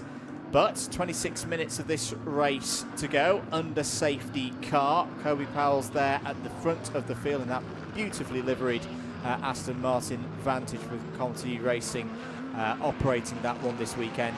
In these conditions though, Adam, I would keep an eye on 4th place, Simon Orange in the McLaren 720S, because in those tricky conditions 6 days ago at Aragon, that car, albeit in the hands of Marcus Clutton in the good part of that race, but the bedrock that they had, the car underneath them, the McLaren's abilities to get its tyres to switch on, was very good in those cold conditions 6 days ago. So, and we saw from Simon Orange at this part of the weekend at Aragon, he's got some good race pace, he's got some very strong race pace, and he can make an overtake or two. Absolutely right, yeah. Great to speak to Simon Orange, actually. I think that interview might go out at some point on Sunday, but he was really glowing about his first experience in the GT Winter Series as well. He was very, very happy, and of course a very busy man between his dozens of business operations. I'm only barely exaggerating on that front, but he said that effectively, if there's any way that I can make it work, I can do the full GT Winter Series season in 2025, I'm gonna. Very, very much enjoying the opportunity to start his year with some racing a little earlier than the European, the English climate typically allows. Of course, the Southern European climate a little bit more graceful in that direction. Even in January, when we start off in Estoril and Portimao, sometimes we've got very nice temperatures indeed for our cars and drivers. So it's Kuba Pals that leads the way, Viskirchen second, Dante Repange in 3rd place in his Liqui Team X, the Lamborghini. So it is Dante at the wheel for this first race, somewhat as anticipated. Orange 4th, Leo Pichler in 5th. Watch out for Leo. Safety car in this lap, but yes, I'll labour that point a couple of times. Pichler, watch out for him. Giuliano Holtzum, watch out for him as we get this race back underway. Those two a little bit out of position owing to the wet qualifying. I expect them to be podium hunting. Absolutely. A bit of news as well before we get this race back underway, that there is one driver under investigation for a start procedure infringement, that being the 214 of Jakob Traorog for Force Racing and their Porsche 992. That's one of the Cup 2 runners, currently 3rd in Cup 2 and 22nd overall, Adam. Yeah, absolutely. So that's one little footnote, but hopefully that investigation, for the sake of Force Racing, doesn't yield too much drama.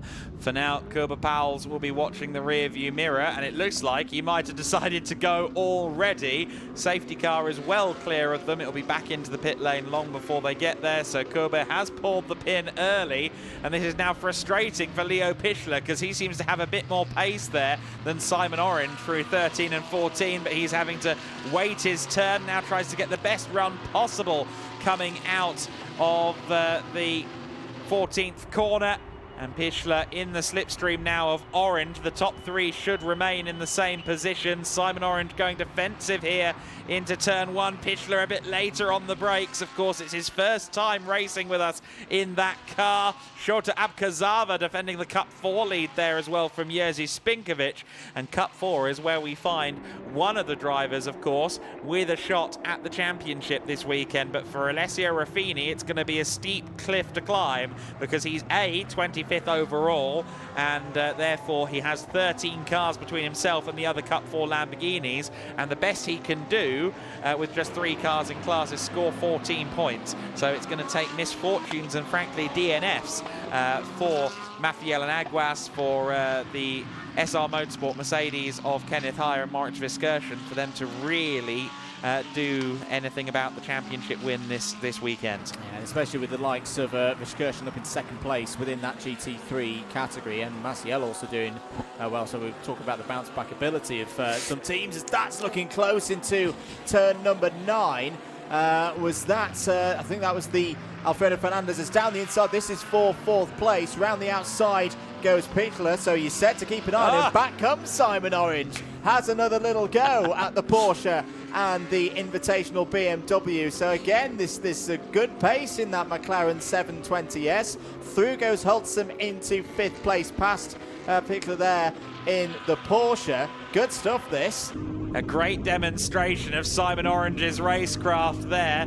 He is a bronze driver, but he's a bronze driver who's already won a lot of championships in the UK, and seems to be really getting his head around the Evo Spec McLaren 720S GT3, which caused him and the team some troubles in the early stages of the introduction of that kit.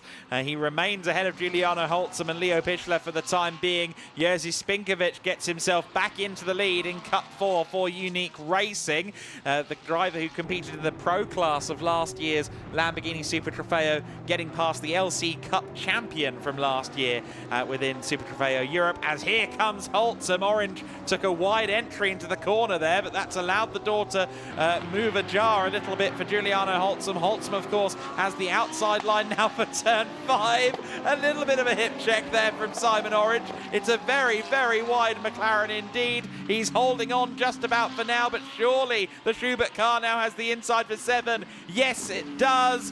Giuliano Holtzum up into 4th position, 3rd position it should be, as a matter of fact, and Leo Pichler might have a way through too if he's getting a good run out of this corner.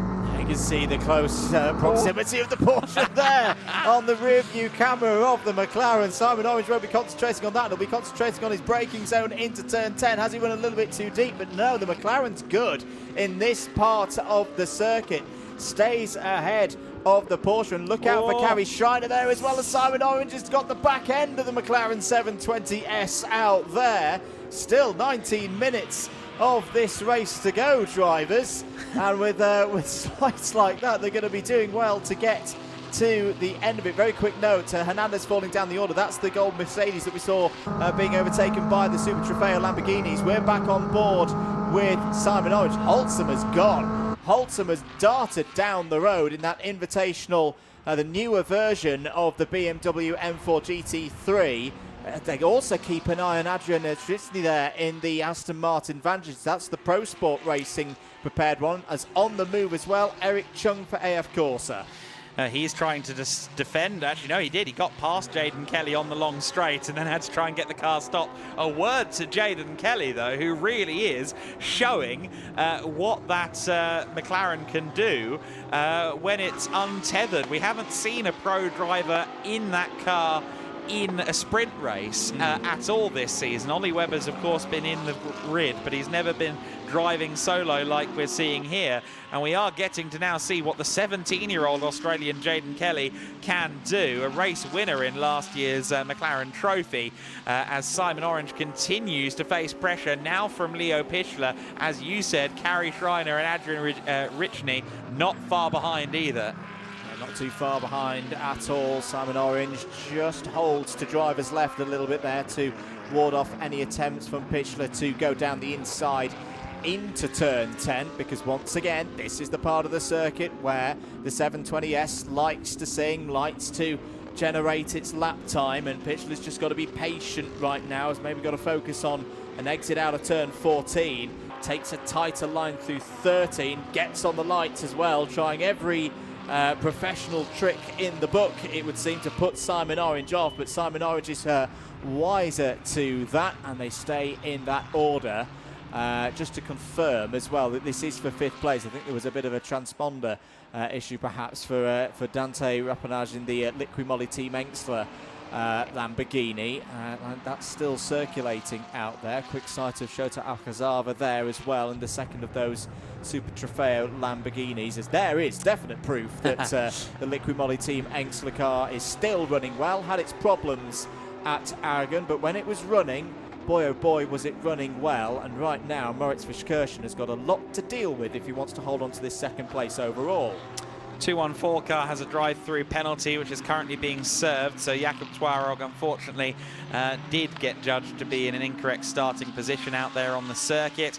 Of course, for Moritz Viskirchen, this number 8 Lamborghini just behind him is not necessarily an adversary in terms of championship points because it's a GT3 Pro Class car. What does that mean? Well, that means at least one of the drivers at the wheel is gold rated. Luca Engstler, who we'll see tomorrow, of course, in the second sprint race, he is a gold rated driver, DTM star, DTM race winner last year, so he is a gold rated driver, thus the GT3 Pro classification on that car. Moritz Viskirchen running then in second position for now. He will remain second in class if the Lamborghini gets past. However, again, even when you haven't got, say, class battle, there is an element of shop windowing here in the GT Winter Series for Viskirchen, proving that you can hold places against drivers in well-sorted cars like that Liqui Team Engstler Lamborghini. It all means something. It all impresses a bystander somewhere, and if that bystander has the right connections, who knows where that might get you. Simon Orange, I must say, is impressing me immensely in fourth position. Yes, Giuliano Holtzum has cleared off, but Orange has been doing a great job of holding on to the position against Leo Pichler, who we've seen in the GT4 Winter Series as an overall race winner previously. A huge amount of experience in GT4 and Cup cars, Porsches. I don't think he's done much in a GT3. I didn't mean to ask him if it was his first time in a GT3, but regardless, Leo is a very well regarded and very well-rounded silver driver that we would expect to be very quick indeed. But Simon Orange is getting the elbows out, making the McLaren wider than the homologation suggests it should be, and keeping fourth overall.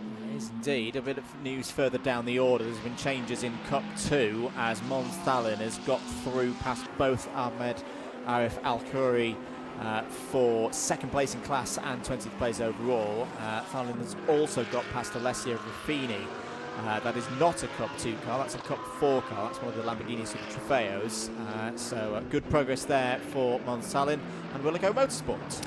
Yep, Villico Motorsport fourth in the overall point standings on 144, comfortably leading the Cup 2 classification in the championship points. But again, they've only got 5 cars in class. They have less scoring potential than Viskirchen, and higher, less scoring potential than the Cup 1 leading car and the overall championship leading Aguas and Maciel. Pichler getting a little bit tripped up there by Simon Orange. A little bit of corner speed advantage for the Porsche, but not able to utilize it because Simon was parking his car exactly where he needed to, and that means that the straight line down to turn 1, Pichler isn't able to draw alongside, remains behind, remains frustrated for another lap. And while Simon is clearly not quite on the same one-lap speed as Leo Pichler, we should bear in mind he's got the likes of Carrie Schreiner behind him, and Carrie isn't on his rear bumper along with Leo Pichler. Carrie is a vastly experienced driver, and again, Simon showing what he can do pace-wise by defending against Leo and leaving Carrie a little bit further behind. It's a really good performance again from Simon Orange and his team. IJMH running that McLaren. We just had a quick sight there a few seconds ago of Cristiano Maciel moving through past Alfredo Hernandez. That's for 13th place overall, as Pichler's got an opportunity here potentially to get through turn 9, and the brave resistance of Simon Orange has been broken. Through goes Pichler into 5th place overall. That is, of course, a change on the podium in GT3 as well. So up to 3rd place in class goes the Razzoon Modern Racing Porsche, and now we'll get to see what kind of clear air pace Leo Pichler has. Critically in that situation you mentioned with Mathiel, he's still within a second of Eric Chung as well, or just over a second back from Eric Chung, with Jaden Kelly in the McLaren Artura Trophy kind of in the middle, playing the middle ground in that situation. So that is going to be critical as well, because of course a 20-point haul for the championship leaders, Mathiel and Rui Aguas, will be critical for them and extend their championship lead over Moritz Viskirchen. The overall title cannot be won today in any circumstances. However, it is a step forward every time the championship leader outscores the rest, of course. Here is Eric Chung. There is the McLaren of Jaden Kelly. Cristiano Mathiel should have the pace advantage. This is further back. This is John Dillon defending against Andreas Berg Sorensen, as they both make light work of the Grupo Prom by BDR competition. Mercedes-AMG GT3 Evo doesn't quite look like that car's hooked up for Alfredo Hernandez in this race. John Dillon moving through into 15th overall, but it's the two red Ferraris a little further ahead here. The second of the red Ferraris there, just going through shot, was critical. Chung, Kelly and Mathiel just heading towards turn 5 now. That is the battle to watch. That is the Cup 1 lead. There they are, Cup 1 lead with a Cup 3 McLaren playing middle ground at this stage at the moment. Jaden Kelly, the 17-year-old Australian, really showing the potential of the Artura Trophy. And full credit to AF Corsa as a team as well. And I know it should be said that anything that AF Corsa don't know about Ferrari 296 challenges probably isn't worth knowing. But yeah, that car exited Aragon with a significant amount of damage on its front right corner 6 days ago. You wouldn't have guessed it. My goodness me, Cristiano, that was a bit of a moment out of turn number 9. But he's clearly pushing. There's clearly a lot of pace in that number 50. And the good news for Martial this weekend, more runners again in Cup 1. So the potential for points is higher with winning and doing well in races than they had 1 week ago. Yeah, he'll want to get past that McLaren, and of course the main straight is the place to be doing that against the McLaren, which has a little bit less power than the Ferrari 296 Challenge. Once he gets to the rear of Eric Chung, if Jaden Kelly allows him to get there, it's going to be a different set of circumstances entirely. Now watch how quick the second of the Ferraris in this picture is versus the McLaren just ahead. Closing. Not quite as much as it would be against a GT3 car, because the Artura Trophy is a little more slippery, but all the same the Ferrari is so impressive in a straight line, and that's what allows Andreas Berg Sorensen also past Alfredo Hernandez for 16th overall. While all of that is going on, Koba Powles continues to lead the race by 6.6 seconds now over Moritz Viskirchen, the ComTU Racing driver, doing a great job out there on circuit. The driver who has driven here before in TCR competition actually holds the TCR lap record around this circuit in this configuration, and Powles is on the move at the moment. Best lap of 42.326. He is going well and doing everything right at the sharp end for ComTU Racing. Absolutely. He's continuing to turn the pace around. Let's have a look at a replay. I think this is how we lost Darmetko. No, it's not. This was elsewhere on the circuit, but it was contact with the number 88 A-Works Motorsport Porsche 992 of Ahmed Arif Al-Khoury. That was a little bit scary, to say the least of it. So then we get a look now at the 150 car coming into the pit lane. So Araujo Competición, looks like their wheel alignments are a little bit out on that car. I wonder if something's happened to Alvaro Ramos's machine. The 150 unfortunately pulling into the pit lane. We rejoin this battle that hasn't quietened down just because we've not been showing it. That's because we've got so many other battles out on the circuit. Moritz Viskirchen under still pressure from Dante Repange at the moment in this scrap for second place. Dante, a new addition, of course, to Liqui Moly Team Engstler this weekend. It was Jonas Karklis alongside Luca Engstler for the last couple of rounds of the series. The Dutchman, a vice champion in the 2022 GT4 European Series Pro-Am Cup.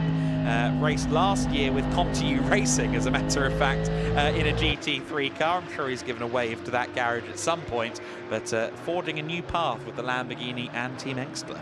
Absolutely, and also running with some good pace at the moment. At the moment, these guys running in the high 143s and or the low 144s pretty consistently lap by lap. 7.25 minutes to go. This one's absolutely flown by. here for the first race of the weekend in the GT Winter Series. Last weekend of the GT Winter Series. We will be back with coverage next week, though, for the 6 Hours of Barcelona. Very much looking forward to that one here with the GEDLICH Racing crew and Alpha Live. Here's your race leader now dealing with some lapped traffic. That's the Force Racing 214 Porsche of Jakob Trauer, currently running in 23rd position overall, and so far that's probably been the biggest bit of drama for Kirby Powell's. It's been a serene drive. It has been. I mean, first corner notwithstanding, that was a bit of a crosser, but other than that, yes, it's been pretty smooth sailing for him. Giuliano Holtzum, I think, will be a little bit annoyed that he hasn't quite been able to close in on this battle for second place. Of course, for he, it's a little bit less experience, it must be said, in a BMW M4 GT3. Sandro, his brother, of course, is vastly experienced, has raced DTM before with the M4 GT3 Evo.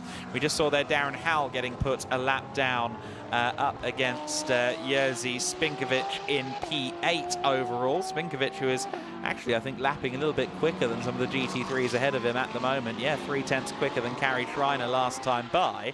Schreiner, who incidentally is now homing in on the rear of Simon Orange in the Evo 1 spec Lamborghini Huracan GT3 car. The biggest tell there, if you want to tell your specs apart, the Evo 2 has a rather larger air scoop feeding some cool air into the engine bay.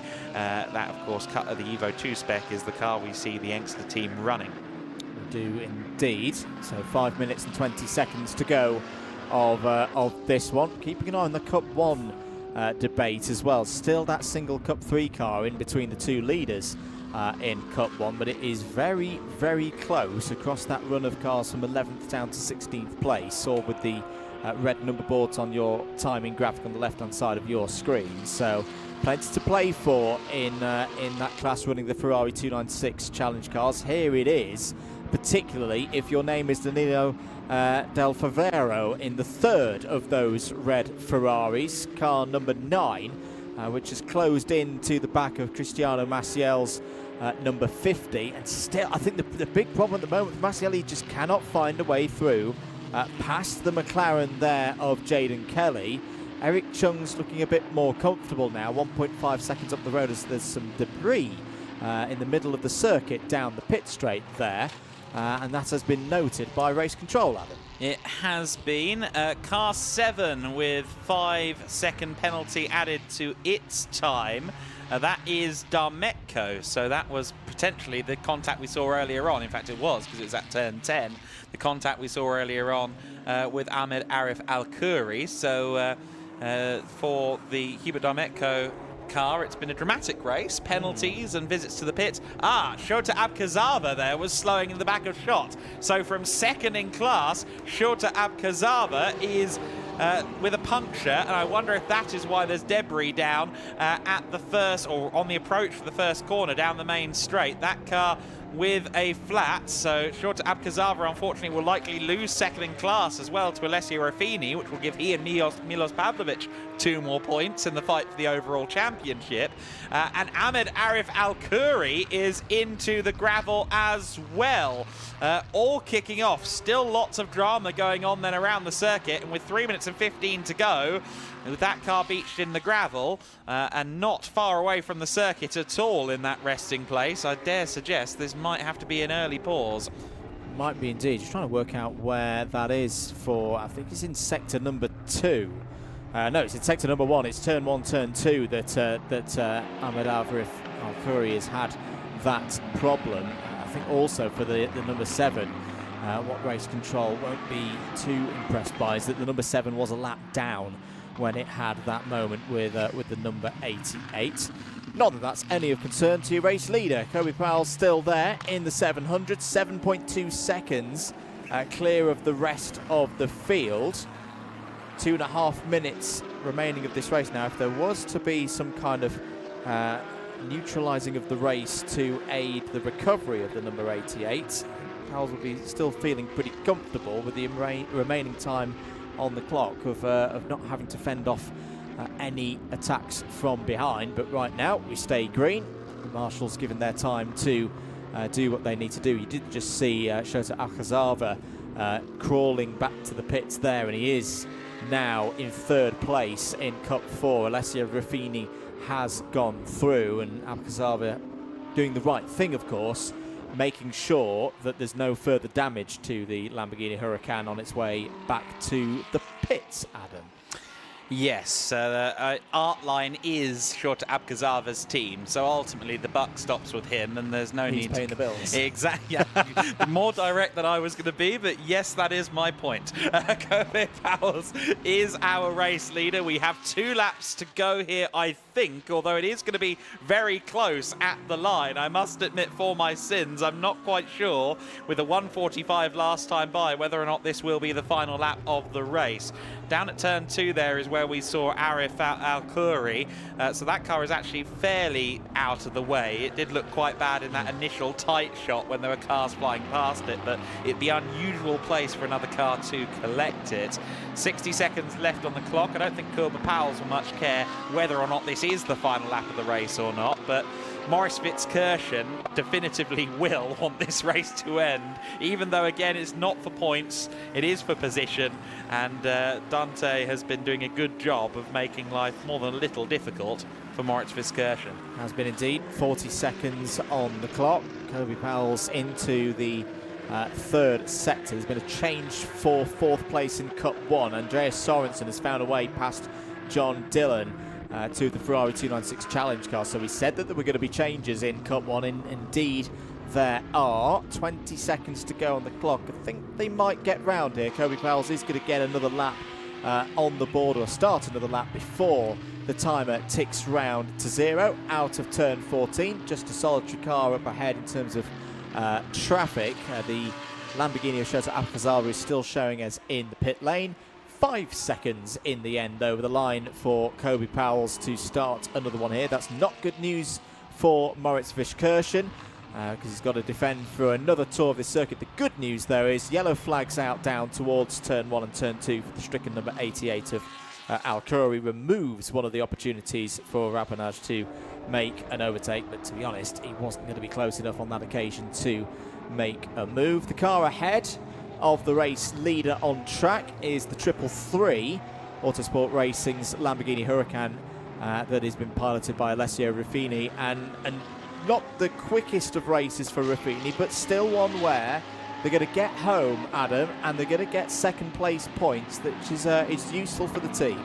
Very useful for the team. Alessio had difficulties, I think, in qualifying in the wet conditions, but he managed to get the car through that. He managed to get the car through this race and gain some overall places on the way, which is just about everything that he could have hoped to do in this race. There is Ruffini just ahead of Kobe Powell's now as they come through turn 10 and indeed turn 11 for the final time. The number 700 car from GEDLICH Racing had a mixed fortunes weekend, let's say, at the Circuit Ricardo Tormo. Some issues, a puncture as well, cost Kobe Powell's a shot at the victory there, and as he dispatches Alessio Ruffini, now just 1 corner left to go, Kobe Powell's will win for the first time in the GT Winter Series. GEDLICH Racing will win for the first time in the GT Winter Series.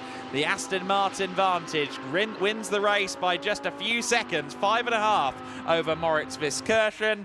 Dante Rapinge will finish 3rd overall and win GT3 Pro. Giuliano Holtzem will take 4th position in the Invitational BMW M4 GT3 Evo-ish, as the team call it. It's halfway to an Evo spec car. Leo Pichler in 5th position, and also rounding out the podium in the GT3 class. Simon Orange will cross the line in 6th place. A really strong race from Simon there. Eventually a couple of seconds clear of Kari Schreiner in 7th. Then it's the Cup 4 winner, Jerzy Spinkovic, in 8th place. Adrian Richney in 9th place in the Aston Martin Vantage GT3, a new experience for him racing a GT3 Aston Martin. And Eric Chung should come out as the Cup 1 winner in the Cup 1 class for Ferrari Challenge Machinery, the 296, the latest spec Ferrari Challenge car. Here comes Chung across the line now. He'll be followed by Jaden Kelly in the McLaren Artura Trophy car, and then second in class only just will be Cristiano Mathiel. Andreas Sorensen was closing in on him there towards the end of the race. Mathiel will score points for second in the Cup 1 class. In the 4th position in class, John Dillon for AF Corsa. Alfredo Hernandez finishes 15th overall, and the Cup 2 win goes to Fabian Di Bianca in his first appearance in a GT car. The young man from PTT Racing, who has been hyped to the gills by his own team since Estoril even. Well, he's proving the hype correct early on with a class win in Cup 2 ahead of Mons Thalen, and that is a good showing for him. Alessio Raffini finishes 20th overall, of course, but second in the class in the Cup 4 category for Lamborghini Super Trofeo Machinery. Amazing, amazing stuff. The Aston Martin Vantage AMR GT3 of Kuba Pauwels had an absolutely exemplary drive at the front. We had lots of entertaining fighting further back in the field, but it was an exemplary performance from ComTU Racing and Kuba Pauwels. That's a team that have team and driver combination that have competed together extensively, and I'm sure it will be a measure of happiness for Kobe to win this race with them in that number 700 Aston Martin. He was there celebrating along with the team when they won the Spa 24 Hours overall last year. It wasn't his car, but he was delighted for the team that he's formed a long-term partnership with, and the 20-year-old is now a race winner in the GT Winter Series. Started his year with the 24 Hours of Dubai. He's already been a busy boy this year. Of course, the team also joined the grid in the GT Winter Series at Valencia, so he's got a good amount of mileage under his belt already in the Aston Martin Vantage AMR GT3 this season.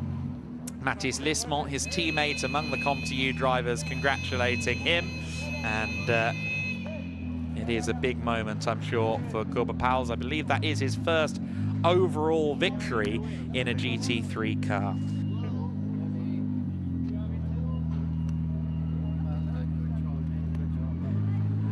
So then, Kuba Pauwels is the race winner, and he seems delighted, the team seems delighted. I'm sure Moritz Viskirchen will be happy that he got to the end of that as well. It's not always been plain sailing for the Mercedes this year. You may remember 2 DNFs for SR Motorsport in the Valencia weekend. Aragon was a measure smoother for them, but all the same, I'm sure a huge relief for Moritz and SR Motorsport. Dante Rapange is third in the race, of course, for Liqui Team Engstler. Dante, if memory serves me correctly, was announced to be driving a Lamborghini for another team in GT World Challenge Europe in the summer, so a little bit of experience for him going into the summer season in the Engstler Motorsport Liqui backed Lamborghini Huracan. Of course, we'll see Luca on the grid tomorrow as well, and he'll be fighting for overall honours. We can be absolutely sure of that. Meanwhile, along with Kuba Pauwels, we can go down to Izzy Browning. You can indeed, Kobe, a first win in the Winter Series. Congratulations, and quite a nice way to do it. We didn't actually see all that much of you on the stream because you were just off into the distance and enjoying your own race. Yeah, it really was. You know, Valencia, I lost the victory due to a puncture, so I wanted to bounce back, and we did. Took the lead in turn 1, lap 1, and since then never looked back. Had a safety car restart to managed to get a gap, and then thanks to the team, provided me a good car, but I'm sure we can find some extra speed tomorrow, and hopefully we can all do it all over again in race 2 and race 3. Yeah, the pace looks good. So when Matisse takes the car tomorrow morning, I'm sure that you'll be cheering him on in the garage and hoping that he can do the same. Of course, it's one big team and we all want the victory. So 3 victories this weekend would be nice, but we will have to do our best. Competition is strong, but we won't give up. And if there's changeable conditions tomorrow, obviously there was a little bit of rain at the beginning of the race, but not too much. But I think we're potentially expecting a fair bit of rain tomorrow. Is that something that you're taking your stride? Yeah, I'm doing rallycross, so there is all sliding. So I'm really looking forward to tomorrow. In qualifying was the same conditions, same track. I was the first car out on slicks. The team did a great goal to send me out on slicks. So I really hope I can do it all over again tomorrow and use my rallycross experience. All right, well, congratulations. We'll let you get up to the podium, and I'm sure we'll be seeing you tomorrow. Our first winner of the weekend in the GT Winter Series. Indeed, he has had some rallycross experience. I hadn't considered the relevance of that. We'll see how he does on Sunday, but what a race it was on Saturday for Corber Pauwels. The first GT Winter Series race of the weekend, the first to have a split grid between the GT3s and the Cup cars, and it was Corber Pauwels with an audacious late braking move into the first corner, around the outside and into the lead. Among the Cup cars, it was Jerzy Spinkovic who led them down to the first corner. He was, of course, leading the Cup 4 category for Lamborghini Huracan Super Trofeo machinery. The other drivers picking the bones through the first few corners, and unfortunately Hubert Darmetko found himself beat in the gravel. That would trigger a brief safety car, but we would go back to racing conditions and Corber Pauwels would set about building his lead. Giuliano Holtzum, after a few laps of trying, managed to get himself around Simon Orange. Both Pichler and Holtzman were trying very hard to get around the McLaren, but Orange wouldn't have it. He carried on finding a way to stay ahead. Eventually, though, at turn 7, it was a move definitively against the McLaren by Giuliano Holtzum. Leo Pichler would have to try and hold his patience a little bit longer as the very, very wide McLaren stayed ahead. It was a great defensive drive from Orange and a great turn of drifting as well for him. Alessio Ruffini finding his way past Arif Ahmed Al-Khoury further back in the battles. Darren Howell getting into it as well with Jakub Twarog. Contact for Alessio Ruffini with Hubert Darmetko, who seemed to be very racy, even though he was a little bit off the rest of the field. A difficult race, I think, for Darmetko.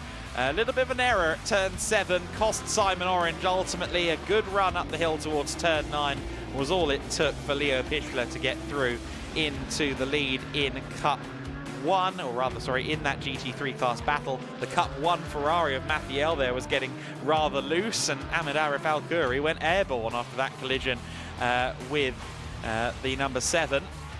Shota Abkazava with a puncture we saw there on screen. Unfortunately, that would throw some debris down on the main straight. No safety car required, but still another obstacle for the drivers.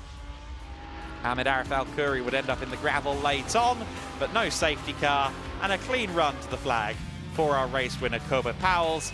That sets them apart from their previous weekend. They didn't get a win at Valencia, but ComTU Racing, Corber Pauwels, have done it here in race 1 at the Circuit de Barcelona-Catalunya in the GT Winter Series. Moritz Viskirchen second in the overall, second in the GT3 class ahead of Dante Rapange. In 4th position, Giuliano Holtzum. 5th place to Leo Pichler in the number 14 Razzoon Porsche. Simon Orange for Orange Racing by JMH taking 6th place.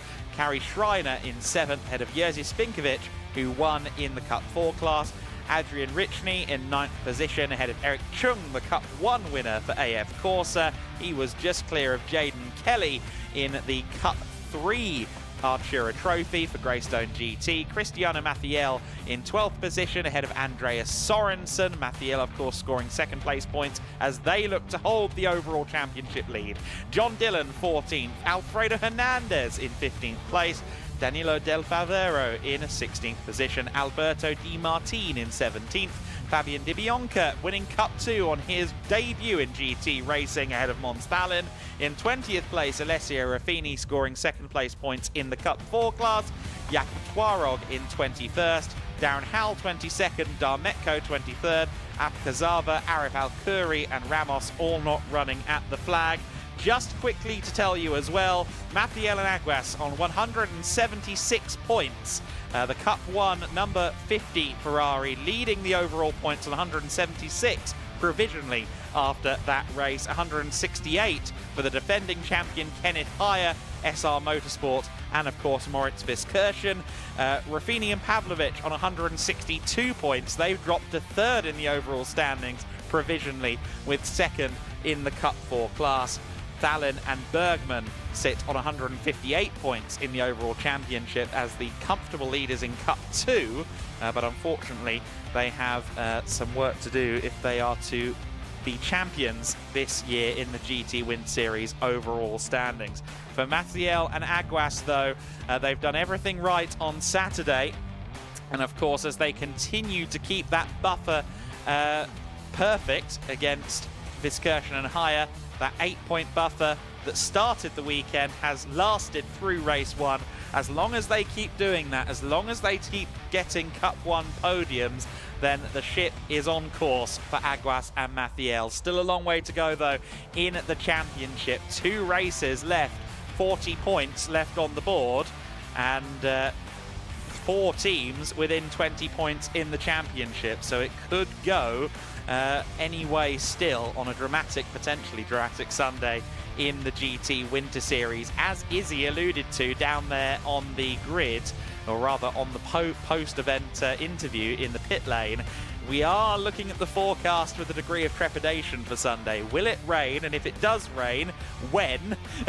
How much? And whom will it affect most? Those are all questions you can only answer by tuning in to watch us on Sunday, as the Winter Series all 4 championships will be decided. Of course, one of them has already been decided. Danny Sufi has secured the Prototype Winter Series title today, but the Formulas, the GT4s and the GTs are all still up for grabs, and that will be a very exciting day of racing. Of course, there are a lot of classes in the GT Winter Series, which does mean that it takes a little while to collar absolutely everyone that's needed up there on the podiums, but Andrew Mather and the GEDLICH Racing and Race Ready organisations are doing a good job of that at the moment. We should be able to see the drivers onto the podium before too long.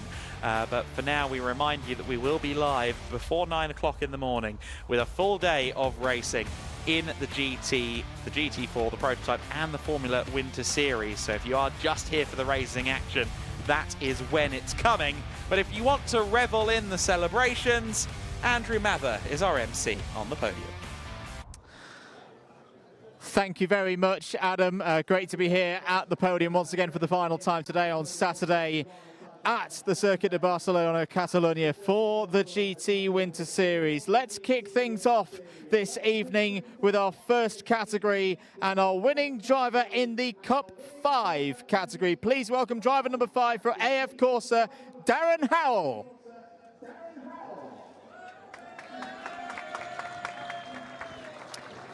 And we'd also like to welcome once again to the podium Jose Luis Santamaria, the track director for Circuit de Barcelona-Catalunya, to present the winner's trophy.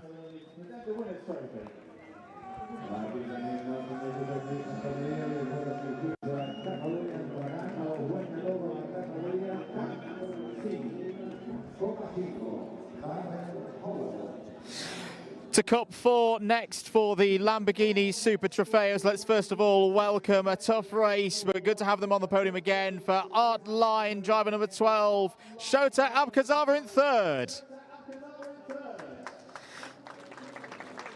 In second place for Autosport Racing in the 333, Alessio Raffini. And your winner in Cup 4, once again for Unique Racing, please give a big hand for Jerzy Spinkovic.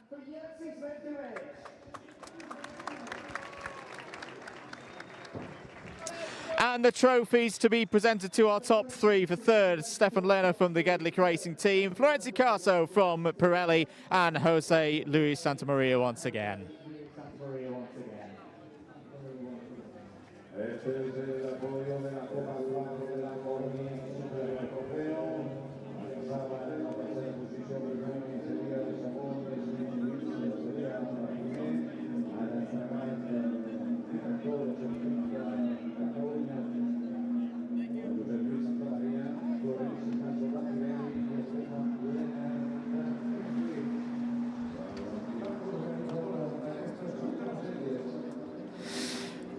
Let's bring out our winner for Cup 3 next in their McLaren Artura. Please give a big hand for Greystone GT's Jaden Kelly.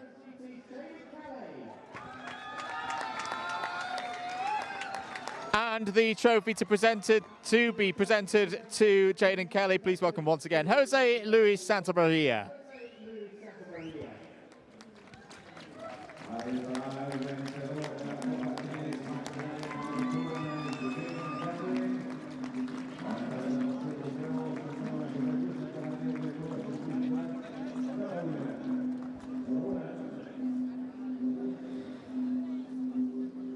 Next up into Cup 2 for the Porsche Cup runners. Please welcome your third place driver for Porsche Racing in the 214, Jakob Traorog. In second place for Willico Motorsport in the number 44, please welcome out Mons Tallinn. And your winner today in Cup 2 for PTT Racing in the 33, please give a big hand for Fabian De Bianca.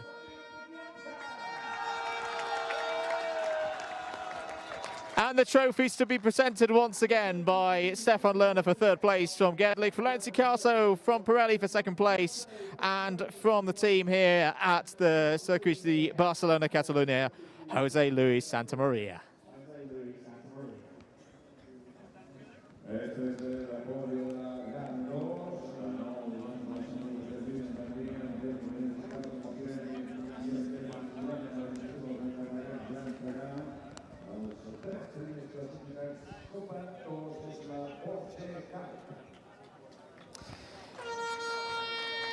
Into Cup 1 next, and it's an AF Corsa 1, 2, 3 for the Ferrari Challenge 296 category today. First up, in third place, please welcome in the number 76, Andreas Sorensen.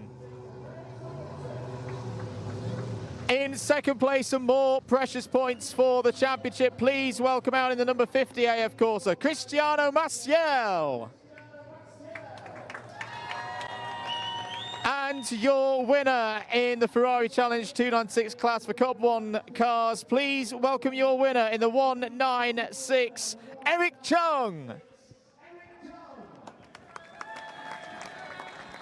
And once again, the trophies to be presented by Stefan Lerner from GEDLICH, Florenzi Caso from Pirelli, and Jose Luis Santamaria from the Circuit de Barcelona-Catalunya.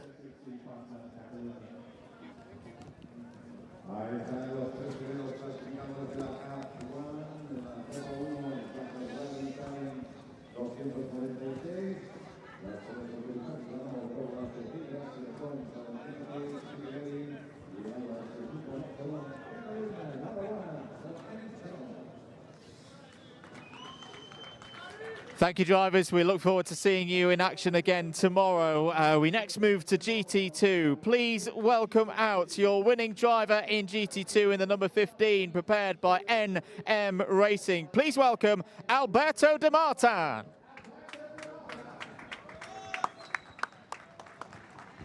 And the winner's trophy to be presented once again by Jose Luis Santamaria from the Circuit de Barcelona-Catalunya.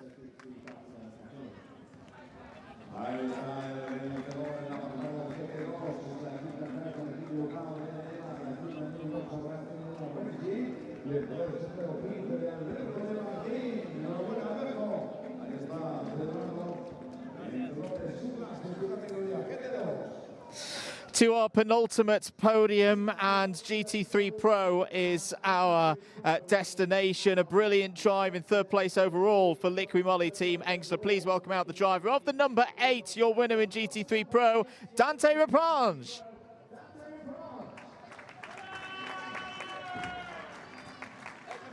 And your trophy to be presented by Jose Luis Santamaria, track director here at the Circuit de Barcelona-Catalunya.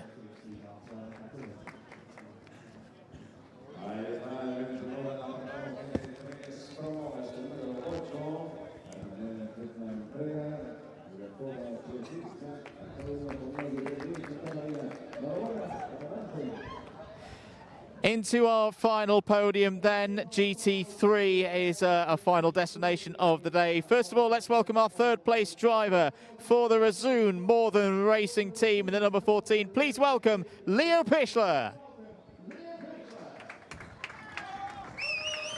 In second place and more good points for this team for SR Motorsport, the driver of the number 1, your runner-up, Moritz Vischkirchen. And your winner in the Aston Martin Vantage prepared by Come2U Racing. Please welcome the driver of the number 700, Kobe Powles. And for the last time today, the trophies to be presented by Stefan Lerner from GEDLICH, Ferenzi Caso from Pirelli, and Juan Luis Santa Maria from the Circuit de Barcelona-Catalunya. Y ahí están los metedores de GT3, también novedad, absolutos. La tercera posición para Leo Pichler, para Moritz Vischkirchen y para Kobe Powell. Con el número 700, ocupando el de la cuarta posición, que va a ser en la segunda posición. Y en la victoria para el equipo de Come2U Racing. Nosotros, ahora, en definitiva, tercera, la Catalonia, esta semana para el GT. A fantastic day's racing here at the Circuit de Barcelona-Catalunya. Saturday is done. More tomorrow from all of our categories on Sunday. Hope you are with us, but for now, let's press down to Izzy Browning. Welcome down to the pit lane for the final time today. Not the final time, of course, this season, as we have one more day tomorrow, which we're very, very excited about. But of course, as always, at the end of the day, Adam Weller has joined me from the commentary box. And we're going to have a little wrap up of the day, as we always do. And as we always do, we will start with the Formula Winter Series, as they were the first of the day. Drama, I think, is potentially the word. Well, I said coming into this weekend that Gabriel Gomez had not been off the podium all season long, and that did change today. A very dramatic, well, not a dramatic end to his race, because his race never really got started, but a dramatic way to start the final weekend in the championship. It is. I mean, arguably, looking at the maths connotations, it's still a matter of he scores 4 points, he's fine. However, you drop a dozen eggs so many times and you don't have an omelette anymore. If he's not careful, he needs to make sure he gets race 2 and race 3 right, because obviously that specific way of doing it as well, stalling on the line, that could have been so much worse. That could have been a chassis killer for the car, you know. So he did get quite lucky in a sense. I know he was frustrated, but the evening now needs to be get your head in the game, just get that car to the flag on Sunday morning. If it's within the top 10, be brilliant. But just get a finish on the board. 2 good races is all he needs. Not even good races. 2 average races will do him enough. Yeah, absolutely. Potential quote of the season there with the eggs and the omelettes. So fantastic to have a nice quote at the end of the season. But of course it was Leo Robinson that took the win. And I said to him, well, he didn't actually know that had happened to Gabriel Gomez, and I said to him, you know, it's a tall order, but you have taken the title into tomorrow. Right, we'll move on to the GT4 Winter Series then, as Andrew Mather joins us from the podium. The GT4 Winter Series, of course. The elite duo haven't done it yet, or I say duo. I can see that Moritz Vischkirchen and Kenneth Heyer are behind us, by the way. Of course, they did that last weekend, just wanting to get in the shot. Yeah, so the elite duo haven't taken the championship yet. Of course, it will be Mackenzie Cresswell who, should they take the championship, it will be Mackenzie Cresswell alone, given that Tom Leben had not done the full season.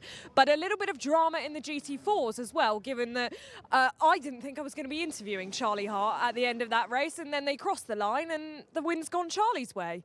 Yeah, very close and very impressive from Rafa Racing. They've really turned it round, haven't they? They were having proper troubles during the first 2 races at Aragon, whether they found something just before that 3rd one, but I sometimes see the confidence just click with a driver and team, and yeah, they're not going to be a major part in the championship battle in terms of being right up at the end, but for the elite guys and for others, the fact that Rafa Racing by Racelab McLaren is now looking really, really pacey, that's a potential problem for them tomorrow.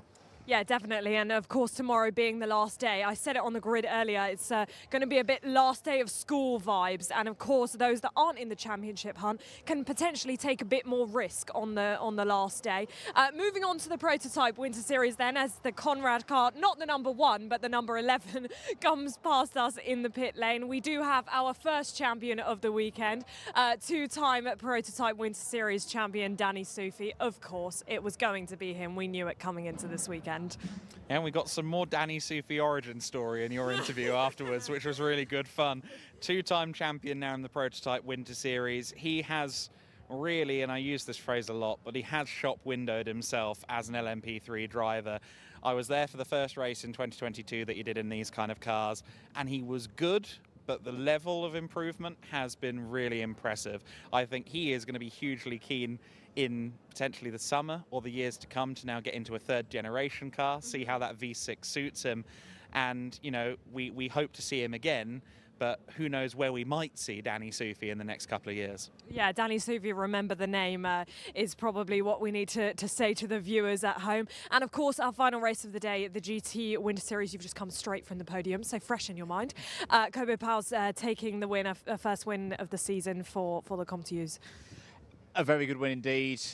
Looked pretty comfortable out there, and a nice calm race for many of the teams as well. I know, sure, there were a couple of problems for the number 7 and the number 88, which they'll work on overnight. But I think for the majority of the teams, that's what they needed ahead of tomorrow, when that weather's potentially coming in and there's 2 races and it could all get a little bit crazy. You know, 1 race under their belts, they can settle into the rhythm now for tomorrow. Yeah, absolutely. And of course, we are back tomorrow. Only the one championship has been decided today on Winter Series Saturday, and Winter Series Sunday at the season finale still to go. We will all be back. The fans that we've seen in the grandstands today who have braved the weather will also be back, we hope, and we also hope to have your company then. We will see you early tomorrow morning.